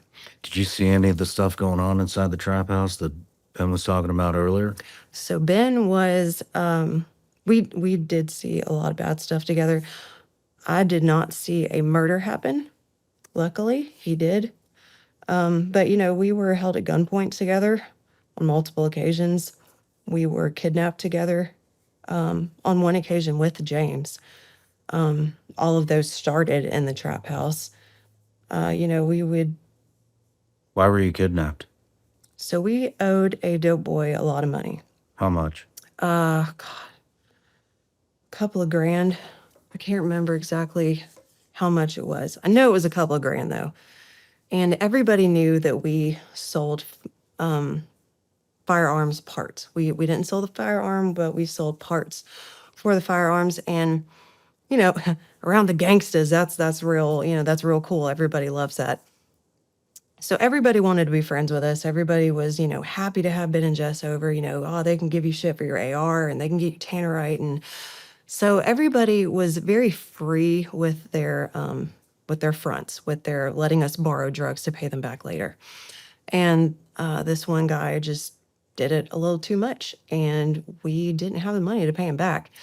So we kind of actually ran from this guy for a little while because some of those guys are like really nuts about their money. They want their money.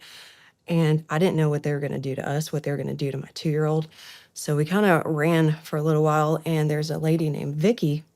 And we knew Vicky from the streets and she had just gotten, or she had like a little apartment on another side of town. I knew we wouldn't be around anybody.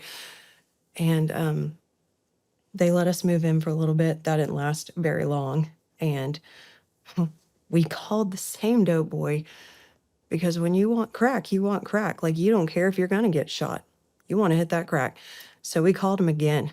And we were like, will you please just front us just like one more time? And he comes there and he picks us up and he gives us some crack. And it's me, our little 2-year-old James, and Ben, and we're in the back seat. He gives us a crack and we smoke it and we just drive around for a little bit, and he doesn't take us back to Vicky's house. It was a very nice kidnapping, I will say that, because he had kids of his own. So I know that he didn't want to hurt James or anything like that. He just wanted his fucking money. So he's like, we're not going back to that house. Y'all are coming with us. And so me and Ben are like, what the fuck? Like, we're in the back seat, just like mouthing to each other, what the fuck is going on? And he does, in fact, take us to his mom's house. I'm guessing maybe that's where he was staying at that point. And he takes us to his mom's house in Raleigh. And we go and we have to stay the night. And it's just like this little tiny room with mattresses on the floor. And they're like smoking so much weed. Like, there's so much smoke in this room, I can barely see my hand. I don't want anything to do with weed at this point. Like, all I want is crack. But I'm not trying to ask for anything. I'm just trying to get my kid out of there. But I know that I can't say anything. And I'm afraid that if I do say, will you please not smoke so much around my kid, I'm afraid that, you don't know what these guys are going to do. So I just had to sit there with my mouth fucking shut and just act like everything was okay. And I was just like, James, are you having fun? And I just had to keep that smile on, and I had to make it seem like we were just having a sleepover. And me and Ben were fucking scared shitless about what the fuck was about to happen next. And we stay the night there. They smoke. He makes a couple of serves, and his girlfriend stays in the room to make sure we don't leave. And we do fall asleep there. We wake up the next morning, and they take us out of his mom's house, and we're just driving around again. And the whole time, me and Ben are like just fiending for crack. We just want crack so bad. But I don't want to say anything because I don't want to risk anything happening to my son. So we just keep our mouths shut. And he's driving, and he turns around and is like, so what about that money? And so Ben like gets on his phone, and I don't know how he does it. Ben does this all the time. He just gets like, he'll fall in a pile of shit and come out with $100 bill. Like, that's the shit Ben does. And he just gets on the phone and starts texting customers or answering emails or something. It ends up selling bump stocks, because we were like the #1 distributor or the #2 distributor of bump stock slide fires that year, because this was right after the casino thing happened. So everybody wanted them before they were going to get banned. And Ben ends up selling like however many, I don't even remember how many he's told, but we were able to get this guy his money, and he let us go. We were all okay. Nobody got shot or murdered, but for a minute there, I didn't know what the fuck was about to happen to us.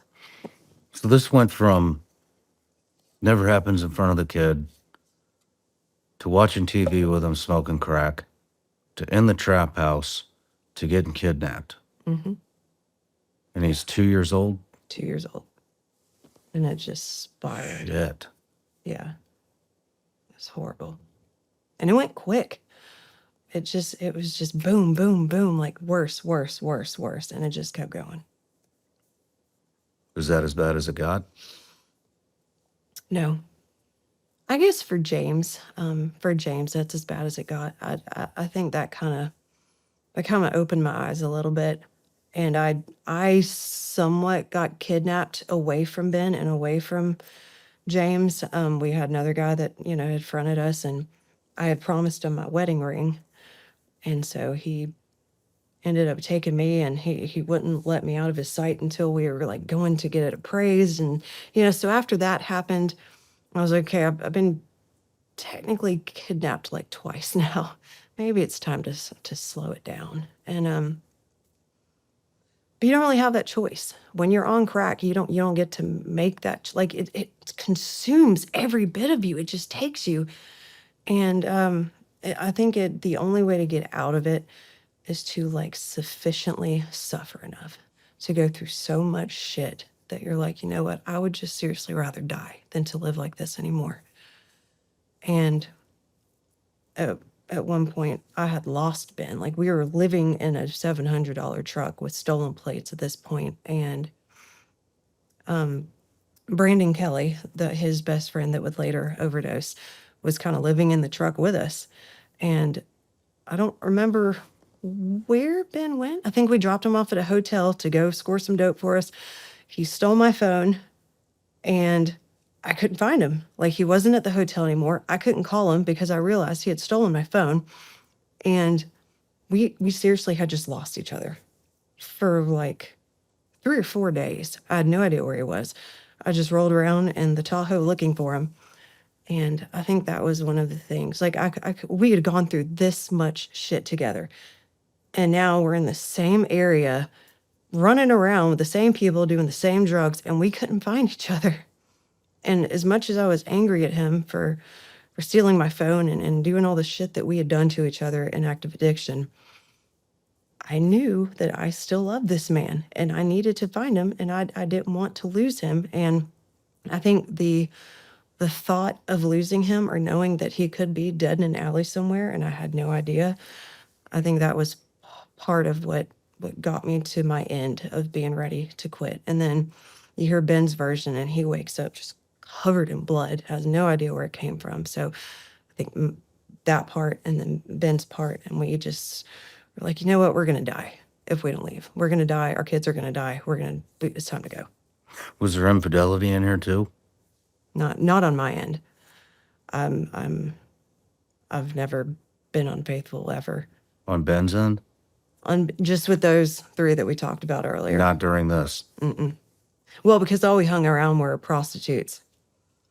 And even though he was cheating, Ben treasures his penis, so he wasn't going around prostitutes. What are we missing? I mean, there's a whole lot. I didn't know how long I was going to be sitting here, so I was just kind of jumping around. There's like Ben went in a very nice order, and I was just kind of all over the place. There's, I mean, the whole hell of a lot missing. She stabbed me. I did. I stabbed him. I mean, there's a lot that's missing. You stabbed him? Mm-hmm. It was more of a slash. It was a slash. But he, one of the times that he tried to get sober, he got really, really bad drinking. This is when we were in our big, nice house, and we were just swimming in money. And he just started drinking again and got so bad that he would take the upper of his gun and didn't even have the rest of the gun with it. He would just take the upper and be like, I'm going to kill some cops. And he would like literally run out the front door thinking he was going to go kill cops. Like, that's how out of his mind he was. And it got so bad like that I was like, dude, we gotta do something. Like, this is gonna get really fucking bad. And remember, like, I grew up with an extremely violent alcoholic for a mother. So that's what I'm used to getting beat shitless. So like, he's never been violent with me, but I'm just seeing this progression. And I just know that at some point, he's going to start beating the shit out of me like my mom used to. So I'm getting really fucking scared. I'm like, dude, you've got to do something, because I can't. Once you start hitting me, I've got to go. And I don't want to leave him, and I know that. So she's like, cool, it's fine. I will take a shot. There's a shot called Vivitrol. And it makes it to where, like, you don't want alcohol. Or if you do drink alcohol, it's supposed to make you sick or something like that. So he starts doing that shot. And at first he does okay. First maybe a week or 2. Well, then he starts drinking. He starts drinking with it. Turns out that when you drink with Vivitrol, it makes you extremely violent. And he got really, really angry. I don't even remember what it was about. And I remember we were arguing over something, and he gets in my face, and it's almost like PTSD from when me and my mom used to be, and I just reacted, and I think I just pushed him or something. I was just trying to get him out of my face and away from me because I didn't want to get beat. And he took that as an act of aggression, and he took my head and like with his, he's got a big hands, dude. So he took my whole head and bashed it into the wall. And like I saw black, like for a split second. I think any harder and I would have, like, he would have made me black out. Luckily I didn't. Luckily it was like a half second of blackness. And I was like, oh fuck, he could have just really fucked me up. And I'm always carrying a blade, always. Since I was like 14, I've carried knives on me. And so I just pull out my knife and I just slash the shit out of his arm, like right here. And that was it. Like, gloves were off at this point. He was like, oh, fuck no, bitch. And he just starts, pushes. It was such a blur that I can't tell you exactly everything that happened, but I do know that we were at each other's throats. He was trying to hit me. I was trying to hit him. There was a knife involved. There was blood everywhere.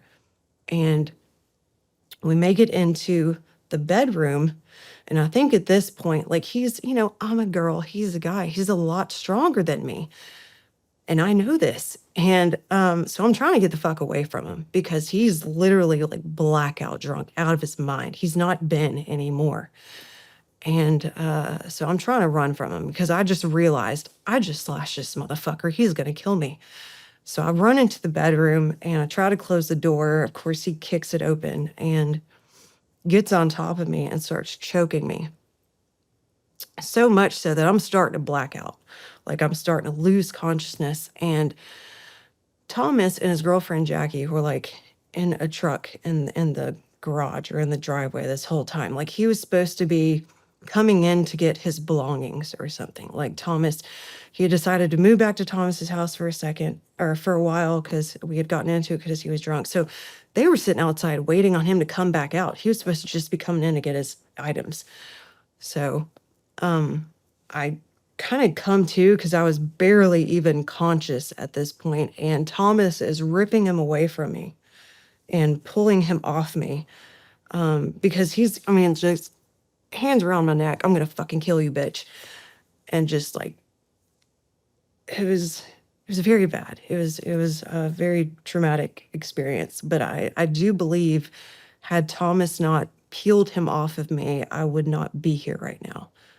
I would be. I almost lost consciousness. So there's not a lot of stories like that. That was the most violent one between us. There were a couple of knife fights over heroin, just because I always have a knife and I always pull out a knife. So that's on me. But there's a lot of bad that happened. Wow. Let's get Ben back in the seat. Okay. I want to pick up right before the turning point. She had mentioned you woke up with blood everywhere. So what was that? Well, to this day, we don't know. I woke up in the empty lot next to 1428 Woodward Street, which is a very significant address. That's the house that she was describing. It's full of bullet holes where, we've had friends die in that house, friends shot in that house. I had disappeared. I went into a blackout drunk. I wanted to get out of that life very bad, and I knew if I kept going back to her dad's where I had a soft place to land, I was not going to. And so I decided to just go all out and either die or hit rock bottom. But it was going to happen that week, one or the other.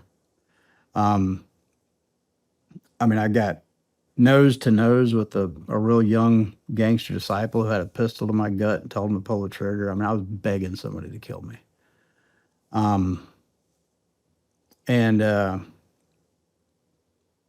That was on Hemlock Street, so 2 blocks over from Woodward. And that was the last thing I remember before waking up the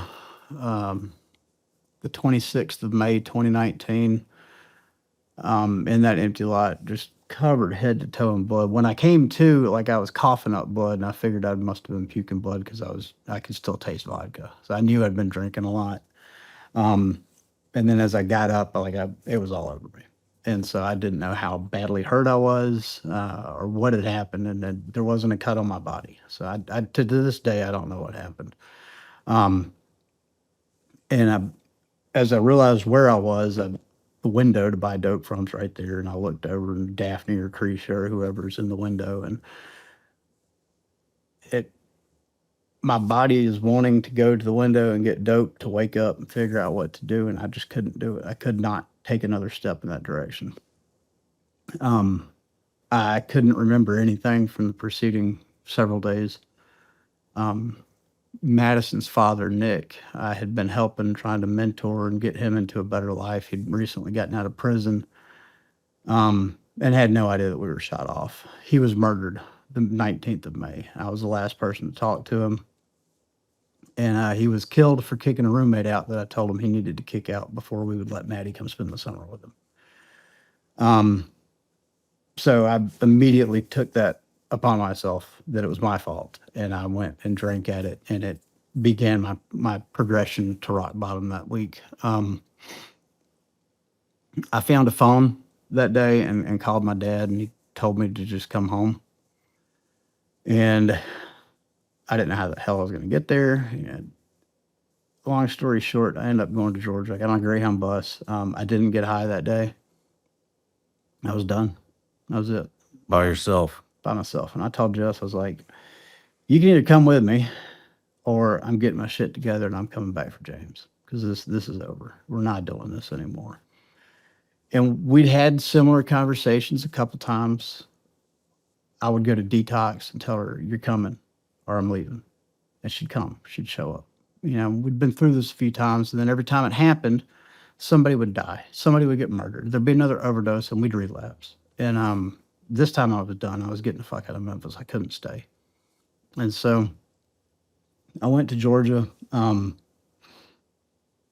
I'm a control freak. I always have to manage everything, manipulate really everything at this point. I had to be in control of, well, you've heard my story, everything. And my attempts to exert control over things I shouldn't have any control over has historically fucked my life up in epic proportions. That part of my brain, I think, broke that day. I didn't know what was about to happen. I had absolutely no control over anything. I had the clothes on my back, and that was it.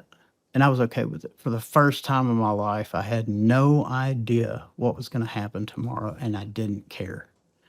And the feeling of freedom that I had is something I cannot put into words. I was okay in that moment. I was okay not knowing what's coming. And that is the peace I have wanted since I was 13 years old, to not be in control and to be okay with it. And I finally found that day. It was on the tail end of all of that misery you just heard. 18 arrests. I don't even know how many friends dead and gone. I've been stabbed. I've been shot at. I've lost everything. But I finally reached a point where I just don't care anymore. I'm okay. And a week later, she hit the same point. I got on a Greyhound bus back to Memphis, got that $700 truck and James, and started the drive back to Atlanta. And I remember I took a picture in the rearview mirror of that truck, of Memphis in the rearview. And I went and made some, stupid emo dramatic post on Facebook, like, oh, I'm leaving this city in the rearview for good. And we laughed about it, and like not even 20 minutes later, I looked at her and I was like, dude, we got to go back. She's like, what are you talking about? Like, I don't know. Our work's not done in Memphis. And that was like just clear as day, not like an audible voice, but clear as day, a message God was sending me is my work was not done in Memphis. And we laughed because what work did I have in Memphis? Like, it was just death and destruction for the last 5 years, man. But that was kind of foreshadowing of what was to come. We go to my parents, get a job at this data company, just a bullshit job. I haven't worked for anybody other than myself in 10 years. but I was looking at the bigger picture, and even though we lost everything on paper, I still retained a lot of data, and a lot of expertise in the marketing area, digital marketing in particular. I still had a lot of email lists. I still had a lot of IP. And so I'm looking at, like, what am I sitting on right now? What do I have in front of me? What can I rebuild with? And I decided to get a job at this data company and see what I could learn about how they're manipulating data and running data intelligence for large corporations. And I meet this guy named Robert, and he's my boss. We didn't really get along because he was convinced I'd been hired to replace him. He didn't know about my background. He just knew that I had worked for, Fortune 500 and had a college degree. I was getting paid next to nothing. I was working crazy hours. I'm driving a truck that I can't register. Like, I don't have a title to it. I bought it from some dope boy who stole it from his mom. Like, but I'm clean, and things were going really well. I landed a deal to pitch a data concept, essentially, to Pfizer Pharmaceuticals, oddly enough, on how to use data to predict the likelihood of a rare disease to do their digital marketing. And Robert and I kind of had an open conversation about the dislike between the two of us around that. We go to New York and we have the conversation over beer. All right, so I've relapsed now. This was like in August, I think, of 2019. And I'm still sticking things out of this data company. I'm still trying to figure out how they're doing. And I tell Robert what I've got, as far as my email lists and all the different strategies I used to use to get firearms products around Google's stupid rules. And we just start having this ongoing conversation about how we're going to figure out how to do what this company does, only we're going to do it uniquely to the firearms industry, who has so much trouble advertising in the walled gardens of Facebook and Google and all that. And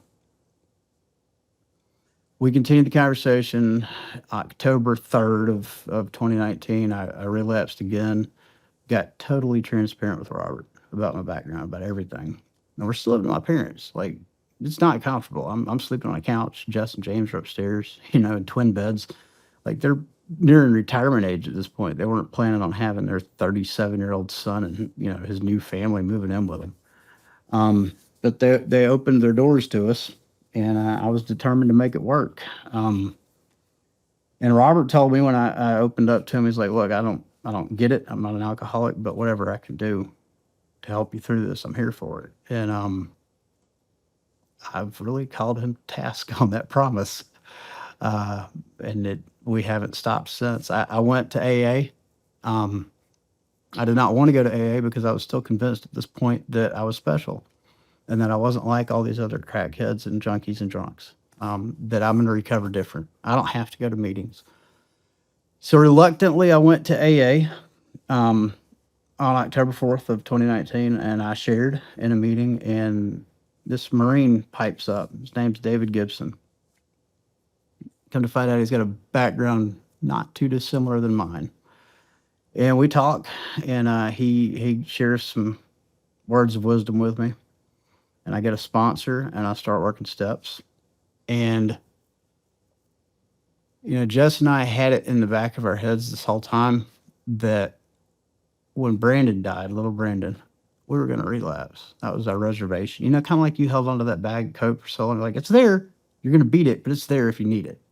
Kind of that. Like, we had that in the back of our head is, I'm going to stay sober, but, if I need to get high, I can do it when Brandon dies, because we knew it was going to happen. And December, that day came. I realized I hadn't heard from him, and we had gone through this exact same scenario 18 months prior with his mother. We realized we hadn't heard from her, and nobody could reach her. And so we went and did a wellness check and found her dead and decomposing. And so 18 months later, I see the same thing playing out with Brandon. And I called one of my employees from Retech, who I'd stayed in contact with over the years. He'd watched my rise and fall over and over again. And I told him what was going on. He said, "Get me an address." And he went and checked, and Brandon had been dead a few days. And in that moment,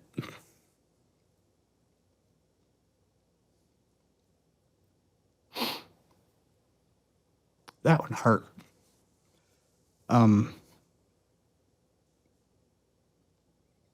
It still hurts because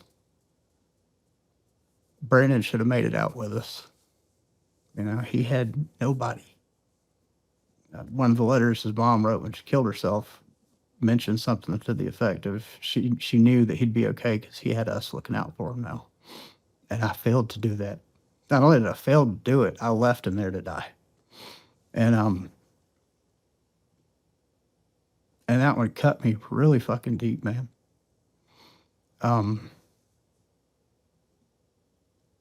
Just because of the totality of our story, we didn't really have time to get into a lot of Brandon, but he changed the way I look at a lot of things. And I wouldn't have been able to get off of dope if it wasn't for him, even though he went back out. We all did. But the one thing that didn't happen in that moment is we didn't want to get high. Neither one of us did.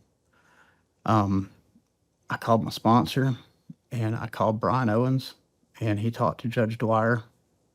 Judge Dwyer was the drug court judge who had terminated me from his program, gave me a $200,000 bond, and tried to send me to prison. And Dwyer offered up their nonprofit that we could fundraise for to bury Brandon because he literally had nobody left. And I used my social media presence to raise the money to bury him.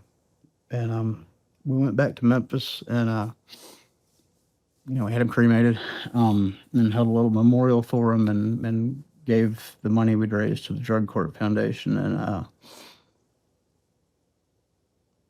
And we found some weird healing in that. Not just the act of memorializing him, but the fact that we were able to raise money to care for somebody else that we don't even know, just using a social media page, which at that time was nothing but shit posting. It was, but it lit a spark in our minds. And then, as luck would have it, my sponsor was taking me through the steps very quickly, and I was right getting ready for step 12 right about then, which is to be of service to those still struggling. And something clicked in our heads, man, and we're like, we want to do this, and we want to find ways to raise money to help people who are fighting that battle. And I'd actually had the idea, probably high on crack, back in 2017, to start a nonprofit called Flanders Fields. You know the poem by Lieutenant Colonel John McCrae, "In Flanders Fields where poppies grow." I don't. Okay, it's a poem about World War I, about a field of opium poppies called Flanders Fields and the Battle of Ypres in Belgium. But it's got lots of imagery in it. There's dead people, there's beauty rising from the ashes. There's opium poppies, which is what heroin comes from. And I wanted to make a nonprofit called Flanders Fields to help vets battling opiate addiction, and time goes by. I did figure out with Robert's help how to replicate my data set across the entirety of the internet to very accurately predict who's about to spend money on a gun purchase or a gun accessory purchase. And I took that to market. And Black Rifle, which had originally been an e-commerce company selling parts, is now a company doing advertising for leviathans in the gun space. And it took off pretty quickly, well enough that after that little data company was acquired by a Fortune 500 and Robert was acquired in the acquisition with golden handcuffs, I was able to poach him away to bring him over to Black Rifle. In March of 21, we filed to start Flanders. And the very first thing we did, oddly enough, was fly Sergeant Deaton back to fucking rehab. He had gone out and gotten addicted to crack and heroin just like I was. He went from pain pills to the same shit I did, and was oddly enough facing a lot of gun charges too. It's weird how that one played out, but anyway, we did our first good deed as Flanders Fields, and we're still waiting on IRS to approve it at this point. And in July of 2021, a Marine Corps intelligence NCO hits me up about Black Rifle, about what we're doing. He finds it intriguing. And so we started dialogue, and I don't know, maybe around the 15th, he calls me and it's like, "You want to do something crazy?" And I'm like, "Hell yeah, I do. I'm bored," you know? We have at this point moved into our own house. We've got all the kids back. I think two of the kids I shared with Aaron have moved over to Georgia with us at this point. Lily and the twins stayed. And life's good. You know, we've got way more than we need, which is why we started the nonprofit, because historically, every time Jess and I have more than we need, we start making bad decisions with the excess. Except this time I'm working a program of recovery. And anyway, my answer to him was, hell yes, I want to do something crazy. And he goes, all right, cool. Well, I'll hit you up the next day or two. We're going to get some people out of Afghanistan. I was like, I'm sorry, you said we're going to do what now? He was like, yeah, the Taliban's taking over Afghanistan, and we're going to save some good guys. And I was like, I don't know how I'm going to help with that, but okay. I ended up getting a call about a week later and thrown into this app called Signal, which I had never heard of. And I'm in chat rooms with all sorts of crazy professions, active duty, 3-letter agencies. And they're wanting to know if we can use Black Rifle's data sets to do anything in Afghanistan, to vet people, to find missing people, to plot safe ground routes, to spy on what somebody's consuming on their device. And the answers to some of those were yes. The answers to other ones were no. And the answers to the other ones were like, I don't know, but we'll find out. And he ends up sending over a list of, it came from a lieutenant general. I don't know if I should name the guy, but Jack Britton is the Marine NCO that pulled me into this. He owns the cybersamaritan.com. Really good dude, just a damn good human being. He was volunteering at the time for the National Child Protection Task Force. Sends over this list, and it's a list of 13 families that are stuck in Afghanistan being targeted by the Taliban for capture or kill. And he wants to know, can we get them? Can we find them? Can we make contact? Is there anything we can do? And it's like a list of WhatsApp numbers and social media profiles, or any other relevant selectors they had. And so I started combing through breach data, because a lot of what we've built out on the Black Rifle side is collations of breached data from, like you hear about it, like Park Mobile had a huge breach and all this information gets out. And so I started cross-referencing like who may have appeared in a breach. And the first family I had on there is, their last name is Pardisi. And I started finding a lot of activity between that WhatsApp number, a Facebook account, and then I got down to a Hotmail email, and then that linked back to a number at Fort Bragg, North Carolina, or Fayetteville. Man, I didn't know it was Fort Bragg at the time. I called it, and the guy answered it, spoke English, said his name is Pardisi. And so I'd like, what the fuck? So I hung up real fast because I was a little freaked out, Then I realized like I'm not doing anything nefarious. Just call back and tell them what we're doing. And as it turned out, this was the now an American citizen brother of the guy we were looking for.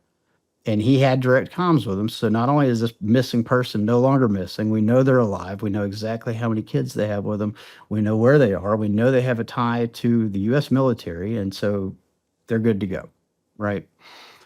So we make contact with people inside the airport. I've been handed lists of phone numbers. It's kind of like Scott did with Pineapple Express. Well, we were running the same lines in a lot of this. And I called the airport. I told these people to go to Abbey Gate. We had them, I think they had a yellow flag they were going to hold up. And this Brit pulls them in. Like, they're saved. We just saved 11 lives. Like, I'm dumbfounded. I have no idea what I'm doing. Wow. But it happened. And that really kind of tricked me into doing the rest of Afghanistan, because the feeling I got from that initial success, that was such a low lift effort, but now they think I'm a hero. The family still checks in with me to this day. They tell me happy birthday all the time. Like, anyway, I was hooked. I was like, I got to do this more. And so we went, as we tend to do with all things, way overboard into Afghanistan. All right. We're working multiple other angles through NCPTF. I end up in direct comms with a driver in Kabul. One thing leads to another, and I like have a ground team in Kabul now. Like, we're able to move people all over the place. We were getting people into Blackgate. I ended up in chats with Scott Mann, Oz Geist. That's how I met Sarah Adams. And right up at the same time, I started getting, because of Black Rifle's success and because of the gun industry's general disdain for criminals and druggies, I started getting kind of open about my background. You know what I mean? And I had the exact opposite feedback that I was expecting, especially on LinkedIn. Like, people not only appreciated my openness, a lot of people were like, oh my, I used to fight that too. And especially from the firearms industry itself. I was actually kind of surprised. So I'm in these chats with all these people who like can certainly pull up my background and figure out exactly who I am and what I've done. So it's good that I'm already being open. As we get closer to the 26th of August, things are getting real dicey in Kabul. Like we've had Afghans get shot on the other end of the phone with us while we're trying to guide them in. I've been given access to this geoscent reporting tool where we're able to see real-time gunfire around the airport, where the checkpoints are. We're navigating like from 8,500 miles away. I'm in my basement in Georgia telling people how to get into the airport. I'm giving them contact with a driver that can get them through the 82nd at Blackgate. Jess is on the phone with Afghan women. They're, screaming and crying and praying in Dari, and Jess is praying in English, two totally different religions, but just trying to get the same thing done. It was a very surreal experience. Wow. I'm less than 2 years clean at this point in time, and like I'm in direct comms with all of these special operators and like dudes that are literally on the ground in Afghanistan, guys that are across the border in Dushanbe. We had people in Abu Dhabi, at the humanitarian city up there. Literally within 45 days time, I've gone from running my business and trying to find some purpose in life. We're waiting on the IRS to approve Flanders, so I can't do a lot other than fly my old buddy to treatment. And now I'm in chats with like super duper badasses. And like right in the middle of this, somebody finally checks our mail, and the IRS had approved Flanders Fields as a nonprofit on the 15th of August, the day Kabul fell. So now I've got all of this going on, but now I have a mechanism to raise money because Flanders was chartered to help house homeless veterans. Did not say anything about American veterans. We've got all these allied members of the Afghan National Army that we're trying to help. We've got former commandos we're trying to help. Jess, by this point in time, has her own little small entourage of former Afghan female police officers. And then when the bomb goes off at Abbey Gate, we couldn't get anybody else inside the airport. That was it. It was curtains. But we've already moved all these people from the sticks of Afghanistan to Kabul, trying to get them into the airport and evacuate them. And so the need became immediately apparent for safe housing. And in these single chat rooms, there was like all sorts of people freaking out about the legality of this, the legality of that. Do we need to do something with the Foreign Agent Registration Act? What's the Logan Act? All this crap I've never heard of, nor do I give a flying fuck about. Like I'm barely 2 years away from being a criminal, so I don't care at all. I'm gonna find out if I can lease an apartment in Kabul. I'll be back in 10 minutes. So I call my guy back at Fort Bragg. He's like, yeah, my cousin's a real estate agent. What do you need? I was like, I need safe houses. So the next thing I know, I'm signing a lease in Dari, all right? Or Farsi or whatever. I don't even know what the fuck it was. So we're signing leases in Afghanistan. We start putting families in these safe houses because we can't get them out of the airport anymore. And my dream of Flanders Fields and helping homeless and addicted vets is now morphed because my weaponized ADHD went for shiny object syndrome in Kabul, Afghanistan. We ended up, like, no bullshit, before it was over, we had 68 safe houses in Afghanistan. We had them in Kabul, we had them in Kunduz, we had them in Jalalabad, we had them in Helmand, we had them close to Torkham. I'm not sure how close. We had Mazar Sharif. At one point, we were housing 650 former members of the Afghan military. Shit. Yeah, we were. I blew through my kids' college savings. But this whole time, like, it's just we're learning how to get shit done real fast, make shit happen. We're making contacts. And my life had purpose.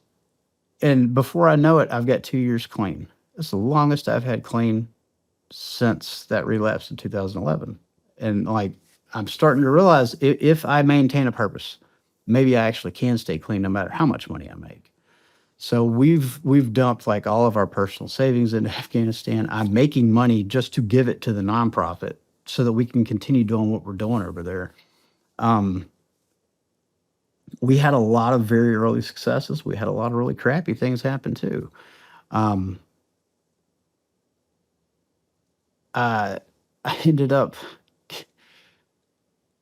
I think it was November of 2021, I got invited to Fort Bragg to USASOC, the United States Army Special Operations Command, to come talk to a room full of 3-3 Green Berets about how we're doing this. Like, I'm literally a crackhead, and I'm being asked to come to USASOC and talk about what we're doing in Afghanistan. Damn. They had their own little NGO set up. I think it was called Team America. I can't remember what it was.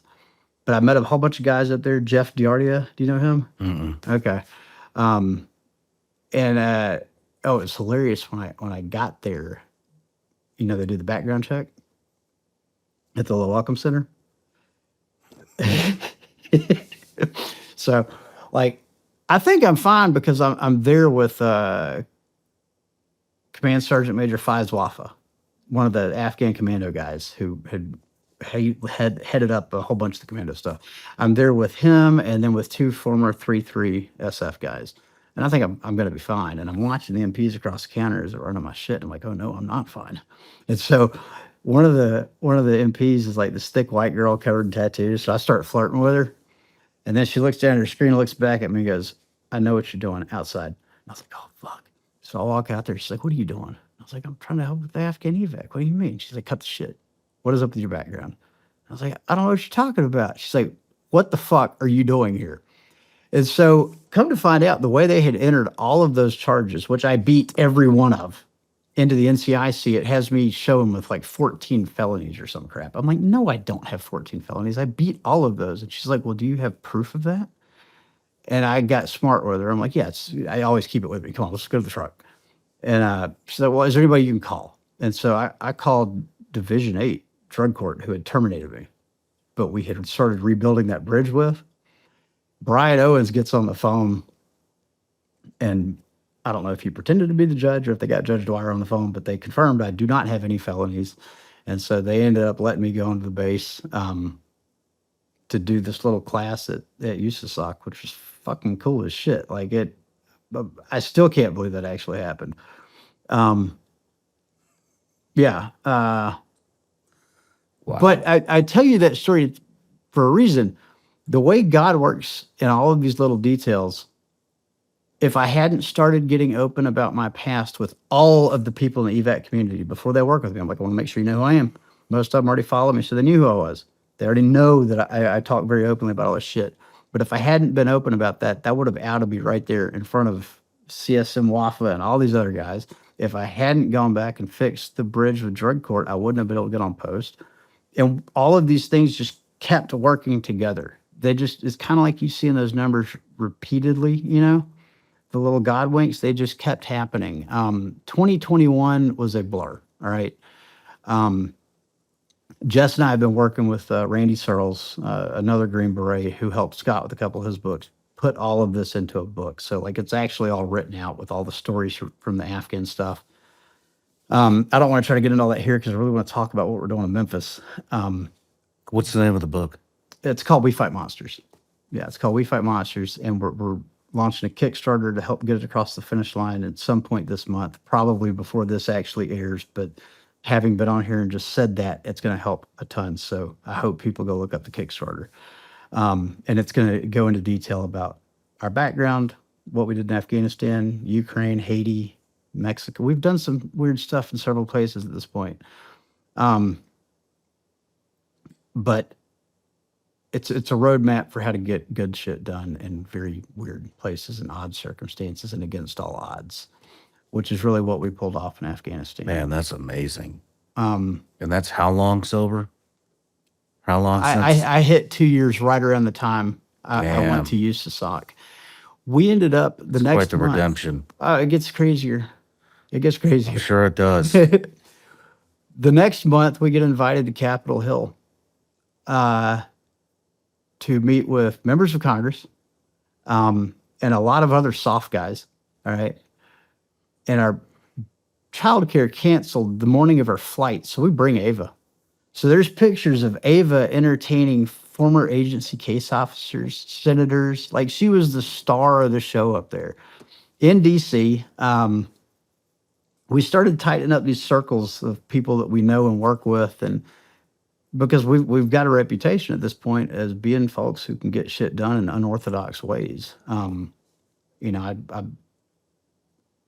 if we have something that needs to get accomplished, our goal is to find a way to get it done. And I don't want to worry about stupid stuff like legality until after the fact. I hope that never comes back to bite me in the ass. I've gotten lucky so far.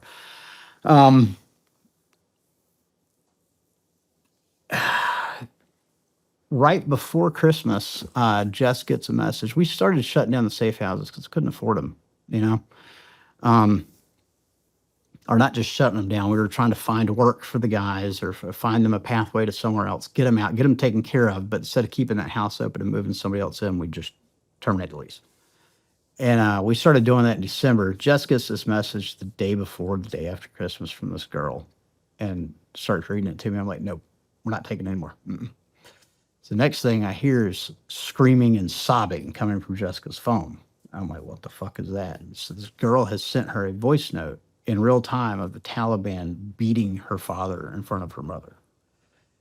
And she tells us about herself. She's Shia Hazara. She's in college. She was 19 when the collapse happened, and she wants to finish college. Her dad was a commando, served with our Green Berets since the inception of the Commando Corps, served in the ANA 4 years prior to that. Like, this is somebody we got to help. And just she basically told me, I don't give a shit what you say, we're helping them. So she moved them into a safe house.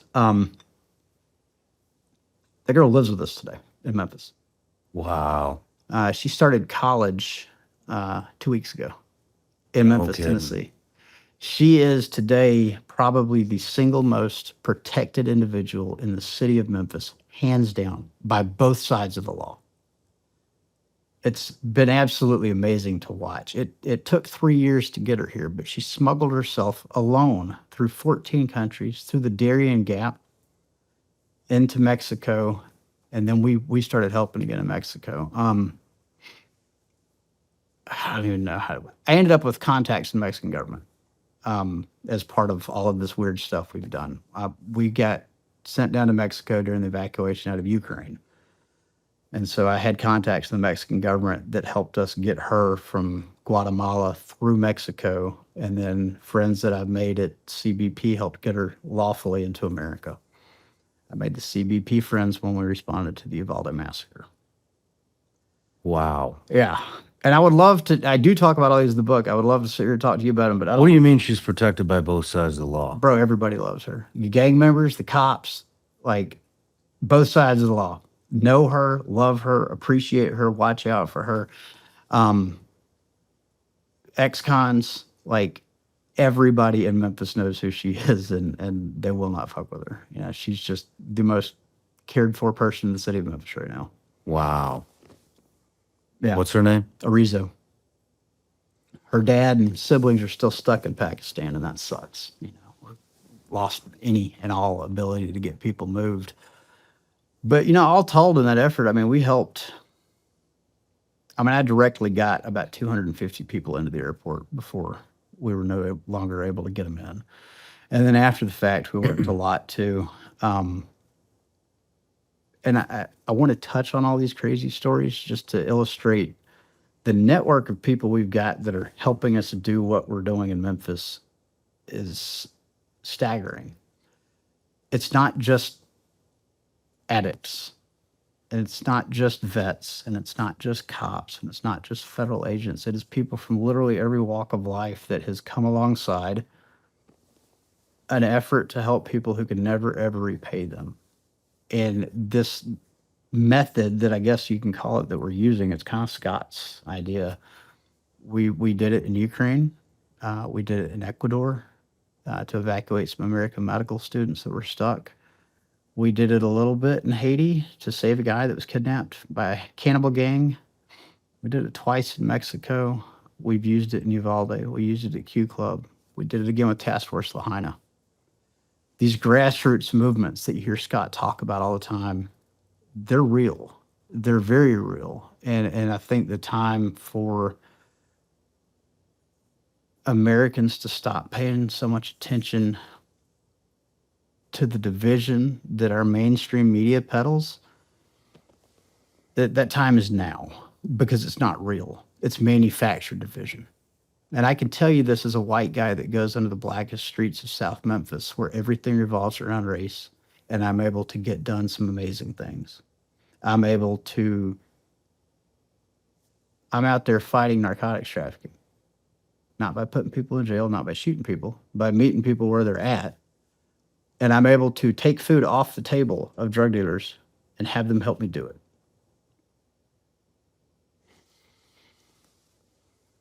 I have been able to get convicted human traffickers help us get women into treatment and out of that life now. And it's not because I'm special. It's not because I'm from those streets. Sure, some of it is because I'm from those streets and they've seen me do very bad things and they've seen me recover. But a lot of it is it just comes down to human connection. It comes down to what you and I are doing right now, having a conversation and giving a shit about where the other person's coming from.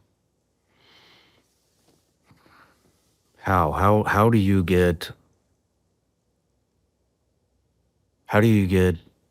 a dealer who's making money off of that to help you? You can't always, but I'll tell you what we've had great success with. Drug dealers are humans, just like a CIA case officer or a SEAL is still a human. They've got a particular skill set, but they still have things that are very human about them. And relationships are one of those things. There's somebody that is important to that drug dealer. There are usually multiple somebodies that mean a lot to him. He still has a soul, and he still has to earn a living. And if you understand that not all of them are necessarily evil, and if you understand that there is that human aspect to all of them, you have an opportunity to find a way to get through to them. Now, it's not going to surprise anybody listening to this to hear that a lot of drug dealers make good entrepreneurs. All right. Obviously, they're businessmen. We've been able to take that approach with some of them, demonstrate some of my business success and prowess over the years and say, look, if you will consider a different way of life and put this shit down, I'm going to mentor you. I'm going to help you. That's worked sometimes. Sometimes they don't give a shit. They're going to keep living the life they're living, and you've got to find a different way to reach them. Well, if you figure out that dope boy's mom has been out there on the hoe track for the last 30 years selling her body, or his sister, or his baby mama, and you go get to them, you get that one some help, man, you got a friend for life in that dope boy. He may not stop selling dope if that's the only way he knows how to make a living, or if that's the way he enjoys making a living, but you can reach him, you can make some level of impact. You could start going after their customer base. And we did that successfully on one trap house. Actually, it took multiple methods on this one. The one on Woodward, the one where I should have died. That's how we shut that house down. We put one of the dope boys through CDL school. He went back to selling dope. We helped him open up a car detailing business. He went back to selling dope. We ended up getting help for several people that he was real close to and he loved, like family. Even though he was selling them what they were killing themselves with, he loved them. We got them help, and that caught his attention. And so the totality of those opened him up to a conversation, and he agreed to shut the trap down. How's the approach happen? So it's going to depend on whether or not we have history with that dope boy. And if I don't, I've got to become known to him. Do you have are there a lot of the same people down there that you were dealing with in your... There were in the beginning when we first went back to Memphis. And we went back in 2022. Now, we found out the first day we went back out there, 14 of them were dead. 14. Murder, overdose, one natural, but a lot of them died. But the majority of them is still the same people. It's like we never left. They're still there doing exactly what they were doing the day I hit rock bottom in that empty lot. And they don't want to be. They don't. They don't know anything else. They were raised there. They were taught if you need something, you get it off the block. You do what you got to do out there. What do they think when you come out there and they see you completely changed? Depends on who it is. Like today, they love to see us because they know we're there to help people. They know we're out there trying to bring hope, recovery, economic opportunity, we've started up a skills training workshop, like a woodworking shop. We're trying to bring opportunity to the hood, to one of the deadliest zip codes in America, where, as I mentioned earlier, young men have a higher chance of being dead or incarcerated than they do to be in school or have a job, much less be in their kids' lives. These are things that have to change. You can't change that being the most violent place in America without addressing that. That is what has to change. And so we change that by bringing hope out there. So when they see us coming, they're happy, man. Now, maybe we have cheated a little bit because we're doing this where we hit rock bottom and they do know us. And that is important because they need to know I'm not the police, right?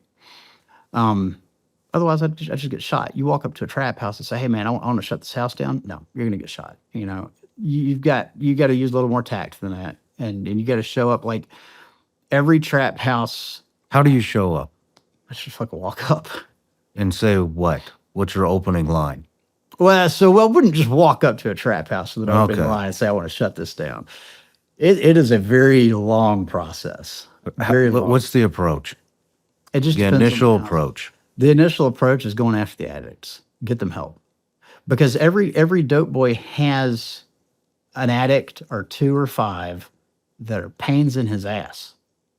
And when you're selling dope and you have somebody that's shot off real bad, they're a risk to your operation. If they get rolled up, the cops are going to offer them a deal to flip. And so that person is a threat to your existence. You want them to get off of dope. You don't want to lose them as a customer necessarily, but you want them to go to rehab and, you know, if they relapse and get back on dope, oh well. Right. And so we've started by going after the addicts that frequent those houses. And that's not a threat to anybody. No dope boy in their right mind is ever going to get upset if you are getting the worrisome prostitute crackhead off the street. They're going to love it, actually. And you're going to build some trust with them by doing it. And so And they know that. Hmm? They know that. How do they figure out it's you helping them? Oh, because they see us. I mean, there's only 2 white people going out in the hood doing this. Well, it's more than that now. But they know. And then we'll hold events out there. Like, we'll feed the hood. We will buy Christmas presents for all the kids in the hood. Thousands of toys. We've done that 2 years in a row now. And while that may sound like handouts and enabling people to make poor decisions with their money, buying drugs instead of presents, yeah, that I'm sure happens. But it wasn't James's fault when Jess and I bought drugs instead of Christmas. You know, it's not those kids' fault. And so even though there is a little bit of handout involved in the events that we do, it's building trust, man. These people are seeing and realizing you're there to actually help them. You're not there just to go put somebody in jail, you know, or shoot somebody. You're actually there trying to meet a need, meet these people where they're at, and then show them that they still have worth as human beings. Because I can tell you, when I was out there towards the end, I didn't feel human. I wouldn't make eye contact with anybody. I felt substandard to literally anyone. I felt so insignificant and worthless. And I came real close to ending it more than once on purpose. I tried more than once. And Do you have conversations with these guys? absolutely. Absolutely. I want to talk to them about their hopes and dreams. I want to talk to them about where their life diverged from the one they had always envisioned. And the sad part is that in a lot of these cases, you find out it didn't. They're living the life they envisioned because that's all they're ever taught. It's all they're ever shown. It was all that was ever modeled for them. You have like generational legacies of dope dealing in some of these neighborhoods. I would imagine. So, I mean, how do you even? We just had a conversation a couple hours ago about having your identity wrapped up in your occupation. Ma'am, and that is, I didn't want to like try to make a comparison between soft guys and dope boys, but I was thinking about that when you were saying it, because their identity is completely wrapped up in that. Completely. It is their whole sense of worth and value is wrapped up in the fact that they're a dope boy and they got money and they have control, they have power. Because the reality is, especially when we're talking on the trafficked women side of it, if you got that sack of dope, you have whatever you want. You can get whatever you want out there. No questions asked. And that is a hard thing for some of these guys to let go. When they start seeing it happen to somebody they love, though, their sister, their child, their baby mama, their cousin, their mom, their eyes open up a little bit, and you've got a window of time to make some impact there. Young kids getting shot out there, that happens all the time too, and it breaks everybody's heart, you know. Nobody wants to see that shit. Those are opportunities to go in there and have conversations. They all know and accept that their means of earning income is not sustainable and that it will send them to prison. And so trying to break it down to these guys that prison is not a normal part of life. That's not, don't have that on your 5, 10, 20-year plan, you know, like don't put prison as something that's going to happen. You can actually control whether or not you ever go to prison. That's like a revelation to some of these guys. No kidding. Yeah. How sad is that? How sad is that? In fact, I'll give you an example. I'm not going to say his name, but years ago in the trap house on Wilbur, they used to give the biggest dope boy on that block a hard time because I had done more prison time or more time than he had. I've never even been to prison. All mine was jail time. But they used to give him a hard time because I had done more jail time than he had. When was it ever a badge of honor to do more jail time than somebody else? It's not. It shouldn't be. And so these mentalities that you're having to break down out there, they've been in place for generations, you know. And it's Do they become vulnerable with you? Do they give you validation for helping? Oh yeah, absolutely. Now it's going to depend on who it is. You know, everybody's individual, and some of them are going to be way more closely guarded. But I've seen tears shed by a lot of these guys, you know, especially when it comes down to things like fatherhood, being present in your kids' lives. And if you can get them to talk about childhood, that usually rips open some wounds, some painful ones. Because I don't know if this is unique to the neighborhoods in Memphis where we operate or if this is an across the board thing in inner cities, but sexual abuse is very common in childhood, even incestual abuse. That's not something that gets talked about in that community. And if you can create an environment where they will talk through childhood traumas, you really get another in with these people, you know. And it's just that thing of it. You have to make human connection, and that's why I think. Well, I forgot where I was going with that. ADHD. You have to make human connection, and that's why. So you're saying you have to establish human connection. You've got to establish human connection, and in the communities we're working in, that's not necessarily a popular thing to do at scale publicly. So you've got to create an environment where you can have one-on-one conversations with these guys. And I keep saying men, it's women too, but you know from your own experience, you know, most of the calamities we face as humans are driven by bad men actors, right? Mm-hmm. And so my focus is always on the males out there. And we've got women that will work with the women too, though. But trying to reach them and just get to the root cause of why things are the way they are. And I think at the end of the day, most of it does come down to lack of economic opportunity and an acceptance at scale of violence, drug addiction, drugs, and human bodies as currency. I know my team's getting ready to go down there and tour that with you. Yeah. We got Wyatt and who? Wyatt and Justin. They're going to have a blast. They're going to get to see this in real time. You know, I'm going to take them to 1428 Woodward Street, the house that used to be full of bullet holes. There's a woman and her 3 children who I helped her get custody back of living in that house that just celebrated Christmas in there. She's a year and something sober now. Trafficking survivor. The women that used to sell dope out of that house, I've got them housed in another old trap house around the corner. And it's like I'm taking the most, I keep saying I mean we. This is not just Ben out there. We have like a literal army that's out there doing this with us. But how many of you guys are there? I don't even know at this point, man. So like at any given point, we're housing around 75. And we're working with roughly 200, sometimes more, sometimes less. Now we've gotten north of 350 people off the streets through detox, into rehab, through sober living, and back into the workforce.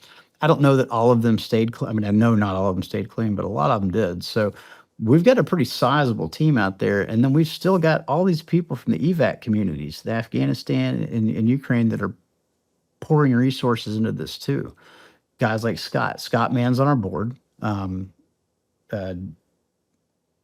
General Hicks, who's A-10 Barrels down there, is on our board. Travis Peterson, retired Master Sergeant. He was an Air Force guy and an agency contractor too. He's on our board. We got a gunny from the Marines. And then all of us have some level of trauma that we've had to deal with, and I think that's kind of the key to building these teams out, is you have to have somebody that's overcome trauma if you want them capable of doing anything really, really cool for no reason other than to have purpose. Man, that's incredible. It's going to get more incredible. So are you buying these houses? Yeah. Well, we had this real estate developer who had bought up a couple of them at tax sales, and every time she tried to do something out there, they would like steal her car, or cut her catalytic converters off. So she donated those houses because we're actually able to go out there and do whatever we want. The house on Woodward I bought it from my friend Drennan, who was shot 6 times in that house. His wife died in that house. That was one of those relapses right before rock bottoms when she died. I bought that house from him, and the drug dealer that made his living in that house is who convinced him to sell it to us. No shit. Yeah. Now, he failed to convince his partner, and his partner shot somebody 6 times, 3 times the day we shut the house down, coming out of my house. After it was legally mine, he shot somebody. He's back in prison now, where he belongs. That was actually the guy that kidnapped her over the wedding ring. Evil, evil, evil person. We deal with the worst that humanity has to offer, but I can count on one hand the number of truly evil individuals I've ever met, and it's low. Even in the child predator space, they're not as evil as you would think they'd have to be, which I still have a hard time wrapping my mind around that. I really do. Is there a lot of that going on down there? So we've recovered several dozen women from sex trafficking, prostitution. 2 of them were minors. And I hate to tell you this, but both of them were pissed we recovered them. No, I mean, we've talked a lot about that subject here, and yeah. They're slaves to dope, man. And in that age demographic, you heard my story when I was 15. It was no getting me sober that early. I hadn't suffered enough. Just like Jess said, you got to suffer sufficiently to choose something different. And while you and I may hear that, a 15-year-old being sold for sex, that sure sounds like suffering to me. It's not enough for them sometimes, Now, I don't give a shit. It's still a crime. I'm still recovering you, and anybody that was involved in your trafficking is going to go to prison. But it doesn't mean the victim's going to stay sober. You know what I mean?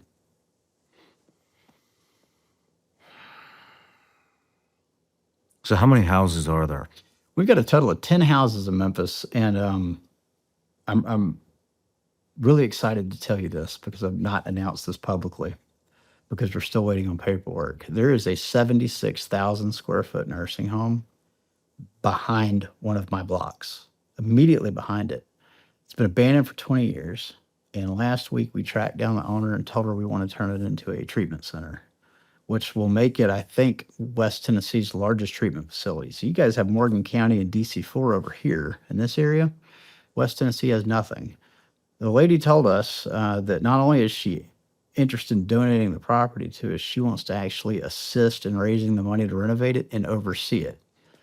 I'm going to go ahead and Did you say 76,000 square feet? 76,000 square feet, hundreds of rooms. It sits on 5 acres. It's massive, massive.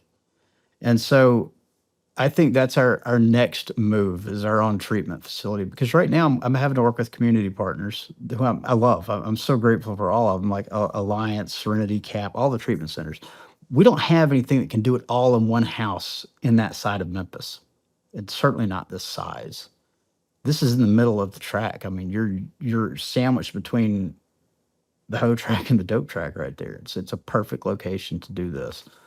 And I'll tell you this, a lot of people might hear this and think, well, that's really cool. That's great. It doesn't really affect me. That's not accurate, man. This crap affects everybody, and it's happening in everybody's backyard. I'm talking about fentanyl and human trafficking. You might not see it the same way that we see it out in South Memphis, but this is happening everywhere. And violent crime spills out of big cities.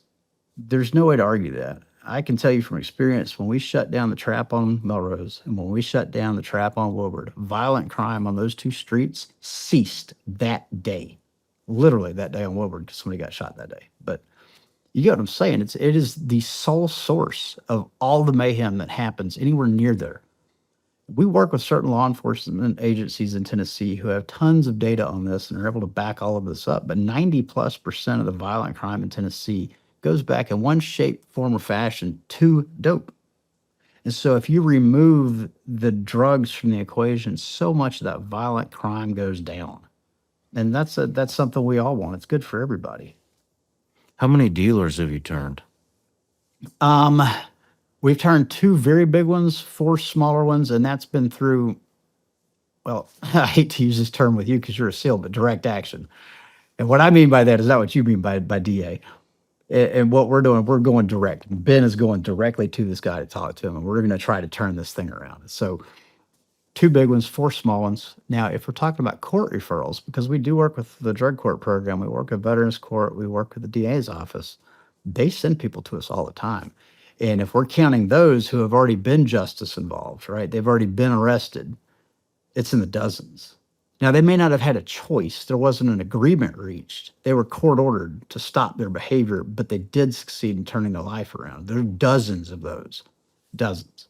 Wow. And so it's easier, obviously, to do it if you have the law backing you up. But my goal out there is to keep these guys from going to jail if they're fixable. And definitely keep the addicts from going to jail. Because if you look at the way we fought the war on drugs for the last 40 years, it's an abject failure by every metric measurable. We've made no progress. In fact, it's worse. Overdose deaths are higher than they've ever been. Now, I know, and you know, that's in large part because of fentanyl and the issues at the southern border with it just coming right across, but the status quo has to be challenged. We're not prosecuting our way out of the war on drugs. We've tried it for 40 years. We're not prosecuting our way out of the war on human trafficking. It's not working. I'm not saying we stop prosecution. I'm not saying anything in favor of decriminalization or anything like that. What I am saying is we need partnerships like the one I just described, where we do work with courts, we do work with law enforcement, but we also work with the guys on the other side of the law. We work with the junkies, we work with the addicts who are in the gutter actually enduring this shit, and we help them get better. We help the other guys who are literally sometimes just in it to put food on their table. We help them find a better way out too. And I think by working that kind of, I like to imagine it like this is a vice, you know, you're fighting from the top and the bottom at the same time. We can actually get some big shit done. And if we have more time, we could talk about how we did exactly that in Afghanistan. We got big shit done. How we did it in Task Force Lahaina with the Maui fires, and we got big shit done. It's the same method. We're working from the bottom up and the top down, but that grassroots side is something we have complete and total control over. I don't have to wait on a bureaucracy to make a decision. I can just move right now. I don't have to wait on legal to approve something. You know what I mean? Mm-hmm. And honestly, when you're dealing with an issue like human trafficking, veteran homelessness, anything where addiction touches it, I have seen more times than I can count a delay of hours result in death. Literally just hours ends up with a dead person. A month ago, we had 2 double funerals. Siblings die within hours of each other. Oh, man. Like this has to stop, man. We're losing a generation of American youth. You know, fent is the #1 killer of people, I think, under 55 now. And if you want to talk about that from a national security standpoint, recruitment's at an all-time low, and we're losing a generation of warfighters. Like 300 a day. That's kind of scary. Damn. That's fucking amazing, man. It's keeping me sober. I'll bet it is. Nothing more, nothing less. That's some big, big impact. We have no plans on slowing down, man. We want to take what we're doing in Memphis. I want to quantify it and validate it by getting that city off of the top 5 deadliest cities list. And then I'm going to blueprint exactly how I did it. every relationship we made, every agreement we went into with the street gang or with law enforcement, and just write every bit of it out and see if somebody else can replicate it in their city. Because I'm positive they can. I'm literally just a crackhead, and we've pulled this off in South Memphis. You know, like I'm not that special. I think this can be replicated. I think it's scalable. I think it's viable. And if nothing else, I've seen a lot of families get put back together. I've seen a lot of lives get saved. I've seen a lot of people become productive members of society. And that's enough for me. And you and Jess are some amazing people, man. I appreciate that, brother. I do. That is astounding what you guys are doing. Wow. It's our duty. You know, you remember we used to pray to God if he'd get us out of hell together, we'd go back for those who left behind. He got us out. We're together. We got to go back. I don't have a choice. Well, Ben, I'm blown away, man. That is what you've been through, what you put yourself through with Jess, your kids. I mean, are your kids involved? Oh, yeah. Yeah. So Jacob worked 17 of the 21 funerals in Uvalde with us. He made a lot of the surviving kids smile for the first time in a long time. Jacob helped renovate the house at 1186 Melrose. Jacob had to jump. I hope his mom's not listening to this. Aaron, I'm sorry. Jacob had to jump under floorboards to hide from a drive-by on Woodward Street. But yeah, they're involved. James and Ava come everywhere with us. They love it.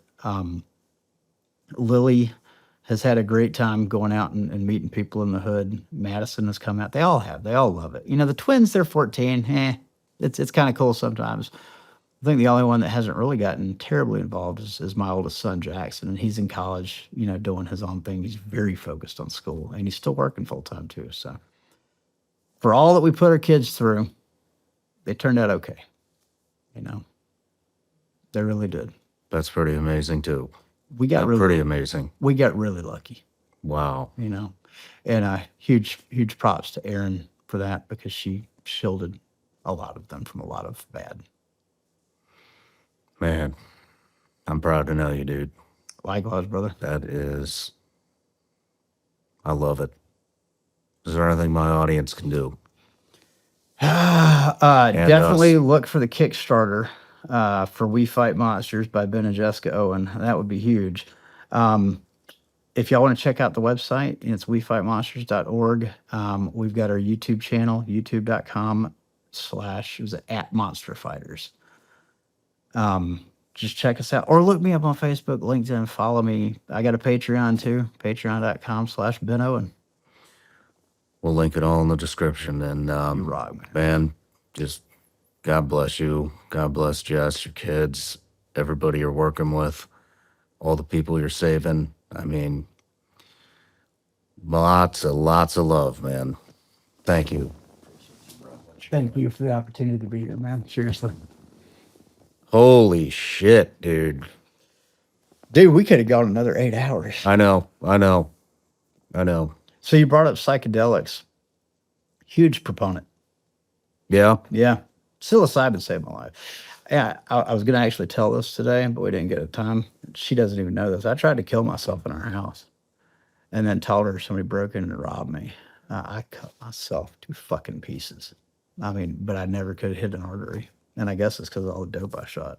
She doesn't know that? Well, let's keep it in. Do a little encore. Yeah. Yeah. Well, how did psychedelics change your life? So, microdose and psilocybin. Microdosing. Mm-hmm. Yeah. Now, see, it's a weird, like, I can't do that now because I'm in recovery, you know, but it got rid of that suicidal ideation. But despite being in recovery, ayahuasca, psilocybin, there's so much research that needs to be done with all of these things. It needs to be available. Yeah. Especially, I'm going to link to demographics that people don't link often, but I think to combat veterans and sex trafficking survivors. I've not come across a sex trafficking survivor to date that has not been a witness of extremely horrific violence. Yeah. And I think there's something to be said for the fact that this is happening in their hometown, like where they live and sleep and eat and have to reassimilate into society. So I want to see more psychedelic research done in that demographic. I really do. But it's tricky because not every addict is going to be able to responsibly do psychedelics. We're still talking about drugs, you know? Yeah. But there's a lot of us that can, you know? Damn. And in a controlled environment, I think it's the outcomes from it. If you've read any of the studies, which is well read as you are, I'm sure you have. I just went brain dead. Stanford. Not Mayo, but which one? Stanford. Yeah. They've. I had a MARSOC buddy we worked with during the evac that was part of. I forget which one. And then everybody swears by ayahuasca. Everybody swears by it. You haven't done that. I did Ibogaine. So I've heard a lot of good things about Ibogaine. I wanted to do that coming off heroin, but when I was still thinking I was special, you know, I just couldn't afford it because I blew all my money. But yeah, huge proponent of Ibogaine, psilocybin, ayahuasca, all of them. Yeah. Me too. Yeah, have you read up on neuroplasticity? A little bit. That shit's fascinating. It is so fascinating. The way your brain literally will rewire itself and form new pathways with psilocybin. If you're doing the guided Johns Hopkins, that's the one I was trying to think of. It's mind blowing the kind of shit that we don't. Some of that understand. stuff's over my head, Ben. I didn't write a fucking medical Well, I smoked a lot of crack publication since then, at age Shawn. 13. But damn, dude, that's a hell of a story. Wow. Yeah, Scott wasn't fucking around.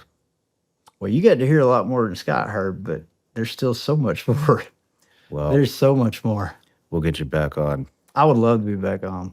And I love that you put her on that camera, man. That was awesome. You like that? I do. Because if I'd told her she was going to do it, she either wouldn't have done it or she'd have fucked up.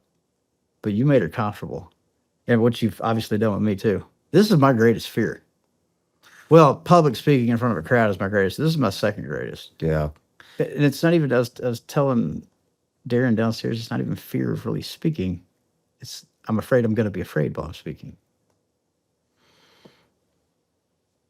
Well, when I made this, I wanted it to be like a super comfortable environment. It very That's why much there's no is, man. equipment in the shots, nothing in your face, you know. And I think, well, I don't think, I know I credit to my therapist, man. I did 3 years, twice a week, and Have you ever done SGB? what's that? The stellate ganglion blocks? No, Okay. no. I was just wondering because Travis and Joel on our board both do those, and you're very even keeled and calm, much like, no, not Joel, but Travis. You guys, the way you talk, you relax people when you talk to them. And Thank Travis you. has that same trait.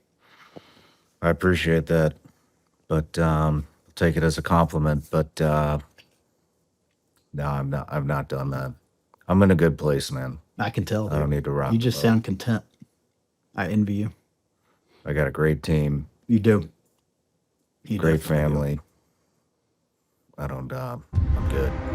So God is good, man. yes, he You is. got it made. I love it. Thank you. You too.